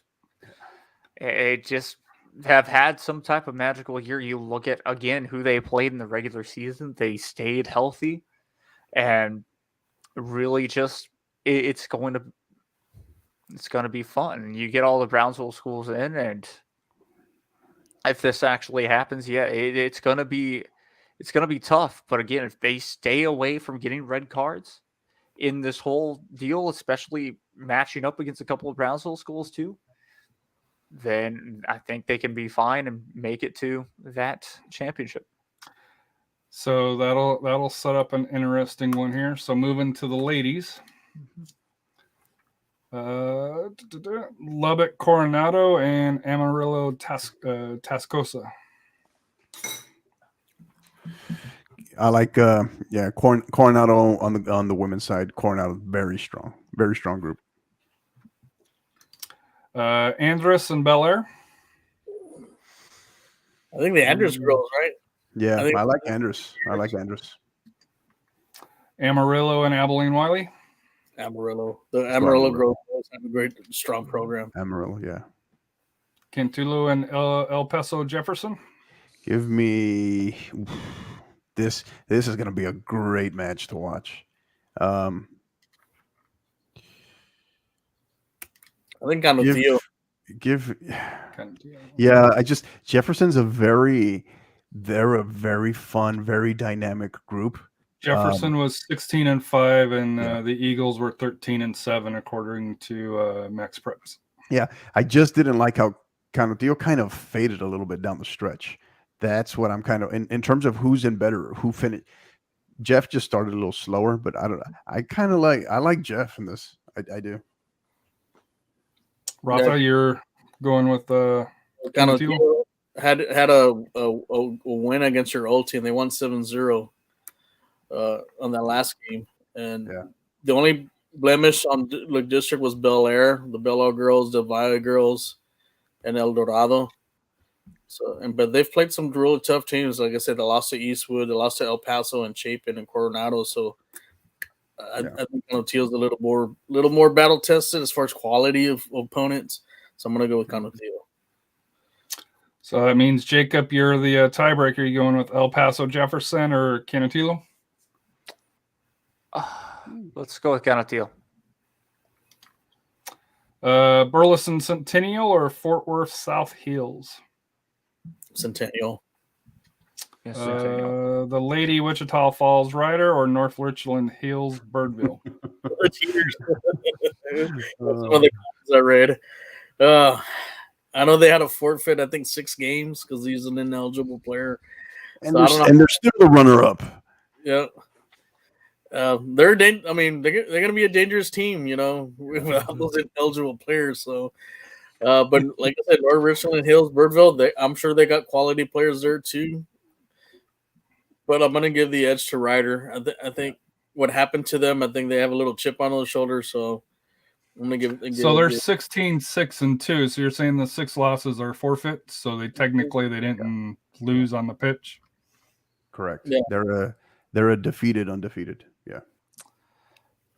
Yeah, I mean, well, and then you could also make that argument of if you use an ineligible player, then, well, what happens without them or without that player on the field? Still been playing well, so yeah. Going to Wichita Falls, Fort Worth Timble Tech or Burleson? Burleson. I might go Burleson. I think Burleson is a little tougher to. Yeah. In the district. Yeah. They're 14-7-1 overall. 12-5 for Trimble Tech. Yeah. Next one, I'd say Alvarado probably. Alvarado or Colleyville Heritage? Colleyville. Yeah, I like Colleyville. Oh, never mind. That's fine. Del Valle or Burgess? Yeah, Del Valle. This will be Del Valle. Yeah. Randall, Amarillo, Randall, or Lubbock Monterey. I like Randall here. El Paso High School or El Paso El Dorado. So here's the darlings, I guess, right, coming out of El Paso right now in terms of what a lot of people are high on, with El Paso High. But El Dorado, I would say, they have a pedigree, and they're getting ready to make that push up to 6A. I would not be shocked if El Dorado finds a way to push this, figure this one out. So I don't know. I'm gonna go with a shocker here out of the gates. Here, a 1-5A, 2-5A matchup. I'm gonna go El Dorado. You're gonna let Coach go with the upset, Rafa, or are you gonna? I think El Paso wins this one. I think they finally get the by-district win. It'll be a close game, like Coach said. It's going to come down to who wants it more and who controls the game, who really controls the game. Can you look up? You got any? I know there's got to be a good chunk of common opponents here. Yeah, there is. Common opponents. El Paso was 6-0. El Dorado was 5-2. El Dorado lost to Eastlake 5-0, and they tied a Cantulo 2-2, but lost on PKs. Where El Paso beat Eastlake 3-2, about 10 days apart when they played them. Yeah, and beat Horizon 9-1. So the 11-0 over. That's not, no disrespect to Horizon, but that's not saying much on the Horizon side. But and that Eastlake, it's not. It was early in the season. It's right. It's a win up. In terms of 6A, but yeah. So, but if you're going by records, right. I'm gonna roll the dice here and pick the upset there. And I'm picking El Paso. Jacob, you rolling with the upset or are you rolling with the favorite? Let's go with the upset. Me, I'll always choose the upset. Cooper versus Palo Duro. Cooper. Grapevine versus Granbury. Grapevine. Yeah. Oh yeah. Arlington Heights or Mansville Timberview. I think Timberview. Mansfield. Wichita Falls High School versus Corinth Lake Dallas. Wichita Falls. Yeah. Mansfield Legacy or Saginaw. Legacy. I think Legacy. Yeah. So especially for that, real quick, it's pretty cool that mainly you'll see the teams that normally win. Yeah, they might be the higher class ones because they play a lot more club. And when you have a lot more club players on your team, normally that's going to make you more successful. And that's where that next round comes into play. And, I mean, that's where a lot of the by-district wins come from as well. I think you see that more in the 4A. 5A, I think we'll see most teams are in club areas, it seems like here. Has been my experience. Coronado or Andres? Coronado. Yeah. Amarillo or Cantulo? This would be Amarillo. Yeah. Centennial or Ryder? That's going to be a good game, but I'm going to give the edge to Centennial. Bullerson or Heritage? Colleyville. Heritage, yeah. Del Valle or Randall? I think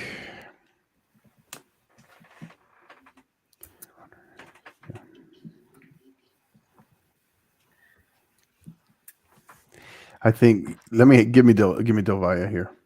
I like Del Valle to figure this one out. This would be kind of unprecedented territory for their girls program here if they can push through here. You rolling with that, Rafa? No, I'm gonna go with Canyon. They just played a little tougher schedule. They got some quality wins. I'm looking at it. They beat Midland Legacy. They beat Lubbock Cooper. They beat Pampa. They have a loss to Wichita Falls Rider, but a close one, 3-1. It's Randall. Yeah, Kenyon Randall. Yeah, Oh, they Emerald. same thing. They're in the same area. They tied with Georgetown, so I'm going to give them the edge. Now, is that a loss that actually counted as a loss to Ryder? Yeah, it was a tournament loss. So it wasn't even with their. So that was without their ineligible players that they lost, not with their. That was probably with the eligible player or who knows. Well, Who knows? Yeah. But yeah, the only 2 district losses they had was against Amarillo, and there were 2-0 losses. So they kept up with the district champ. So I'm like I said, I'm gonna go with Randall. Jacob, you choosing El Paso or you choosing Amarillo or Canyon? I'll choose El Paso. Dorado and Lubbock Cooper. Cooper. I'll take Cooper here. Yeah. Grapevine and Timberview. Grapevine. Yeah. Wichita Falls or Mansville Legacy. I'll give this one to Wichita Falls. Barely. Yeah, Falls. Yeah. Yeah. Yeah, it's going to be a good matchup. On the other side here, Dallas Sunset or Carrollton Creekview. Damn. This could be. I could see Creekview in this. Yeah, that's what I'm thinking. Sunset's 24-1. Creekview's 12-3-4. So both solid records. I'll go to Sunset. I didn't know the record was that good, but yeah. Frisco Wakeland And Wiley East.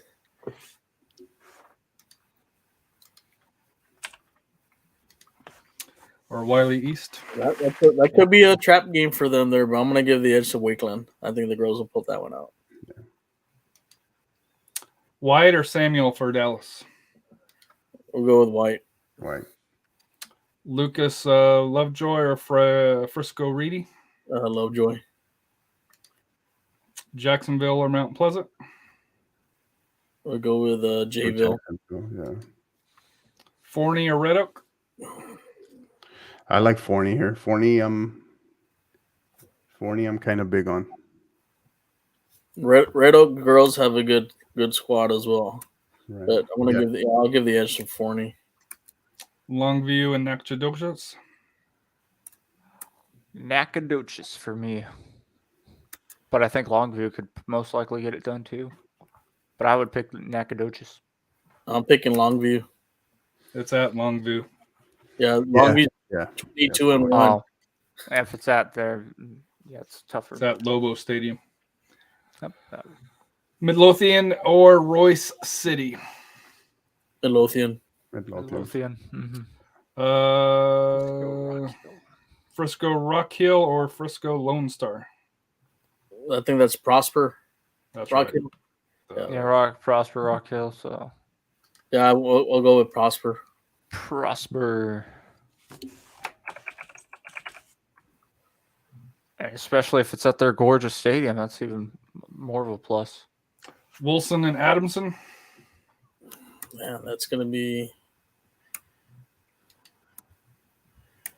That might be a little.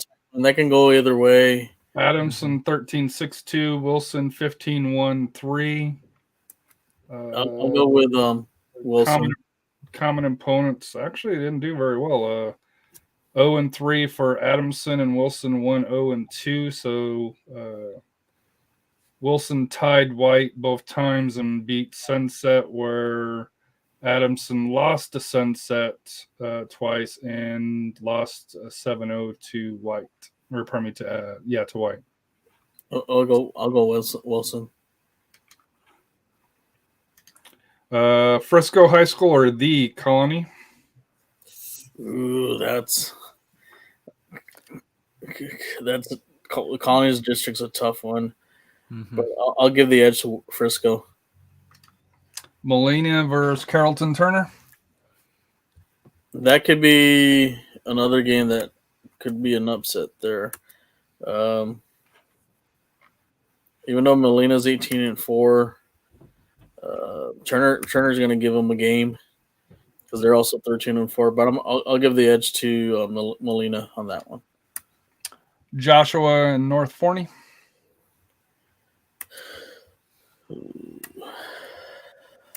North Forney, maybe. They're 12-7-4, North Forney. Mm-hmm. I'm gonna go with Joshua. Okay. They're 18-2. Hallsville and White House.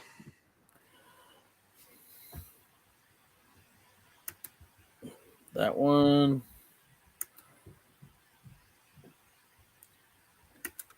I think more likely it's going to be Hallsville.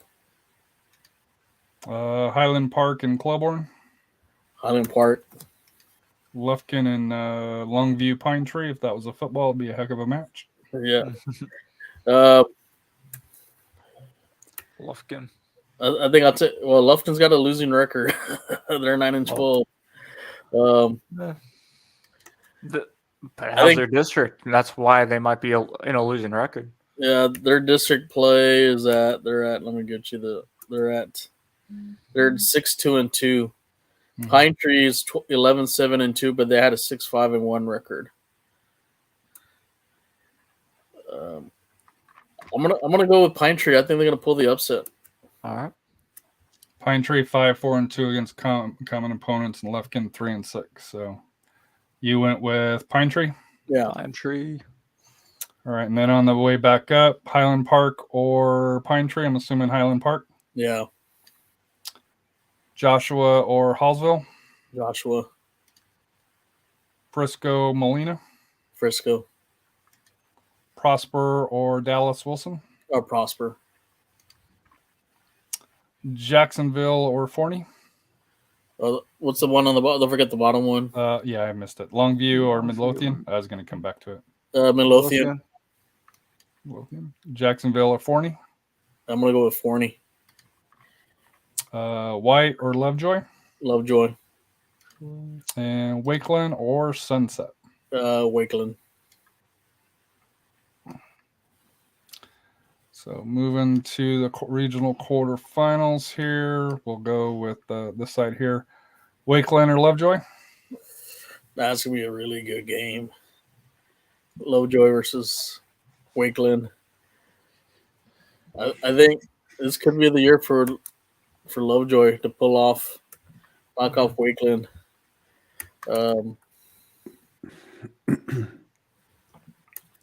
Forney or Midlothian?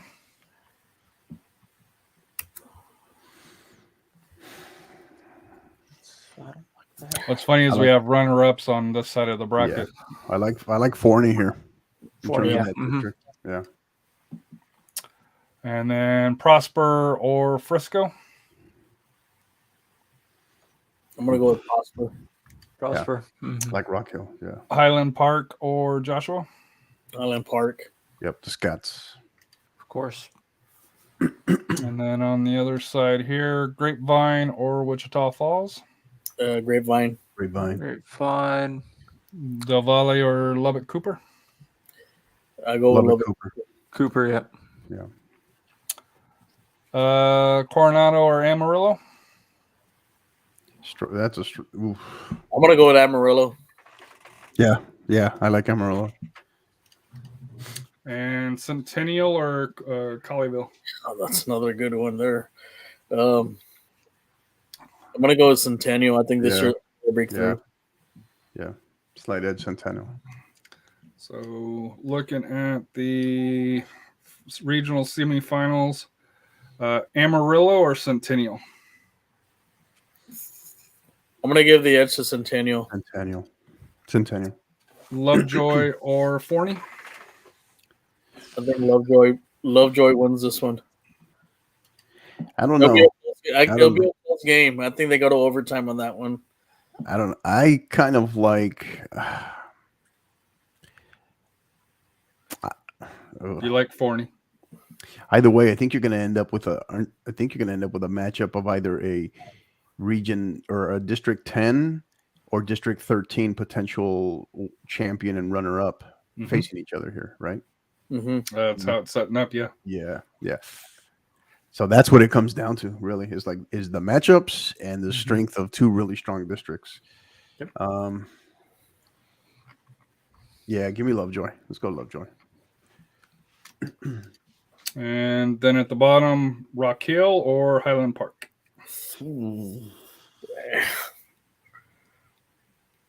I think Prosper finally get. I think they get to the final. That's gonna be a great game. But I think Prosper finally gets over the hump, knocks off Highland Park. Yeah, let's go. I mean, I can be convinced. I can change my mind about 10 times on this. Yeah. It's a flip of a coin. Cooper or Grapevine? Yeah, I think out of that one, that's probably whoever wins, that's probably gonna win your region. Mm-hmm. Yeah. Grapevine or Cooper? Grapevine. Grapevine. So you mentioned Prosper's getting by Lovejoy again. Centennial or Grapevine? Yeah, Grapevine. So then you'd have Grapevine Great versus matchup. Yeah. Prosper there. All right, and then to the 5A ladies here.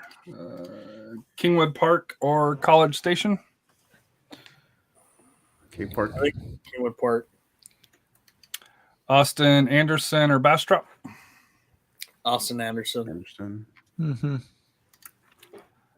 Magnolia or this is the one that the Porter that they let me down on. Yeah, they're in Region 4, and we'll talk about them. The other Porter.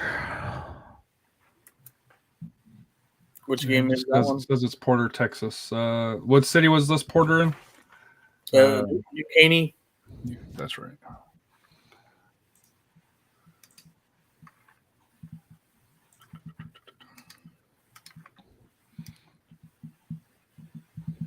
Yeah, I'll just roll with it here.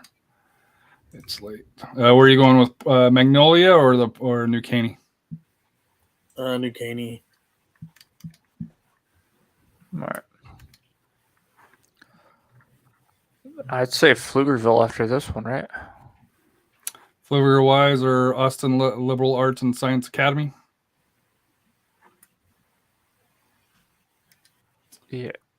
Pflugerville Weiss was 14-3-2, and the Raptors of the Liberal Arts and Science were 4-4. I'd have to go with Pflugerville. To me, it's tough to go with Pflugerville High School or Pflugerville Weiss for that first. Weiss. WEIS. Which game is that one? They 18 and 17, runner up 18 and 17. Mm-hmm. 18 and 7, runner up 17 and 8 in third place of 18. Yes. Because I have here runner up for 17 was Anderson.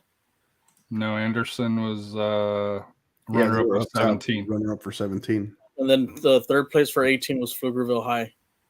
Right, but you had them flipped though.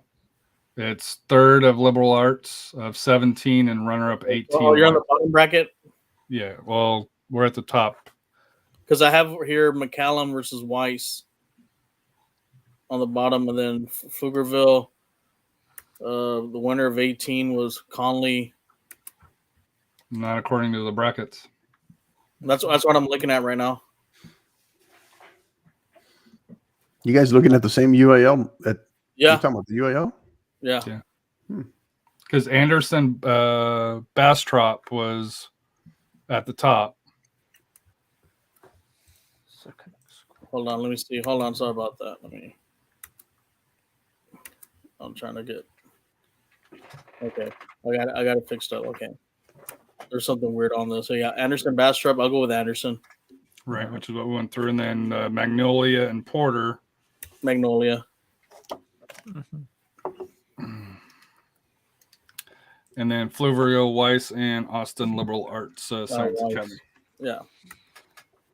Then towards the bottom portion of that top half of the break-in that goes to Turner Stadium, Richmond Foster and Houston Sharpston. Foster. Mount Bellevue Barbers Hill or Baytown Goose Creek Memorial. That might be Goose Creek. I like Goose Creek there. Yeah, give me Goose Creek. Houston Waltrip and Angleton. Maybe. Yeah, As a fourth, you think? Waltrip was 18-3-2. Angleton's 14-3-3. Ooh. Now it goes down to who both teams beat, who both teams lose to.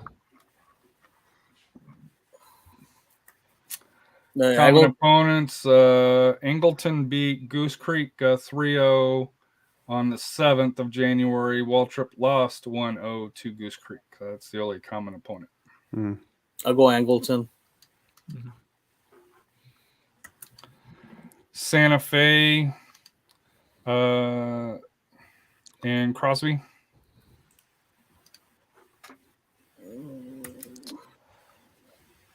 I don't know why I have Santa Fe FC, Santa Fe High School.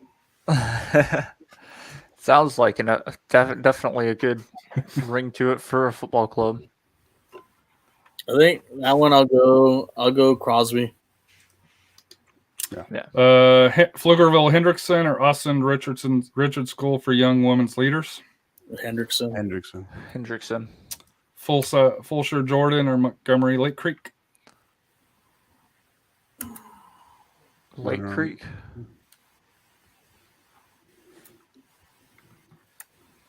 That might be. I think this is Lake Creek's first year. What the heck? Yeah. They were 11-6-3. Jordan Warriors were 14-6-1. I'll go with Jordan Oh, USL. because they finished 13-2 in district. Austin McCollum versus Pflugerville High School.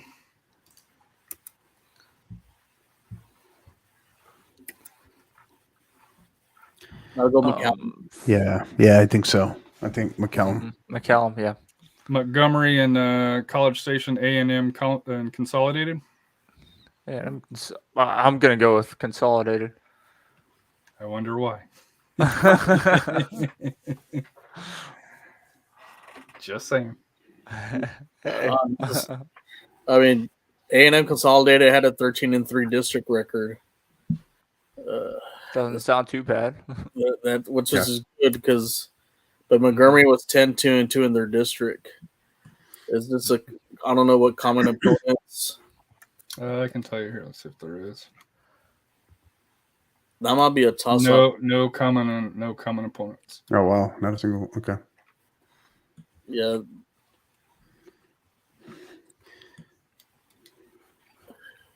So we're going with Jacobs A&M.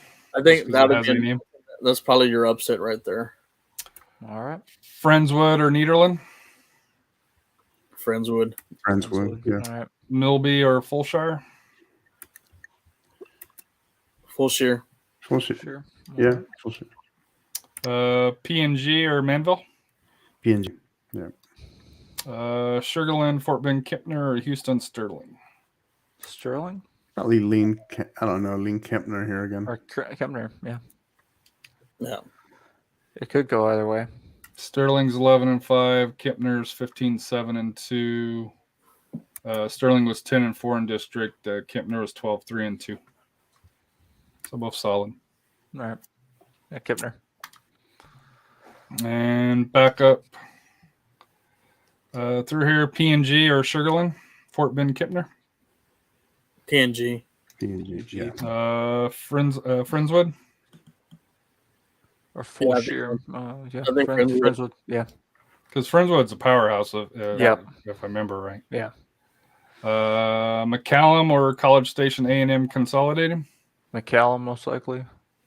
I would think I don't know. they might pull the upset here. You might. I could see Consolidated here. Okay. We'll roll with them. Hendrickson or Jordan. I'm gonna go Hendrickson here. Hendrickson. Yeah. They're in a small kind of going through a small revival there. Angleton or Crosby. Angleton already upset Waltrip, the number 1 of 23. Do they get? I think Angleton. Foster or Baytown Goose. Foster. Magnolia or Pflugerville Weiss. I'll I go like Magnolia. Magnolia here. I like Magnolia here. And Kingwood Park or Austin Anderson. Kingwood Park. Cake Park. KP. And moving on to the other side here, Southwest or Burbank here in San Antonio. Southwest. Southwest. Yeah. Liberty Hill or Alamo Heights? Wow. Wow.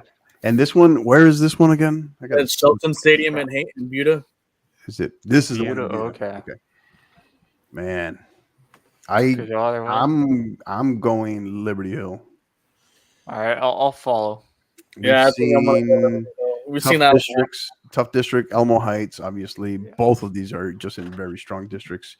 Mm-hmm. But in terms of consistency, Elmo Heights has kind of had some relatively high highs, but also some very kind of good lows. Yeah. And Liberty Hill's, I think, just been more consistent. Mm-hmm. Jefferson and McCollum. Jefferson. Yeah. And then another interesting one here. Bernie Champion or Georgetown? I'm gonna go Bernie Champion. I think they've played well the last few games. They have. And they gave Dripping Springs a scare at Dripping Springs. So I'm gonna give them the nod. I just think this one here. I just think if Champion just has to get off to a fast start. Yep. If this is it's kind of one of those classic, the longer it's tied or 0-0 kind of thing, then it kind of the pressure I think goes more towards Champion than Georgetown. And that one isn't that one though being played in? Was that one in Georgia? No, that wasn't in Georgetown. So that one in Davenport. Is that where it was? It doesn't have it on the site here. Yeah, I'm looking at that one. Is at Let me see. San Marcos High. Okay. Porter and Sherryland. So this one is fun. Just Max Preps being weird and showing that McAllen Memorial won district in this district, but they did not. It was McAllen High School for the 7th straight year because they swept McAllen Memorial in girls soccer. But besides that, and of course last year we bring it back in girls soccer, District 31, Region 4, District 31 swept the District 32. And so it's very interesting to note that I think that that's going to definitely happen again. Sherryland High do have the advantage, but they have had a couple of players that did get injured. A couple of players did end up getting ACL tears. They do have a fierce team when they're on target. The only thing is sometimes they do get down behind. Now, if Brownsville Porter can press on that and get them behind early on and really keep that pressure, then Sherryland High School are definitely in trouble. But I do definitely see Sherryland High School having that opportunity to take the victory. Now, I don't know where that's going to be played. They could end up playing midway, or they could end up playing at Porter or Richard Thompson. Like you said, a flip of the coin could determine that. But definitely I do see Sherryland High being able to advance. That one is actually going to be played at, I can give you that. Could be played at Mercedes. So common opponents, Sherryland was 11-2 and Porter was 10-1-1. So both of these teams are evenly matched. It is at Mercedes. Yeah, at Tiger Stadium. How about that? At 7 p.m. 7 p.m. Beautiful. Great facility there. So, yeah, both teams will definitely be able to pack the stands. So who you got, Rafa? Sherryland. Yeah, I'm gonna go with Sherryland. I think they may have just a little bit more talent than Porter. Mm-hmm. I think plus they're in a little tougher district. Man, this district's 31's a little bit deeper than 32. It still is, yes. Victoria West or Palmview? Well, here's an interesting thing. Well, one of the Stampede members is head coach of Sherryland Palmview, I believe. Or not Sherryland, sorry, La Jolla Palmview. I could be completely wrong. There are 3 La Jolla high schools. It might just be La Jolla High School because there's La Jolla High, La Jolla Palmview, and La Jolla Juarez. It's Palmview.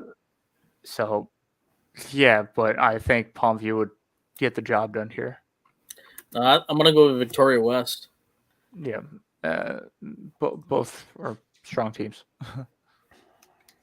McAllen or Egg Couch Elsa? McAllen. So, wait, is that MCHI? That's McAllen High. McAllen High. Yeah, Okay, yeah. Straight up McAllen, yeah. Okay, so McAllen. Yeah, definitely. So you have Mallory Henderson on that right wing with Nixon in there with their two strikers as Gabby, blanking on her last name, but it's a fierce team, still very good. They got a wake-up call midway through the season where they were struggling. They did lose twice against Cherryland High, and that's where, you can come into it. But when they figure it out and are on track, everything working, definitely a force to be reckoned with and can keep the ball on their own attacking end against the wind. That's something that is very key, especially in soccer around the evening times. If you can't keep the ball on your own side, well, then it's going to be an issue. You going with McAllen there, Rafa? Yeah, we'll go with McAllen. Martin or Corpus Christi Vet Memorial? Vet Memorial. Vet Memorial for sure, yes.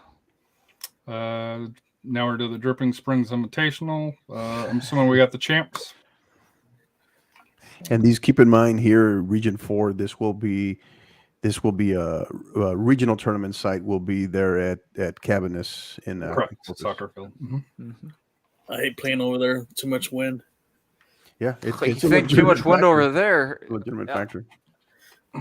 Yeah, last season when they had the boys regional final or regional semis in Mercedes, the wind was pretty thick there too.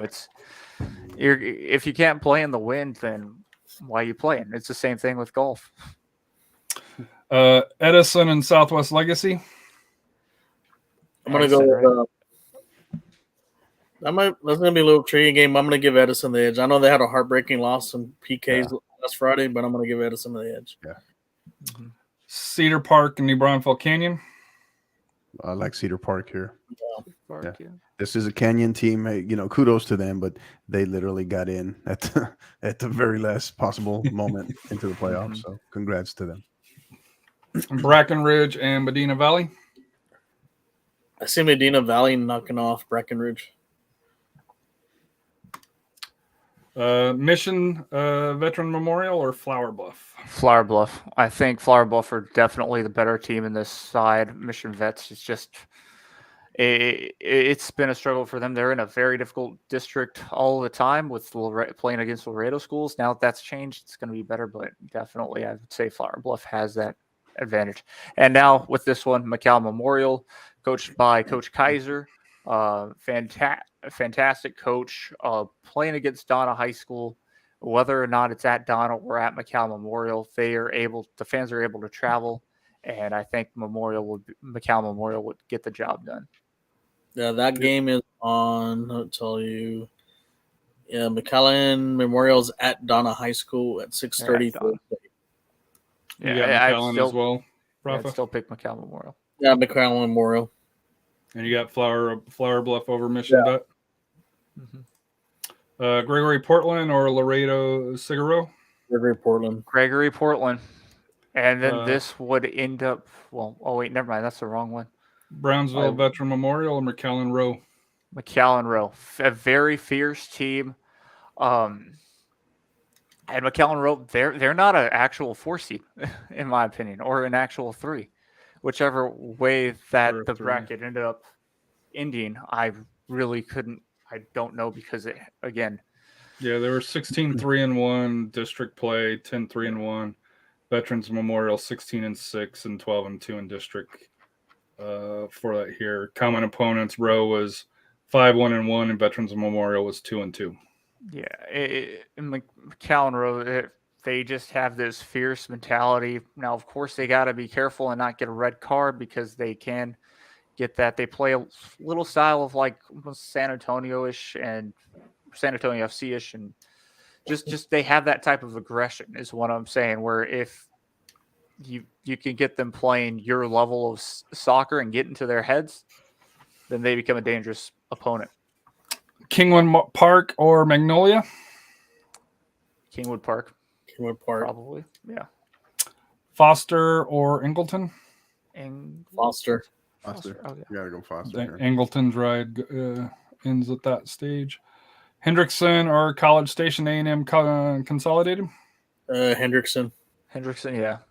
Friendswood or P&G? Friendswood. Dripping Springs or Edison? Dripping Springs. Yeah. Cedar Park, Medina Valley. I'm assuming Cedar Park. Yeah. Yeah. Park.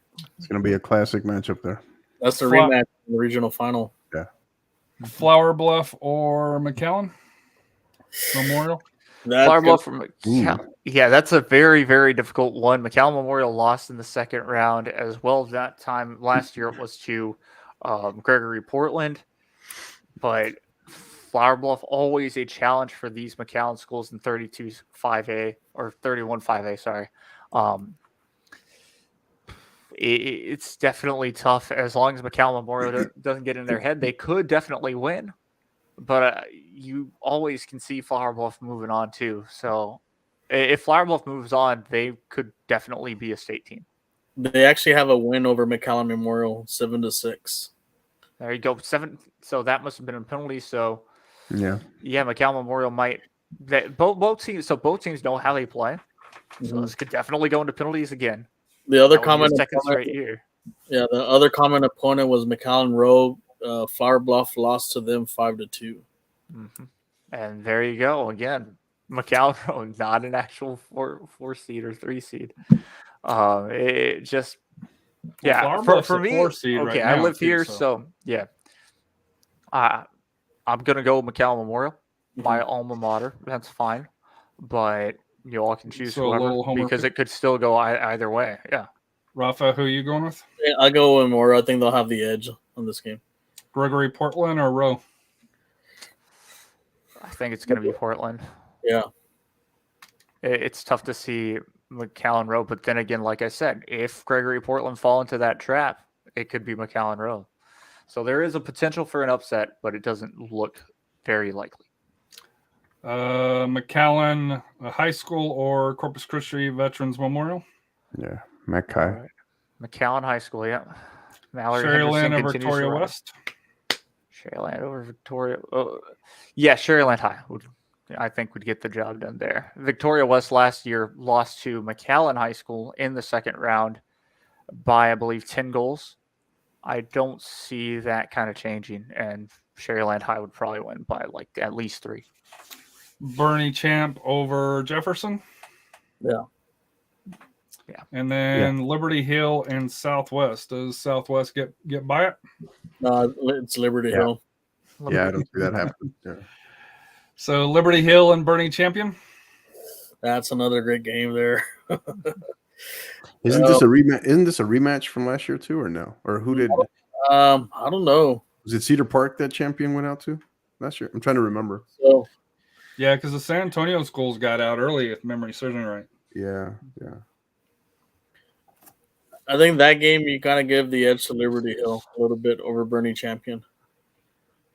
But if Bernie Champion can get ahead and play their game and not make mental mistakes, they can win that game. But I think I'm gonna give the edge to Liberty Hill on that one.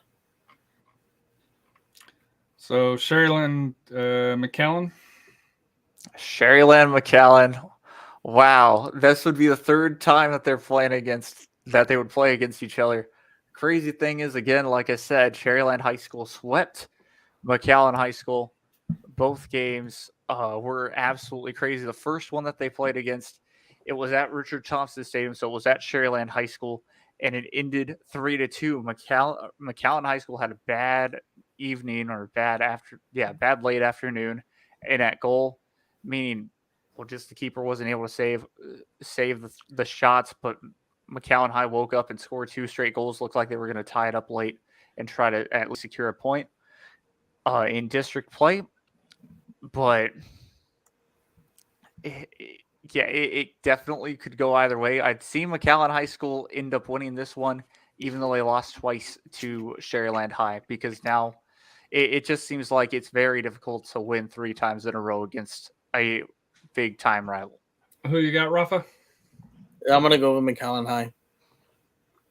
And then in the bottom half, Dripping Springs or Cedar Park. I know that's a huge, huge match. Two powerhouses. Yeah, I gotta definitely leaning towards Dripping Springs. It's just gonna be a matter of how does this game play out, right? Mm-hmm. Yeah. So I know Rafa talks about Dripping Springs defense, which is not as known as the offense for that here. And then McAllen Memorial versus Gregory Portland. I would want to say McAllen Memorial could get the job done against Gregory Portland because, I mean, last year, to be fair, it went into penalties. The game did go into penalties, and that's where McAllen Memorial has always struggled, I think, in my eyes, has been penalties. So, and this would most likely be played this time at Gregory Portland. But again, that's where they got the win last time. I'd say it could go either way. Who you got, Rafa? I would pick McAllen. I'm gonna go Gregory Portland. If the game's at Gregory Portland, more likely they'll get the win there. So it's set up. Looking at the bottom half of the bracket here, Dripping Springs, the champs against Gregory Portland. Who you got advancing? Dripping I would Springs. say Portland. So, Coach, you're on the hot seat now. I'll Drip. I'm gonna go Drip. Yeah. Okay. Pflugerville or Friendswood? That's gonna be that's a classic right there. I think I gotta lean. I think Pflugerville? Hendrickson's mentioned it earlier. They're kind of in the middle of a little mini kind of rebirth, entering a little mini renaissance again from their heyday just not too long ago. But I don't know. I see right now here. I think maybe slight advantage Friendswood. I think. But I mean, if you get that far, though, don't you think that would boost some confidence in players? And no doubt, no that doubt. would be thrown out the window. But Friendswood has the tradition. They've been the state power for that region for a long time. They're always in the regional tournament year in and year out. So you got to give that. I know Pflugerville Hexion did make it 1 year. They did have a little spell that they did well. They were a powerhouse, and then they kind of took a dip. But I mean, hopefully this is like a renaissance for them. They can come back. But I'm going to give them the edge to Friendswood. Kingwood Park or Richmond Foster? I'm going to go to Kingwood Park. Okay, Park, yeah. And Liberty Hill or McAllen? Yeah, I think this is where Mackay's run it would end. Yeah, that's going to be such a good. That would be great though. Yeah, I agree. So then the following day, Dripping Springs versus Liberty Hill. The kind of the matchup. So here's the question. So we know the talent, we know the skill level, we know the strengths of the districts, but who has maybe potentially the fresher legs, right? Who's coming off of the less of right? Yeah, who had the lesser of the game compared to the tougher game? Because that's what we see a lot in the regional finals when it comes down to it, is who was able to weaken out the tougher opponent on the opposite side, where the tougher opponent does advance, but now they got the tired legs. So does the other team advance? But Gregory Portland and McAllen, it sounds like by both of you that both of them are fairly strong programs as well. Yes. But I think McAllen's a little bit more stronger than Gregory Portland, and I think they're going to give Liberty Hill fits. Yeah. But I will say this. I think outside of outside of what we saw in the second go around with Bernie Champion versus Drip, I would say if there's any team up to this point that matches up well with Dripping Springs, it could be Liberty Hill. Mm-hmm. So, all that said, I still like Drip. Yep. And then out in Turner Stadium here would be, Turner Stadium, Kingswood Park or Friendswood. Two other powerhouses. Yeah. These are two almost equal teams here. Mm-hmm. I'm going to give the edge to Friendswood. Oh, Friendswood. Okay. I'm going to give the edge to Friendswood. So then Dripping Springs Brewster Clubs were back in good standing here. The ladies on the road to state. And then against Friendswood, which would be a fun matchup. 6A, Keller North Crowley. This is boys or girls? This is boys. Boys, okay. Did you Are want to we- do girls first? Did you just say 6A? We're in. Yeah. We made it. Yeah. We made it to the we're final. we're Just in the 60 final girls. stages. We're But it's just gonna be another hour.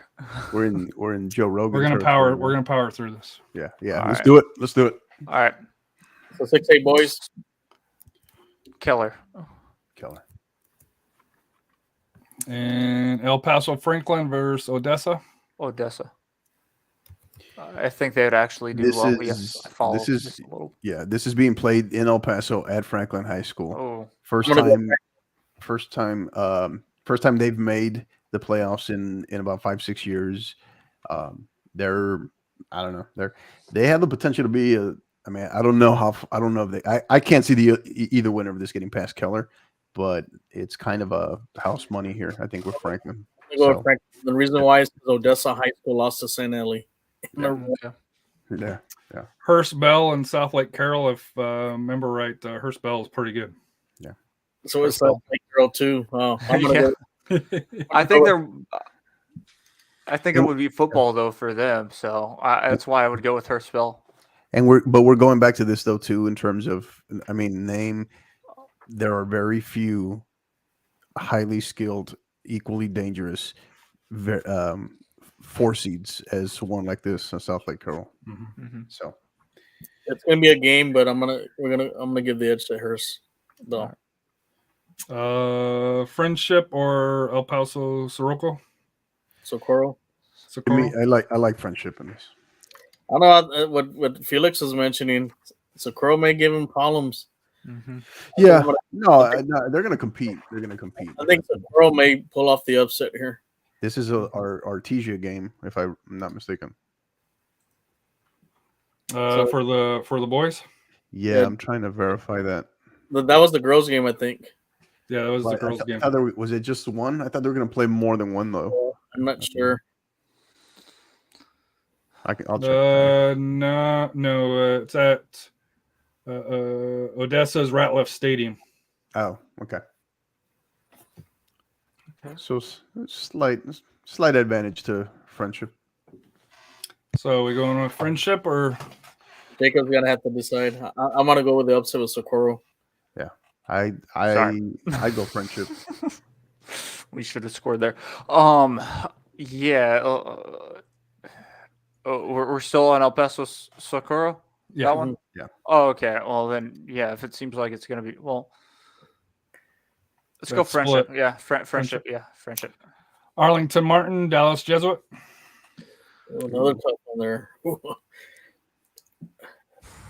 Don't count out Jesuit because they won a game, a playing game. This is a Jesuit team that I hate to say it, but snuck in, right?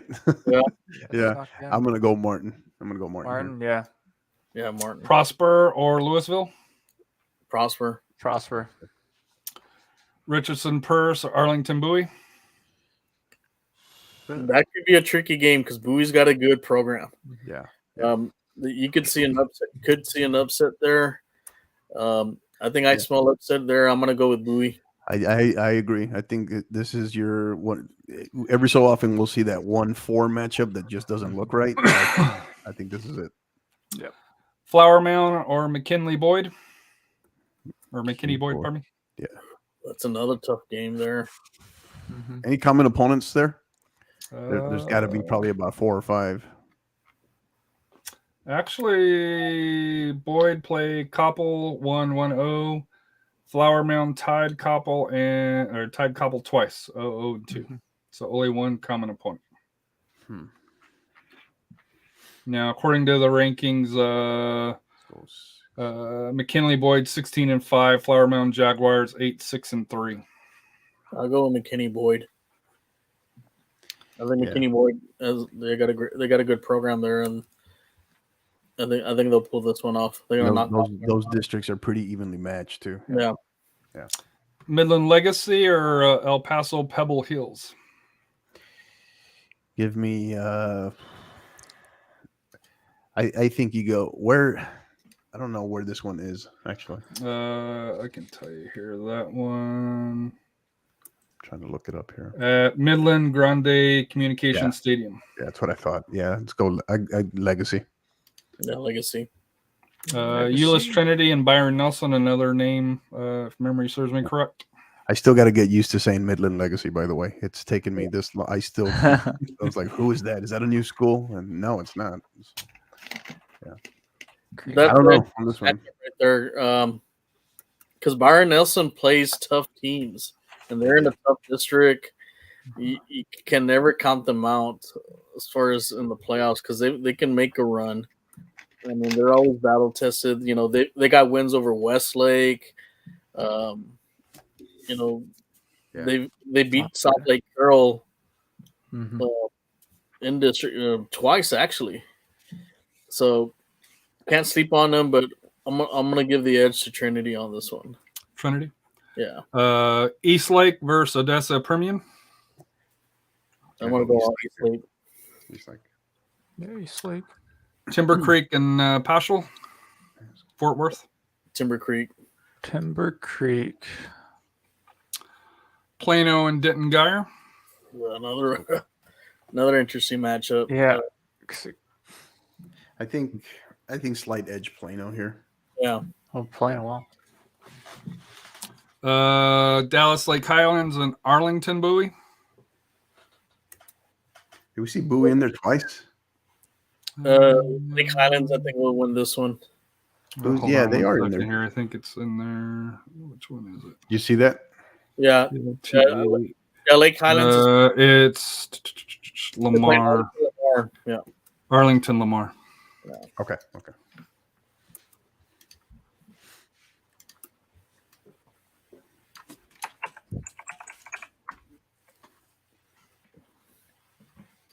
Arlington Lamar or Lake Highlands. I think Lake Highlands. Allen or Koppel.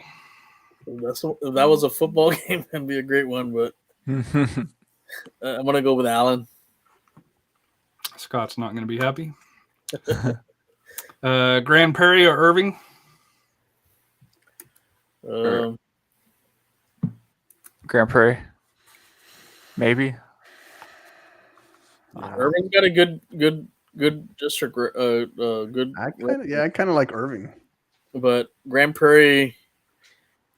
I'm gonna go with Irving. Yeah. Irving. Mm-hmm. And then back up to the top to get to the regional quarterfinals. Keller, I think you guys have already said you didn't think El Paso Franklin was going through. Bell or Friendsworth? Bell. First, yeah, I like Bell. Arlington Martin or Prosper? I'm gonna go Prosper here. I'm gonna go with Martin. I think Martin's gonna get through. It'll be Jacob, you going with Martin or Prosper? I think the advantage here, I just think slight edge to that strength of that district with Prosper. Yep. Yeah. All right, Prosper, yeah. Arlington Bowie or McKinley Boyd? McKinney. McKinney. Yeah, you can argue that Boyd might be the best 3 seed in the entire state in tournament. Midland Legacy or Euless Trinity? I think Euless Trinity will win this one. Yeah, I could see that. Eastlake or Timber Creek? I'm going Eastlake. Eastlake, yep. Yeah, Eastlake.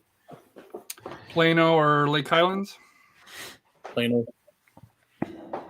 Allen or Irving? Allen.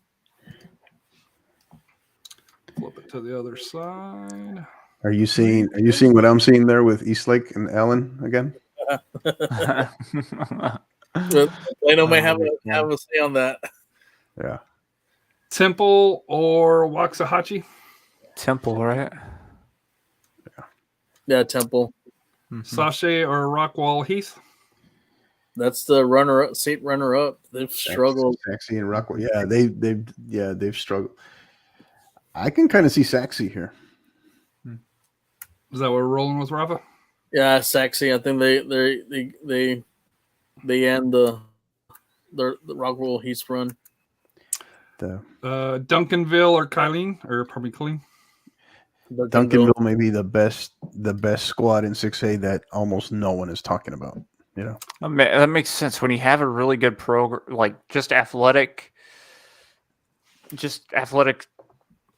Period. whatever in general. Yeah, program. You're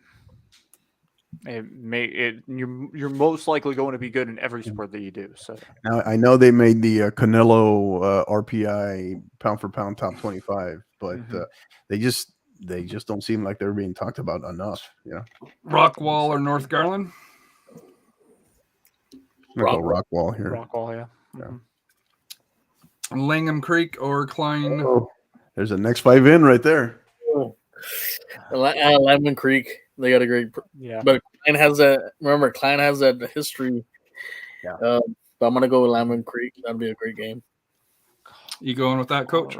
Yeah. Conroe or Houston Westfield?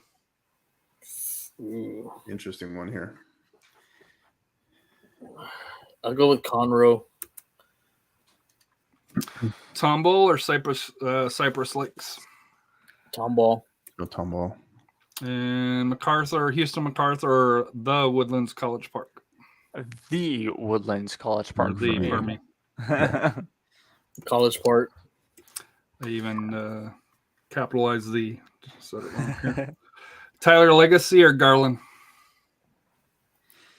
Tyler Legacy is another team that's gone under the radar. Yeah. Mansville Lake Ridge or Belton? Mansfield. Mansfield. All right, yeah, Mansfield. Rolette or North Mesquite? Rowlett. Rowlett, yeah. Yeah. Copperas Cove or Mansville?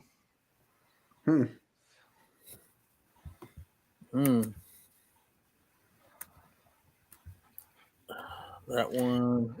A really, really, really good, maybe dare I say, surprising, overachieving team, maybe in runner up in Copperas Cove versus a team out of a very strong third place district. I don't know. This one could come down to also a factor of where it's being played, but I kind of like Copperas Cove in this. I'm going Mansfield. Jacob, you going Copperas Cove or Mansfield? Let's go Mansfield. Adeline or Grand Oaks? I'll go with Aldine. Klein Kane or Cypress Bridgeland? That's another tough matchup because they're coming two different. Those two districts are stacked with soccer. I think Klein Kane. Yeah. They got a Woodlands. Oh, sorry.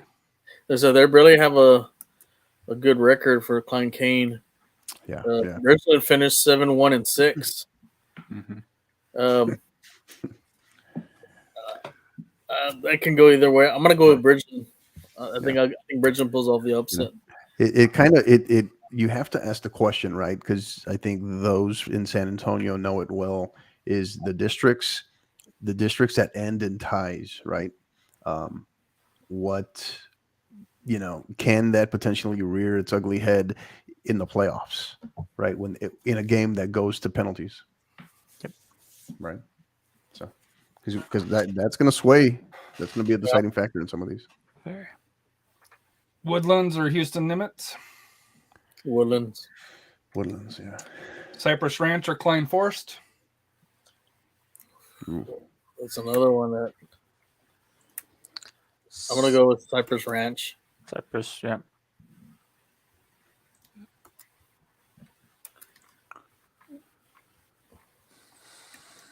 All right, so back to the top here.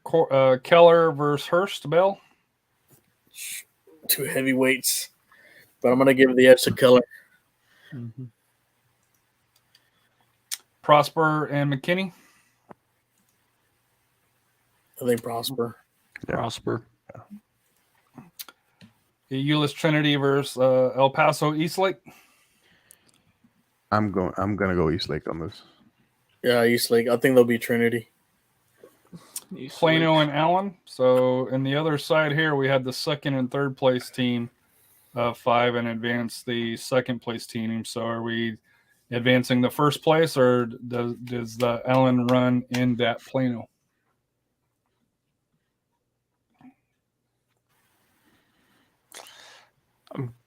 I would say Plano. Just because, yeah. But of course, Allen can do very good things in every sport that they do because of how big their high school is, so that they can have a lot, and I mean a lot of different players. But I think I'd still stick with Plano. Maybe having the advantage. I think selfishly, I want to see Eastlake and Allen play again. So, Rafa? I'm gonna go with Allen. All right. But I think that's a pick 'em.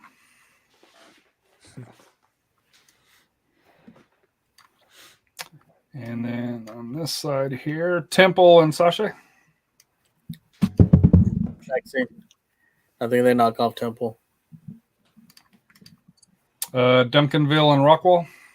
And you guys have said Duncanville's the team that nobody's talking about. Deville. Duncanville, yeah. Duncanville. Langham Creek and Conroe. I think Langham Creek's going to win that one. All right. Tomball and Woodlands College Prep. Tomball. Tyler Legacy, Mansville Lake Ridge. You think it continues for Tyler Legacy on this? I think they get. I think they do. I think they sneak out a win. Rolette and Mansville High School. That's another top coin toss there. I'm gonna go with Rolette. Aldine and Klein Kane. That's a tough second seed right there. Yep. I think Klein Kane pulls this one off. Yep. And Cypress Ranch and Woodlands High School. No, the Woodlands. The Woodlands. So back up Klein Kane or the Woodlands. Another great game there. I think this is where it most likely ends for Klein Kane. You agree, Ruff? Yeah. Tyler Legacy and Rowlett. I think this also ends Tyler Legacy's run. I think Rollett's going to win that one. Langham Creek and Tomball. I'm going to go with Langham Creek. I think they can beat Tomball. Duncanville still continuing. Mm-hmm. Yeah. So then at the top here, Keller, Prosper. I think this could be the year where Keller makes that leap, right? Keller, yep. Yeah. Duncanville, Langham Creek. Give me Duncanville. I like Duncanville. Yeah. Bottom, the Woodlands or Rowlett. I'm going to go with Woodlands. That's a tough one to call. And then probably the matchup of the round, El Paso, Eastlake, and Allen.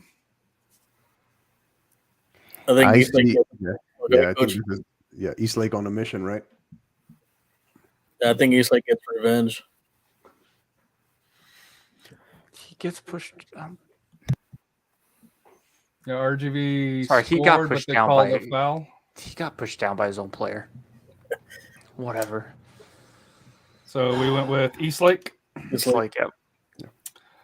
So who makes the state, Keller or Eastlake? That is brutal. This is a these are phenomenal matchups.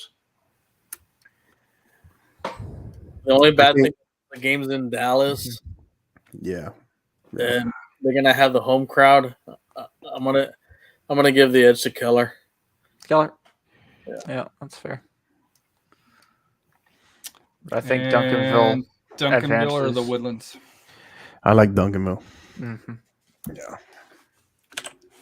Which then would set up a Duncanville and Keller at the state. So moving to region 3 and 4. Well, these for the should boys. Be fun. Mm-hmm. Richmond Fort Bend Bush versus Katie Taylor. Katie? I think Katie Taylor. Who's that? Yeah, Taylor or Richmond? Because I mean, I would say again, going back to what we stated before, Katie districts have always been that threat. Fort Bend is 12-4-4. Katie's 12-5-1. No common opponents. District Katie Taylor was 7-5. Fort Bend Bush was 9-2-3.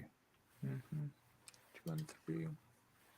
So they were 5-0-1 going into district play, and I see they have some quality wins. Katie does. Taylor, they beat Vandergrift, they beat Capel, Shadow Creek, Galena Park North Shore. So I think I smell an upset here. So I'm going to go with Katie Taylor. Jersey Village or Westbury out of Houston? Jersey Village. Jersey Village went on a run last year. Yep. Katie Seven Lakes or Sugarland Fort Bend Clements? Seven Lakes. Seven Lakes, all right. Bel Air or Cypress Ridge out of Houston? That one. Cypress? I'd say Cypress. I think that one. Let's see. Bel Air. Bel Air's 15-8-1. Cypress Ridge 11-5-4.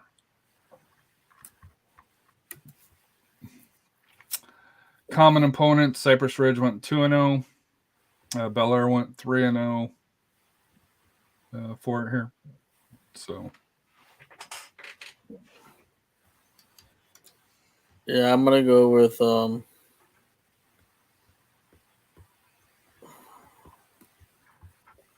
I don't think either team's getting past Katie Seven Lakes in the next round. But Yeah. Yeah, I'll go with Cypress. Cypress, yep. League City, Clear Springs or Houston, Alif Taylor? I think Clear Springs. Clear Springs. Houston King, Deer Park? Yep. That one. Deer Park, maybe? I see. I think Deer Park. Yeah, Deer Park. They have good teams. Houston, Alif, Elsick, and League City, Clear Creek? Elsick. That's one of your favorites right there for Region 3. Pasadena or Houston, Summer Creek? Pasadena. It's got to be. Yeah, I'm gonna go with Pasadena. Houston, Lamar versus Houston, Northbrook? That could be a tough one. Northbrook's got a good squad, but I'm gonna give the edge to Lamar. All right. Katie Tompkins versus Missouri City, Ridgepoint? I'm gonna go with Tompkins. Houston, Cypress Creek versus Houston, Westside? Cypress Creek.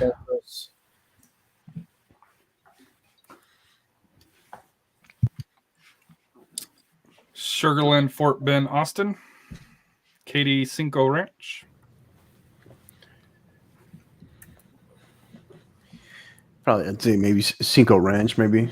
Ranch. Yeah, strength of that district.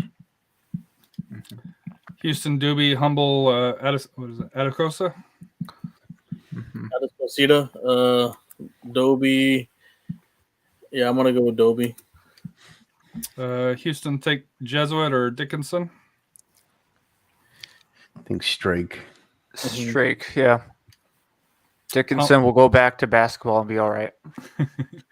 Humble or Channelview? I like this Humble squad. This Humble squad is fun to watch. Yeah, Humble. Yeah. League City, Clear Falls or Pearland? Pearland. I think Clear Falls. I think they're a little for district. Right. Yeah, Clear Falls has like I said, they're They knocked off the Woodlands College Park. They lost to Elsick 1-0 in a tournament, so you can tell they're battle tested. So I'm gonna go with Clear Falls. Katie Taylor versus Jersey Village. That's gonna be a good one. I think Jersey Village continues their journey. Seven Lakes and the Houston Cypress Ridge. I'm assuming it's Seven Lakes. Seven Lakes. Yeah. Seven Lakes. League City, Clear Springs, and Deer Park. Clear Springs. Alif Elsick or Pasadena. Also, Like Elsick, yep. Uh, Don't be shocked. Don't be shocked if that Deer Park one is an upset in their favor. Lamar or Katy Tompkins. Tompkins. Yeah. Tompkins. Cypress Creek or Cinco Ranch. I think Cypress Creek will pull off this one. Doobie or Stake Jesuit or Straight Jesuit. Pardon me. I'm gonna go straight Jesuit here. Yeah, I'm gonna go with them. Humble or Clear Falls. You humble. Humble. All right, and then moving over to our side of the bracket, the Reagan or New Braunfels. Reagan. Yeah. Well, this is a rematch from last year. And Waffles pulled up the upset, but Oh, wow. I hope Reagan has that in their mind because Yeah. Don't sleep on them. But I'm gonna give the edge because the game's gonna be at Blossom or Comalander, so I'm gonna give the edge to Reagan. Yeah. Round Rock McNeil or Austin Bowie. Ooh, that's a tricky game there because McNeil they're like a Jekyll and Hyde team. I give that slight edge to. That one's not gonna matter where they're playing it, really. I'm gonna give the edge to McNeil. Yeah, I want to say McNeil, which sets up a pretty dangerous matchup there for Reagan in the second round. Well, the second round's loaded on this top half. Smithson Valley or Brandeis. Brandeis has been a giant killer Brandeis. this year. Yeah. Giant killers, huh? Yeah, yeah. But I think it's a different story from last year. Smithson Valley. Smithson Valley. And Austin Westlake or Round Rock Westwood. That's a tough one. Westlake, maybe. Westlake's been Normally very good. Westwood was leading the district for a while until they kind of hit a bump in the road. I'll go with Westlake's been on the bad end of some odd results. Mm-hmm. Yeah, I don't know if they have any common opponents. I can check here. I'm sure they do here. Hold on 1 minute here. Austin Westlake, Round Rock. Westwood 2-0, Vista Ridge beat them 1-0.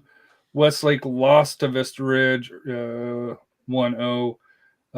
They played around the same time, January 19th. Westlake lost January 25th. Round Rock Westwood won. And then, of course, District Westwood won 1-0 again. So very close for it. Only common opponent. I'll give Westlake the edge on that one. It'll be a close game. Brownsville, Hannah, and Mission. Well, this is going to be an interesting one for sure. I think Brownsville Hannah will sneak by and win. They're normally a decent side. I've watched them in, again, pre-district play.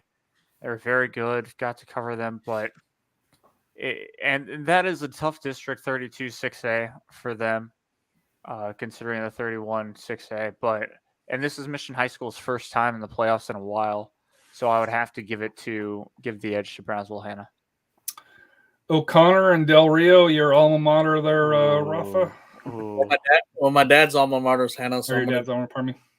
with Hannah. I'm gonna go with O'Connor. I think O'Connor's gonna give him. Yeah, good kicking at Gus. Where will it be played? Like Laredo, probably there. Here in San Antonio. Oh, here in San Antonio. Well, it still makes sense because again, the drive for Del Rio is insane. Still hearing about that, watching my sister play against them all 4 years when she played at McCall Memorial back when they were in 6A, and just talking about the drive. It's 3 hours to Laredo from the middle of nowhere of Del Rio, which is just insane. So it's San Antonio. O'Connor has the advantage with the fresh legs. Yeah, O'Connor's got a good squad. They finished runner up to Harlan, so, but they've gotten some quality wins. And like I said, I went to go see them play recently. They're a great team, and I think the Del Rio team is they're young. They lost a lot of seniors, so I'm going to give the edge to O'Connor on this one. O'Connor should have no problem on that one. Juarez Lincoln and Los Fresnos. This is going to be fun. I think Juarez Lincoln could probably get it, but Los Fresnos has gone far in the playoffs before. This is just going to be a classic matchup. Get ready, get your popcorn ready for 10 minutes of extra time periods, but I think La Jolla will eke it out and win. You agree, Rafa? I saw La Jolla play here up in January against in one of the showcases here. They lost to Churchill, which I was not impressed. And Churchill didn't make the playoffs. Yeah.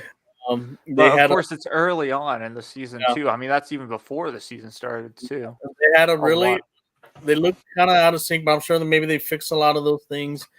I do know La Fresnos has a really good squad. Yep. They're a very dangerous team. I think they've really turned the leaf with turning that program around. So I smell upset here. I think Los Fresnos is going to win this one. Yeah, I would just say 32-6A this year is a little bit of a weaker district. As everybody was very far away from each other, it took why Harlan and South isn't here, and they were here last season. They were just a weaker side and missed out. And so it's little things like that you pick up on covering down here. But it's true. It could go either way. Hopefully, I do hope for Los Fresnos to have some luck or, a win in this game for sure. I do agree with you on that. But La Jolla Juarez Lincoln, we'll see. Coach, you got to break the tie.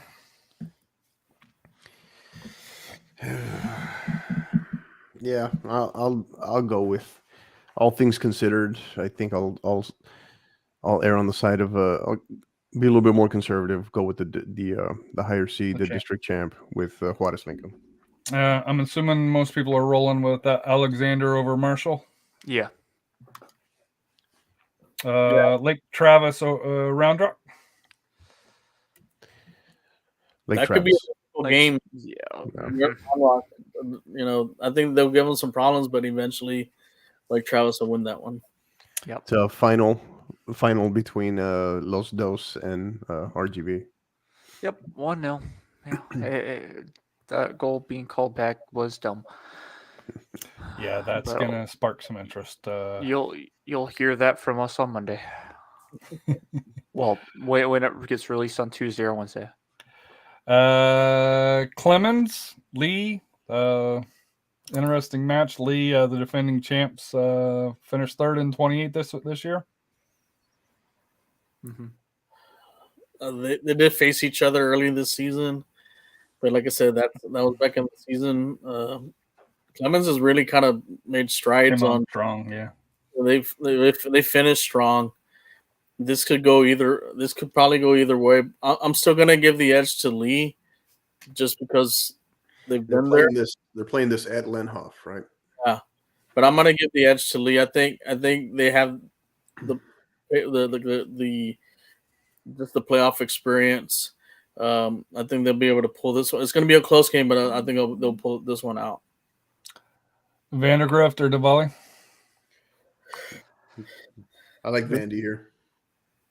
This is a very Del Valley team. They beat Westlake twice. So if I'm Vandergrift, I'll be a little concerned about that. It is going to be at their stadium, but like I said, don't be surprised if Del Valley pulls out an upset. But I'm going to go with Vandergrift. Johnson Steele. Steele. I'm gonna go with Johnson. I think Steele would have the advantage because of just coaches having that playoff experience. Even though I guess Johnson does too. Johnson's pretty solid though. Johnson beat Lee 2 times already. Actually, 3 times. Oh, yeah, 2 times already. Yeah, they just beat them in the playing game. So does Johnson? I guess the question is, does Johnson come off of that emotional roller coaster, right? Because they're playing this Friday, I think. Mm-hmm. Yeah. So I don't know. And Steele's just been sitting there with some fresh legs, right? So Yep, just something to think about. So we rolling with Steele or Johnson? I'm going with Johnson. Johnson, yeah, Johnson. that's fine. Laredo, LBJ, or Brennan? Anybody giving Brennan a shot? I mean, I would say so, but of course they've got it just because all Laredo schools like to play this dirty style of soccer. I'm sorry, but it's true. I've seen it with my own eyes, and that's where it becomes an issue of like if San Antonio Brennan can get those players, Laredo LBJ, in. It sounds like basketball, but it's true. In foul trouble with a couple of yellow cards, that's big. And they'll have that advantage to try and go on the attack a couple of times. Well, LBJ's got a very experienced coach. He used to coach Laredo Heat, and he's done a really good job with that program. I know they had a bump in the road last year, but they have a lot of talent. And it's a lot of individual play. That if Brennan can catch them, some of that, they can win, pull out a win. But I think LBJ is going to end up winning this game. It'll be a good game, but I think LBJ just has a little more talent than Brennan. That's fair. Edinburgh High School or Donna North there, Jacob? I would definitely say Edinburgh High School. They played, in my opinion, in the tougher district, 31 6A. Having to play against, of course, the likes of their rivals of all the Edinburgh schools and even Mission High School. It shows that Edinburgh High School will most likely win. Luckily, they're in that position. Whether or not they play at home again, yes, if they were to play at home, they have the advantage because they have real grass. They haven't put in turf in any of the Edinburgh's school miniature fields. But if they do play at Donna North, they just have to get used to the turf again. That one's at Richard Photo Stadium in Edinburgh. So it is at Richard. Okay, so it's going to be at Richard. So there you go. Yeah. They're home and they're used to that turf too. As long as the weather shows that it is going to be sunny, and the only thing they'll have to worry about is wind. There's actually a double header on that day, and then Brownsville Hannah's at versus Mission at Westlaco East, and then what is Lincoln is at Los Fresnos on Thursday. Harlan Nixon, so the best team in San Antonio on the boys' side, at least on the NISD, where they rolled through, facing off a tough Laredo team here. Rafa, your thoughts on Harlan? They'll take care of Nixon. They'll have no problem with Nixon. They'll beat them. What about Brownsville, Rivera, and Edinburgh North? Rivera definitely were the team to watch in 32 or just in 6A in general. For the RGV side, Edinburgh North are a dangerous opponent. Again, they come from a tough 31 6A region. So it definitely could go either way. Brownsville Rivera are definitely the favorites, though, so I would choose them to move on. But Edinburgh North are looking to avenge their first-round loss against, I believe they were eliminated in the first round against Harlingen South last year. I could be wrong, and it could have been flipped. But either way, that is definitely a possibility. But Brownsville, Rivera are definitely favored in that one. And that one's at 6:00 Friday at Edinburgh at the same stadium. So they're playing right before the other game. Wow, doubleheader there too. That's going to be big. Yeah, I'm going to go Brownsville, Rivera there, Rafa. Yeah, they got they got great coaching and they do, and they have the history. I think they'll find a way to pull it out. Mm-hmm. So Harlan and Brownsville Rivera. I know Rafa, you tend to like Brownsville teams here. You rolling with them, or is Harlan deep enough to get past them? Yeah, this is gonna be a great game. Going in, depending where they play out. I'm going to give the edge to Harlan. I think they might have a little more mojo. Yeah. Than Rivera. Rivera's they're not gonna lie down. They're gonna give them a game. So this could come down to. I can see this one going to overtime as well, but I'm gonna give Harlan the edge. LBJ or Edinburgh? Edinburgh High School in this one, I think. Edinburgh, they're used to this. They've always played against Laredo schools, especially in the second round. LBJ are always a tricky team, so if they could get you down early again with playing that same tactic, being aggressive off the start, and if they catch you off guard, well, you're in trouble for the whole game, and it's probably going to be a scoring battle. But if Edinburgh High School can hold that off, they'll probably get that victory and move on to play Harlan. Who you got, Rafa? This could be a close game because looking at the schedule for LBJ, they got some quality wins. They knocked off Arlington South. They beat Lopez. Well, again, Harlan and South didn't make the playoffs, though. But yes, Lopez, that was a big win. But they do have a bad loss in district play. They did lose to Del Rio, so that caught them. It's a Jekyll and Hyde team. You love Del Rio, my friend. Well, but Del Rio, they're always a tough team. I give them credit. Coming from the middle of nowhere, having to drive those 3-4 hours to play in district is just, it's insane. So we're going with LBJ or Edinburgh, Rafa? I'll go with Edinburgh. I think they'll pull it off. Vandergriff or Johnson? It's going to be Austin Vandergriff. Yeah, I'm going to go to Austin Vandergriff. I think they'll pull this one off. Yeah. And does Austin get the sweep like they want? Get the sweep with Lake Travis over Lee? Depending where the game is. I know last year they had it at Dripping Springs. So Lake Travis might have to make a travel down here. And if Lee can play them here. Because Lee's got healthy. That's the one thing that I picked up the last couple of weeks. I'm going to have them play there at Blossom in the grass. Excuse me. It's going to be a close game. I know they went to penalties last year, but I think this might be the end of the road here. I think I'm going to go with Lake Travis. I think they're going to pull. It's going to be a squeaker. Juarez, Lincoln, and Alexander. This is going to be this is a 50-50 game. It can go either way. Mm-hmm. I might go with Juarez Lincoln on this. I think they can beat out. Yeah, Juarez for sure. Hannah or O'Connor? San Antonio O'Connor.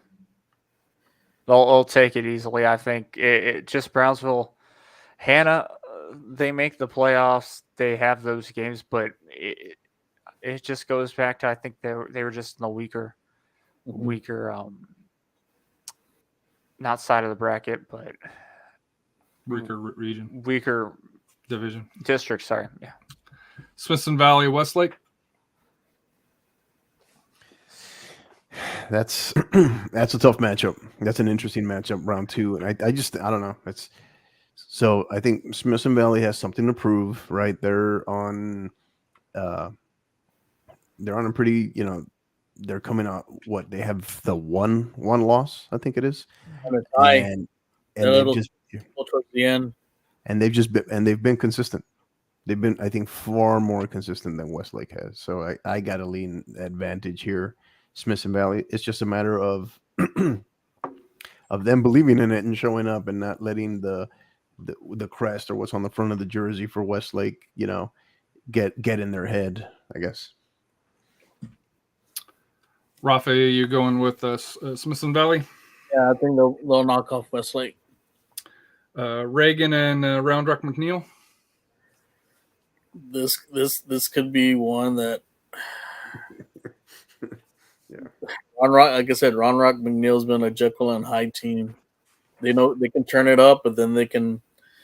This could be a complicated matchup if Reagan doesn't play their game. If Reagan can play their game, do the press up front, and really get them out of sync and take an early lead, they'll win this game. But if they fall behind, they may be in trouble with this. Yeah. Where does this game get played? Right. Yeah, and more like, and if I'm Reagan, I'm playing this on a neutral site. You know, San Marcos, Lehman, or Utah. This it's going to be a complicated game, but I think in the end, if Reagan can get the lead, they'll advance. So I'm gonna lean toward Reagan. All right, and then on the other side here, Jersey Village or Katy Seven Lakes. I'm assuming Seven Lakes. Yep. Yeah. They're the powerhouse. Clear Springs or Alif Elsick. Elsick. Tompkins, Cypress Ridge. I'm gonna go with Tompkins. Yeah, I like Tompkins here. Humble or Straight Jesuit. I think Humble knocks him off. Yeah, that's 50-50, but yeah, I could see that going either way. Edinburgh or Harlan. Harlan. Rafa. Yeah, Harlan. Travis or Vandergrift. That's another one. Another tough one there. Yeah, I very much view this Lake Travis kind of, we talked about it a little bit with East Lake, right? Kind of being on a mission, but I see Lake Travis on a mission from last year as well. O'Connor and Warriors Lincoln. I'm gonna go with O'Connor. O'Connor, but I think it would be very close. I think Waters Lincoln could give them a run for their money. Reagan, Smithson Valley. I'm assuming Smithson Valley. Reagan beat them 5-0 in the beginning of the season. Can Smithson Valley get some payback from that? But I'm gonna go. I'm gonna give the edge to Reagan. I think I think that'll be in their mind. Mm-hmm. Reagan's gonna probably unleash their press. So I'm gonna go with Reagan. So Reagan or O'Connor. That'll be a good game, but I'm gonna go with Reagan. Seven Lakes or Alif Elsick. That'd be an easily a regional final there. Yeah. I want to give the edge. I think Seven Lakes. I think they might get the. I think I'm going to give them the edge. But it could be also sick, Tompkins or Humble. I like Tompkins here. Mm-hmm. And Lake Travis or Harlan. Oof. Yeah, you saw this one coming. I think a lot of people. This is a revenge game. Yeah. All I can just say is Harlan was screwed last year by the refs, by that offsides, and then ended up losing in the thinking PKs. I think Harlan gets revenge. They knock off Lake Travis and move. Yep. So then you're going to have a Katy and San Antonio down in, I think it's Corpus Christi, right? No, this is here, if I'm not mistaken. No, for for Region 4? Region 4 is Blossom. Region 4 is Blossom. Oh, it's Blossom. Yeah. Oh, that's right. Wrong. I didn't switch it over as of yet. Reagan or Harlan? The game I like Harlan. I like Harlan. Yeah, I think Harlan pulls it off. It'll be a close game.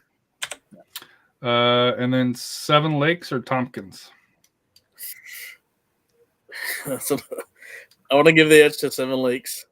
Yeah, yeah.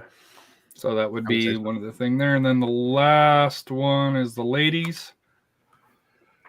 South Lake Carroll Trism Tail on 6A. Mm-hmm. Carroll. Yeah, Carroll. Yeah. El Paso Eastwood or Friendship? I'm going to go Friendship here. Hearst, Fort Worth Timber Creek. Bell. Permian or El Paso Americas. Yeah, this is the one that has me a little intrigued. They're playing this, if I'm not mistaken, in Odessa. But if it's tight late, I wouldn't be totally shocked if Americas can pull off a shocker here. But Ratliff Stadium. Yeah, I'm going Mojo. but I'll lean Permian. One Mojo. Grand Prairie or Lake Highlands? That could be an interesting game. That one. That could be a game. I'll give South Grand Prairie the edge on that one. Yeah, those are tricky districts. Allen Koppel? Oh, another one. This could go either. Yeah. Maybe I'd say slight edge. Yeah, these districts are ridiculous. I'd say maybe slight edge, Allen. Like I don't know where they're playing this also, but maybe slight edge, Allen. Yeah. Richardson Purse at Grand Prairie. Richardson and Pierce, I think that one.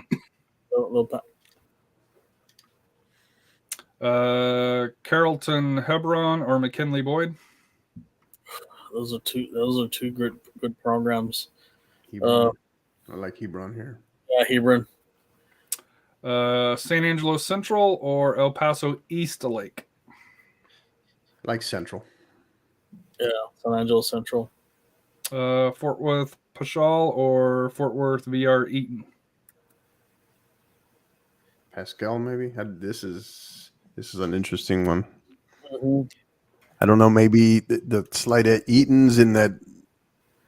I think Eaton's going to pull off the upset. He's in a tougher district here, but yeah. I think Eaton pulls the upset. Franklin and Midland. This one's being played there also at Franklin, so I give an edge to probably the strongest overall team coming out of El Paso on the girls' side, Franklin. No. Keller and Weatherford. I'm going to go with Keller. Yeah. Fort Worth Marcus versus Denton Geyer. This is an interesting one. Yeah, Flowermont Marcus is one of the top programs, but Geyer's not a pushover either. Mm-hmm. But I'm going to give Marcus the edge. Marcus, yeah. Irving MacArthur versus Arlington High. Arlington, probably. Yeah, I think Arlington might pull upset. They got a little better record, a little tougher opponents. Prosper versus Flower Mound. This could be your major upset here. Mm-hmm. Do not sleep on Flower Mound. They're just in that brutal 6A district. Right. The defending state champ, and seems like they were trending. They were starting to get hot at the right time, right? As they closed out the season. Prosper's 19-0-2 though. Yeah, but here's the last. Just to give you an idea, what Flower Mound's done. The last game they beat Capel 2-0. They beat the last few games. Let me get it real quick. They tied Hebron 0-0. They beat Plano East 9-0. Plano West 5-1. Plano 5-2. And Capel 2-0. So they're on a hot streak. We'll go with Prosper, but don't be surprised if Flower Mound upsets them on this game. That's a tough one. Mm-hmm. Arlington Martin versus Richardson High. I think Martin here. Yeah, that could be a little toss up on that one, but yeah, Martin. South Lake Carroll versus Friendship. I'm gonna go South Lake Carroll. Yeah, I think too much Carroll here. Hurst Bell versus Odessa Premium. Yeah, Hurst Bell. Like Bell, yeah. South Grand Prairie or Allen. I think Allen pulls out the upset. Mm-hmm. Richardson Purse or Hebron. Hebron. Yeah. Central or Eaton. I think Central gets the win on this one. Yeah. Franklin or Keller. This one probably goes to the Permian Basin or Lubbock. Yeah, or Lubbock. I'd say Frank. I'm thinking maybe Franklin can pull this off. They played in that Woodlands tournament where they, and they had some great results in that too, which prepared them for this. So I think they can knock off Keller. Marcus or Arlington? Marcus. Yeah, Marcus. And then Prosper or Arlington Martin? Or Prosper. Yeah. Prosper. And if it's Flower Mound, you'd still pick Flower Mound? Yeah, I would pick Yeah. If Flower Mound wins that game, everybody else better worry. Yeah. Belton versus Midway? I think Belton. Midway's got a good program. Don't sleep on them. They may surprise some teams, but give Belton the edge. Sasha Rockwall Heath? This is like the boys. Tough one. Yeah. I think Sasky will win that one. Mansville High versus Temple High? Mansfield. Yeah. Mesquite Horn versus Rolett? That's another interesting matchup there. I could see this one going to Roulette. I think Horn will win that one. Jacob? Going Mesquite or Rolett? Mesquite. Cypress Woods or Tomball? Cypress. No. Grand Oaks or Spring Grand Oaks or Houston Westfield?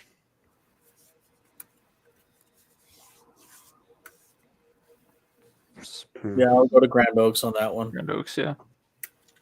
Klein or Cypress Falls? Klein. Aldine or the Woodlands College Park? The Woodlands. Yeah, probably the. Yeah. That'd probably be your upset there. Mm-hmm. Rockwall versus Garland Lakeview Centennial? Will Rockwall. Rockwall. Duncanville or Copras Cove? Duncanville. Wiley or Tyler Legacy? That'd be Wiley. Wiley. Yeah. Okay. They're one of the few undefeated teams left. Harker Heights or Mansville Lake Ridge? Lake Ridge. Houston MacArthur or Willis? That might be. That could be either or on that one. That could. I'm trying to look. I'm gonna go with MacArthur. It'll be a close game. Spring Klein Oak or Houston Cypress Ridge or Ranch? Pardon me. Klein Oak. In Klein Oak too. Woodlands or Spring? Woodlands here. Woodlands. Yeah. Bridgeland or Tomball Memorial? I go Bridgeland. Bridgeland, okay. And then back up the Woodlands or Bridgeland? Go Woodlands. MacArthur or Klein Oak?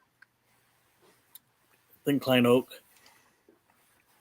Wiley or Lake Ridge? I want to go with Wiley. I think Wiley too. Yeah. Rockwall or Duncanville? I like Duncanville here. Yeah. Prophet shook his head. Klein versus the Woodlands CP or College Park? Klein. Cypress Woods, Spring Grand Oaks? Cypress Woods. Mansville or Mesquite Horn? Mansfield. Yeah, that'll be a good game. Gonna be a good matchup. Yeah. I think Mansfield will take that one. Yeah. And Belton or Sasha? Statsky. All righty. So then looking at this here, South Lake Carroll in Hearst. Bell? I think this is where it probably ends for Bell. Yeah. Mm-hmm. Yeah, South Lake Carroll. Yep. Allen or Carrollton Hebron? These two can't escape these two districts, man. I think Hebron pulls this one off. San Angelo Central or El Paso Franklin? I think this is where it runs out for Franklin. I see Central. And Marcus or Prosper? Another one. Throw that just. I think Marcus. I think they just have, like I said, the tradition. They have the. I think they're a little tougher district than Prosper. Yeah. I'm gonna give them Klein Oak or the Woodlands High? I think Klein Oak. I don't know. We'll be close. I would say probably Woodlands would eke it out because I feel like they have that tradition too. Yeah. Duncanville or Wiley? Deville. Duncanville. Cypress Woods or Klein? I think Klein. Yeah, Klein. Mansfield or Sasha? I think Mansfield here. Mansfield, Slight yep. edge. Mm-hmm. All right. So then at the top, South Lake Carroll or Hebron? For the regional semifinal. Yeah, I know. I think South Lake Carroll pulls it off. I think that's super. Yeah. That's super freshman they have. Mansfield or Klein? That's a tough. This is a tough one to call here. Versus Houston, there. I think slight edge Klein, maybe. Yeah, I would give. I think because Klein has the tradition. They've been there. Deville or Woodlands? Another one. Yeah. I think. I think Woodlands would advance this time. Be the end of the road for Duncanville. It's not the boys' side, so. Yeah, I think more than likely it's going to be the Woodlands. Mm-hmm. Yeah. But like I said, Duncanville is 21-1. Yep. That's just tough. But I'll go with the Woodlands. They just like I said, they have the history. Central or Marcus? Marcus. Yeah. So then who goes to state, Carroll or Marcus? Yeah. It would be cool to see Marcus go to state, but I think it would be Carroll. Then again, I might have my football cap on too. No, I think it's gonna be Marcus. I like Marcus. Yeah, and a lot had to do because of that game that I watched. Because I did get to see Salt Lake Carroll play here against Bernie, and Bernie took them to the woodshed. You know, they didn't let up, even though they went to penalty kicks. Bernie Champion controlled that whole game, but I'm gonna give the edge to Marcus. And who joins Marcus, Klein or the Woodlands? I want to go with the Woodlands. At the Woodlands, it is. So that will be an interesting state final there. And then the last one to bring us home, Missouri Ridge Point, Katie Taylor.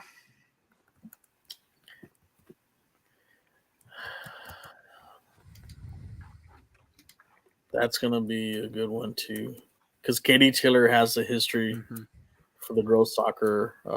Yep. Right. But I'm gonna go with Ridge Point. Yeah, you went with Katie Taylor on the other one, but Ridge Point. Okay. Cypress, Cy-Fair, or Houston Heights? I think Cy-Fair. Seven Lakes or Fort Bend Elkins? Seven Lakes. Lamar or Memorial? I think Memorial went on a run last year in the playoffs, if memory serves me right. I believe so. I think those.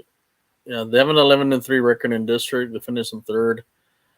But like I said, they have. But Lamar. Yeah, that could be your upset special right there. I think Memorial can knock them off. Clear Lake or Alvin?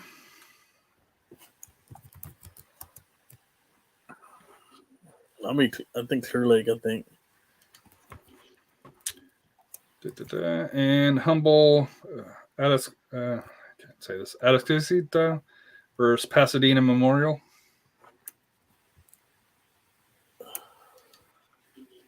I'll go with Atascosita. Pearland versus League City Clear Springs. Pearland. Pearland. Dobie versus Kingwood. Kingwood. Yeah. Kingwood struggled a little bit. Dobie's got, like I said, they got a good team too, but I'm gonna go. I think Kingwood might. I think we'll pull that upset on them. Barrel Air or Cypress Creek.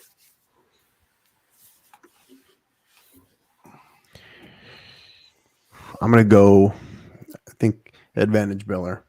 Been following them a good bit this year. I think Yeah, they look solid. They're legit. They're legit 1 seed. Tompkins, Katie Tompkins or Richmond George Ranch. Tompkins, Stratford or Westside. Stratford. Sugarland, Fort Bend Clements or Katy.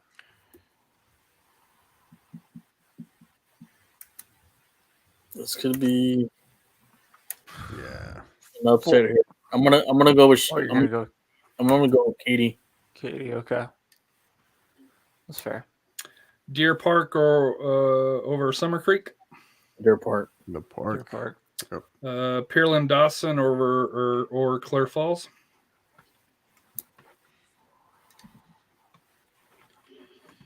Clear Falls. They're 16-3-1. Dawson's 17-2-4. It's a great matchup. Can go either way. I'll go Dawson. Beaumont, Westbrook or Pasadena, Sam Rayburn. Go Westbrook. That might be your sleeper team there. Clear Creek versus Shadow Creek in the Battle of the Creeks. Shadow Creek 16-5-3. Clear Creek is 12-7. I'm gonna go with Shadow Creek. And let's do this side here. Ridge Point, Cy-Fair. Ridge Point. Seven Lakes over Memorial. Yeah. Clear Lake, Humble. Ooh. At Cosita. That's a tough matchup there. Yeah, I can see Atascosita taking this. Atascosita it is. Yeah. Pearland, Kingwood.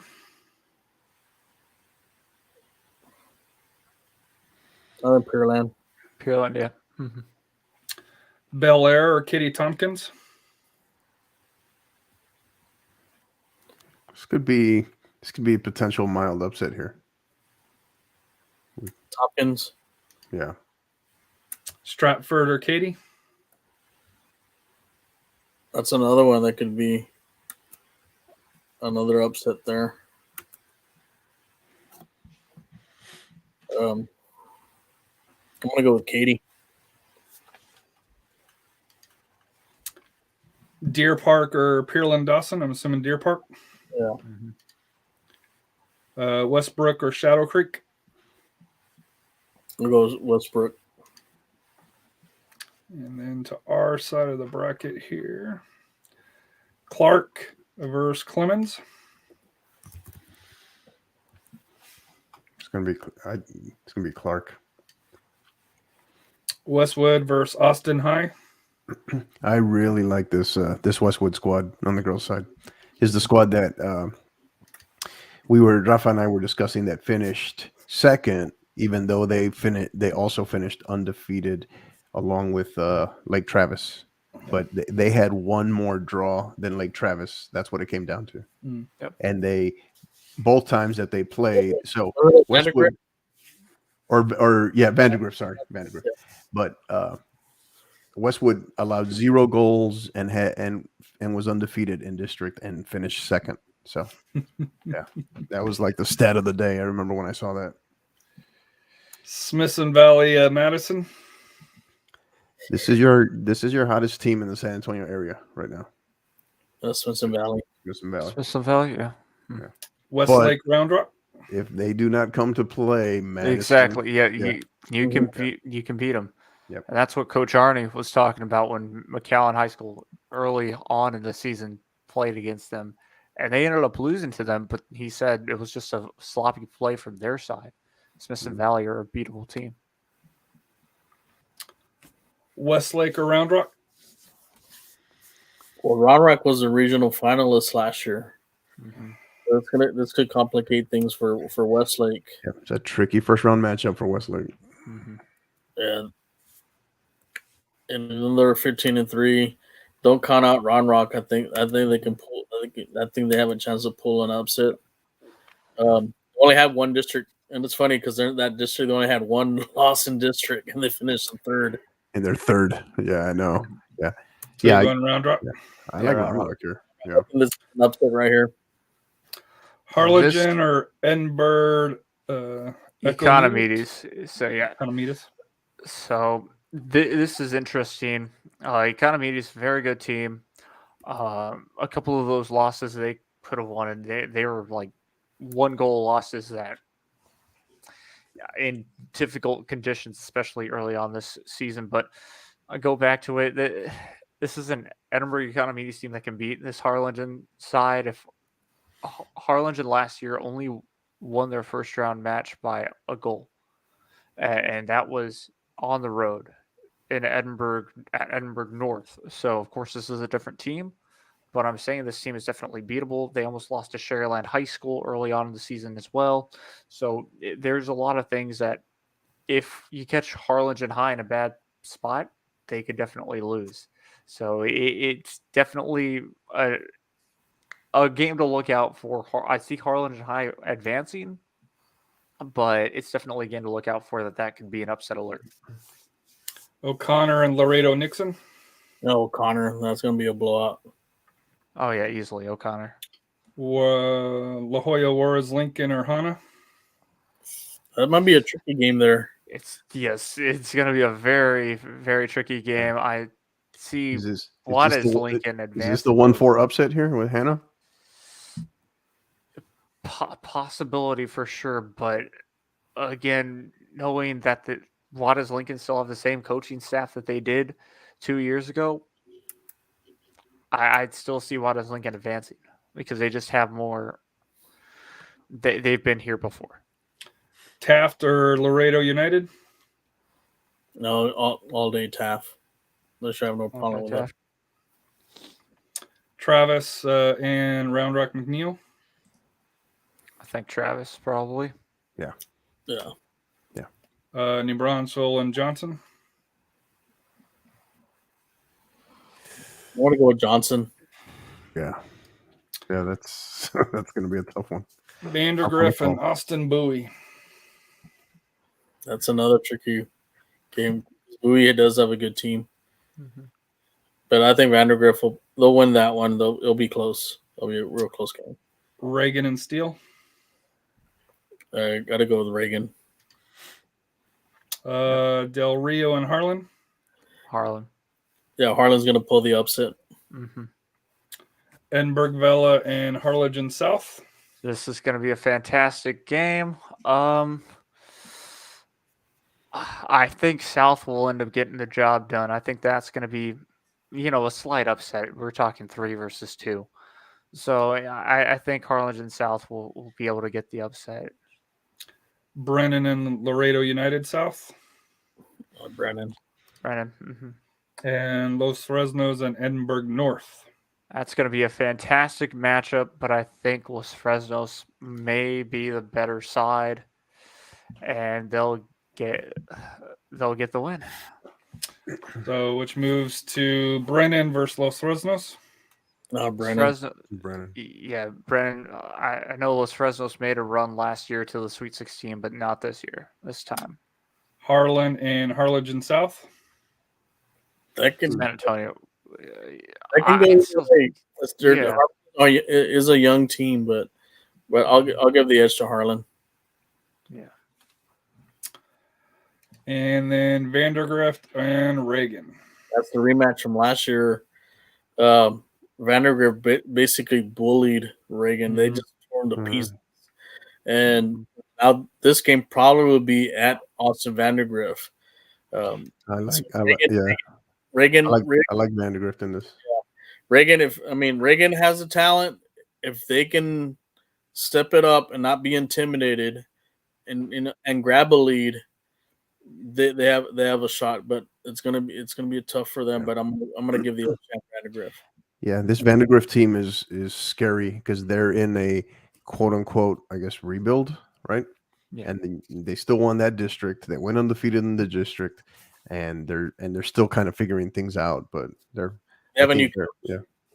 New coach. Travis or Johnson? I go Lake Travis. I see Lake Travis here. Yeah. Taft or Warres Lincoln? Taft. I'm gonna go with Taft here. Yeah. Taft has got a dynamic player, a goal scorer that's gonna keep them in games. In Jordan Matthews. Harlingen or O'Connor?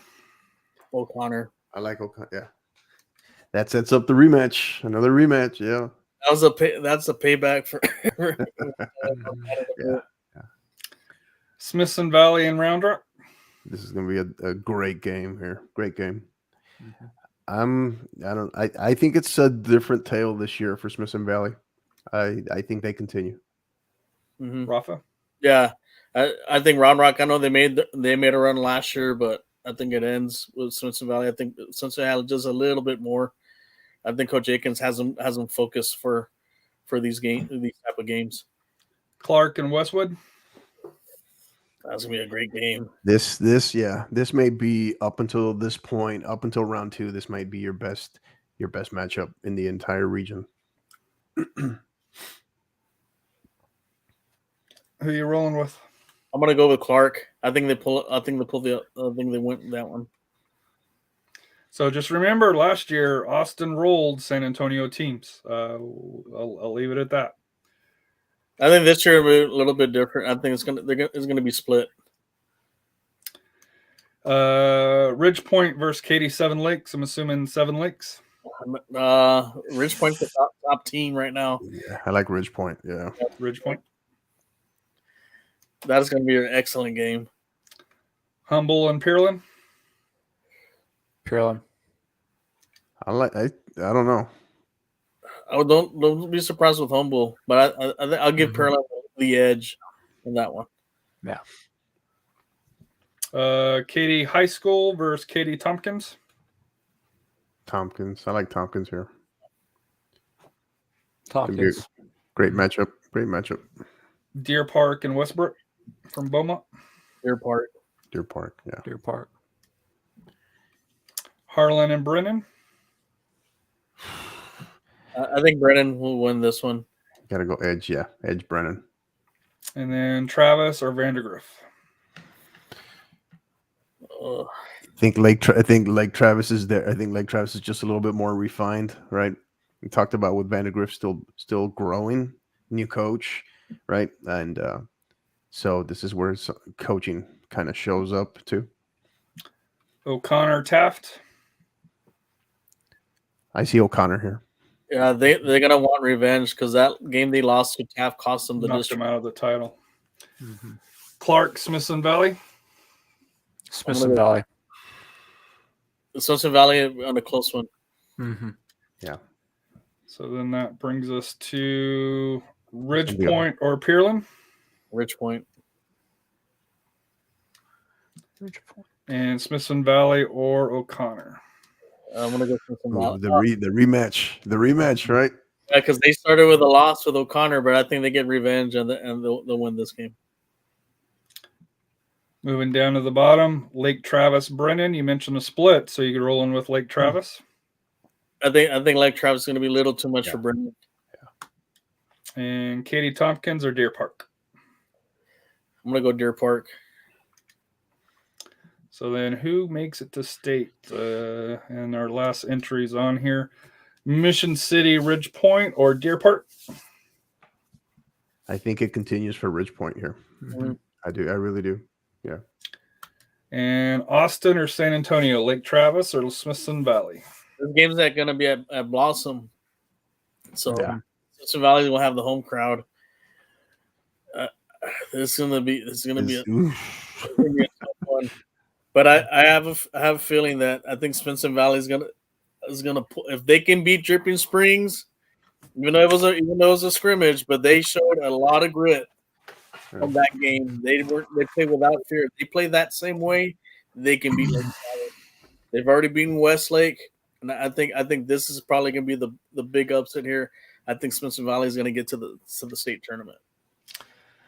So it's late, guys. 6 hours and plus for it here. Appreciate New record, everybody baby. hanging in. New record.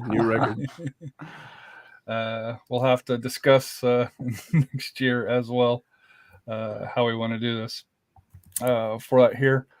So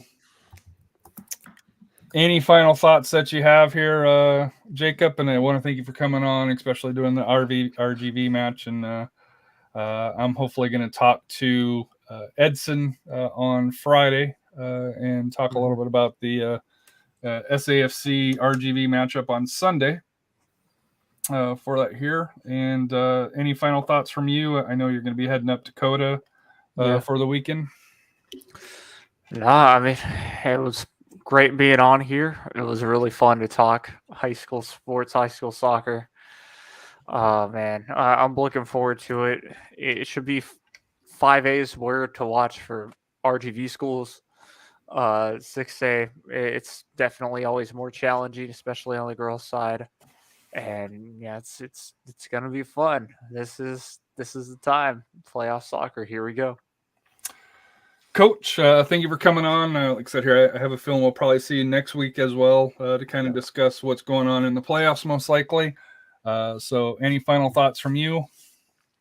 No, I appreciate you guys. We'll have to figure out how the heck this went 6 hours, but no, it was a lot of good insight though. It was a lot of good insight. It wasn't just us randomly picking, just random stuff, right? But no, thank you, and we will be having a episode 3 of Inside Texas High School Soccer will be coming probably. I know I had discussed with Rafa sometime this weekend, either Saturday or Sunday. We'll figure it out, and as soon as we know, we'll get an announcement out there. So, thank you guys for having me. It's fun. It was fun.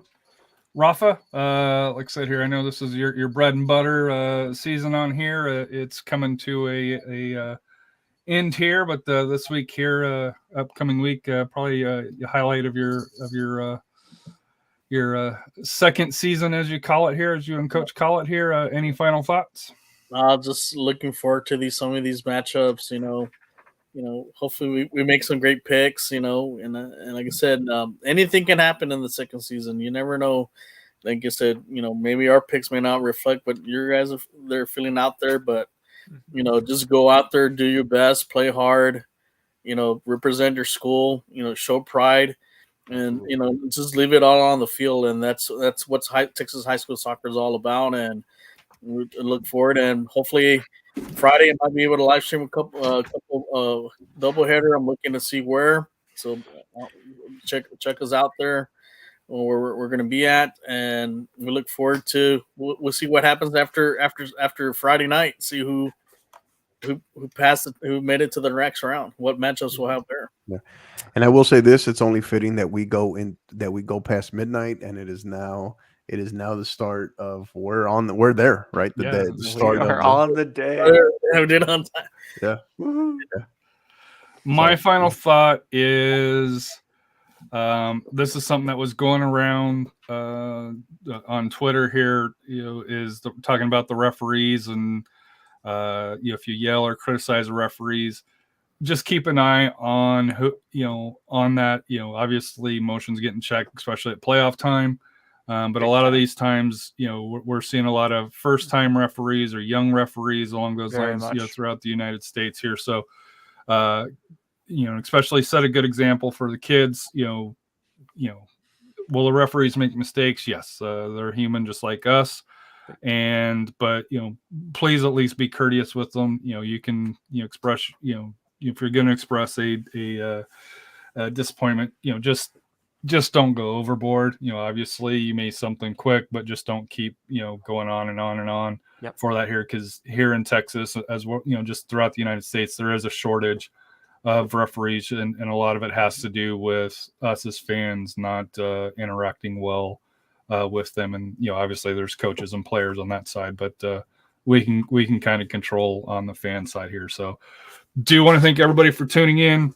For the notes, I'll get this uploaded, not tonight, but we'll update it on a podcast in case you're driving to El Paso in a couple of weeks. For that here, this you can put it on and go through there. This will cover the whole trip, right? Almost. Or go to Dallas or Houston. Valley. But hope everybody has a great evening. And what's life without goals? We're out of here.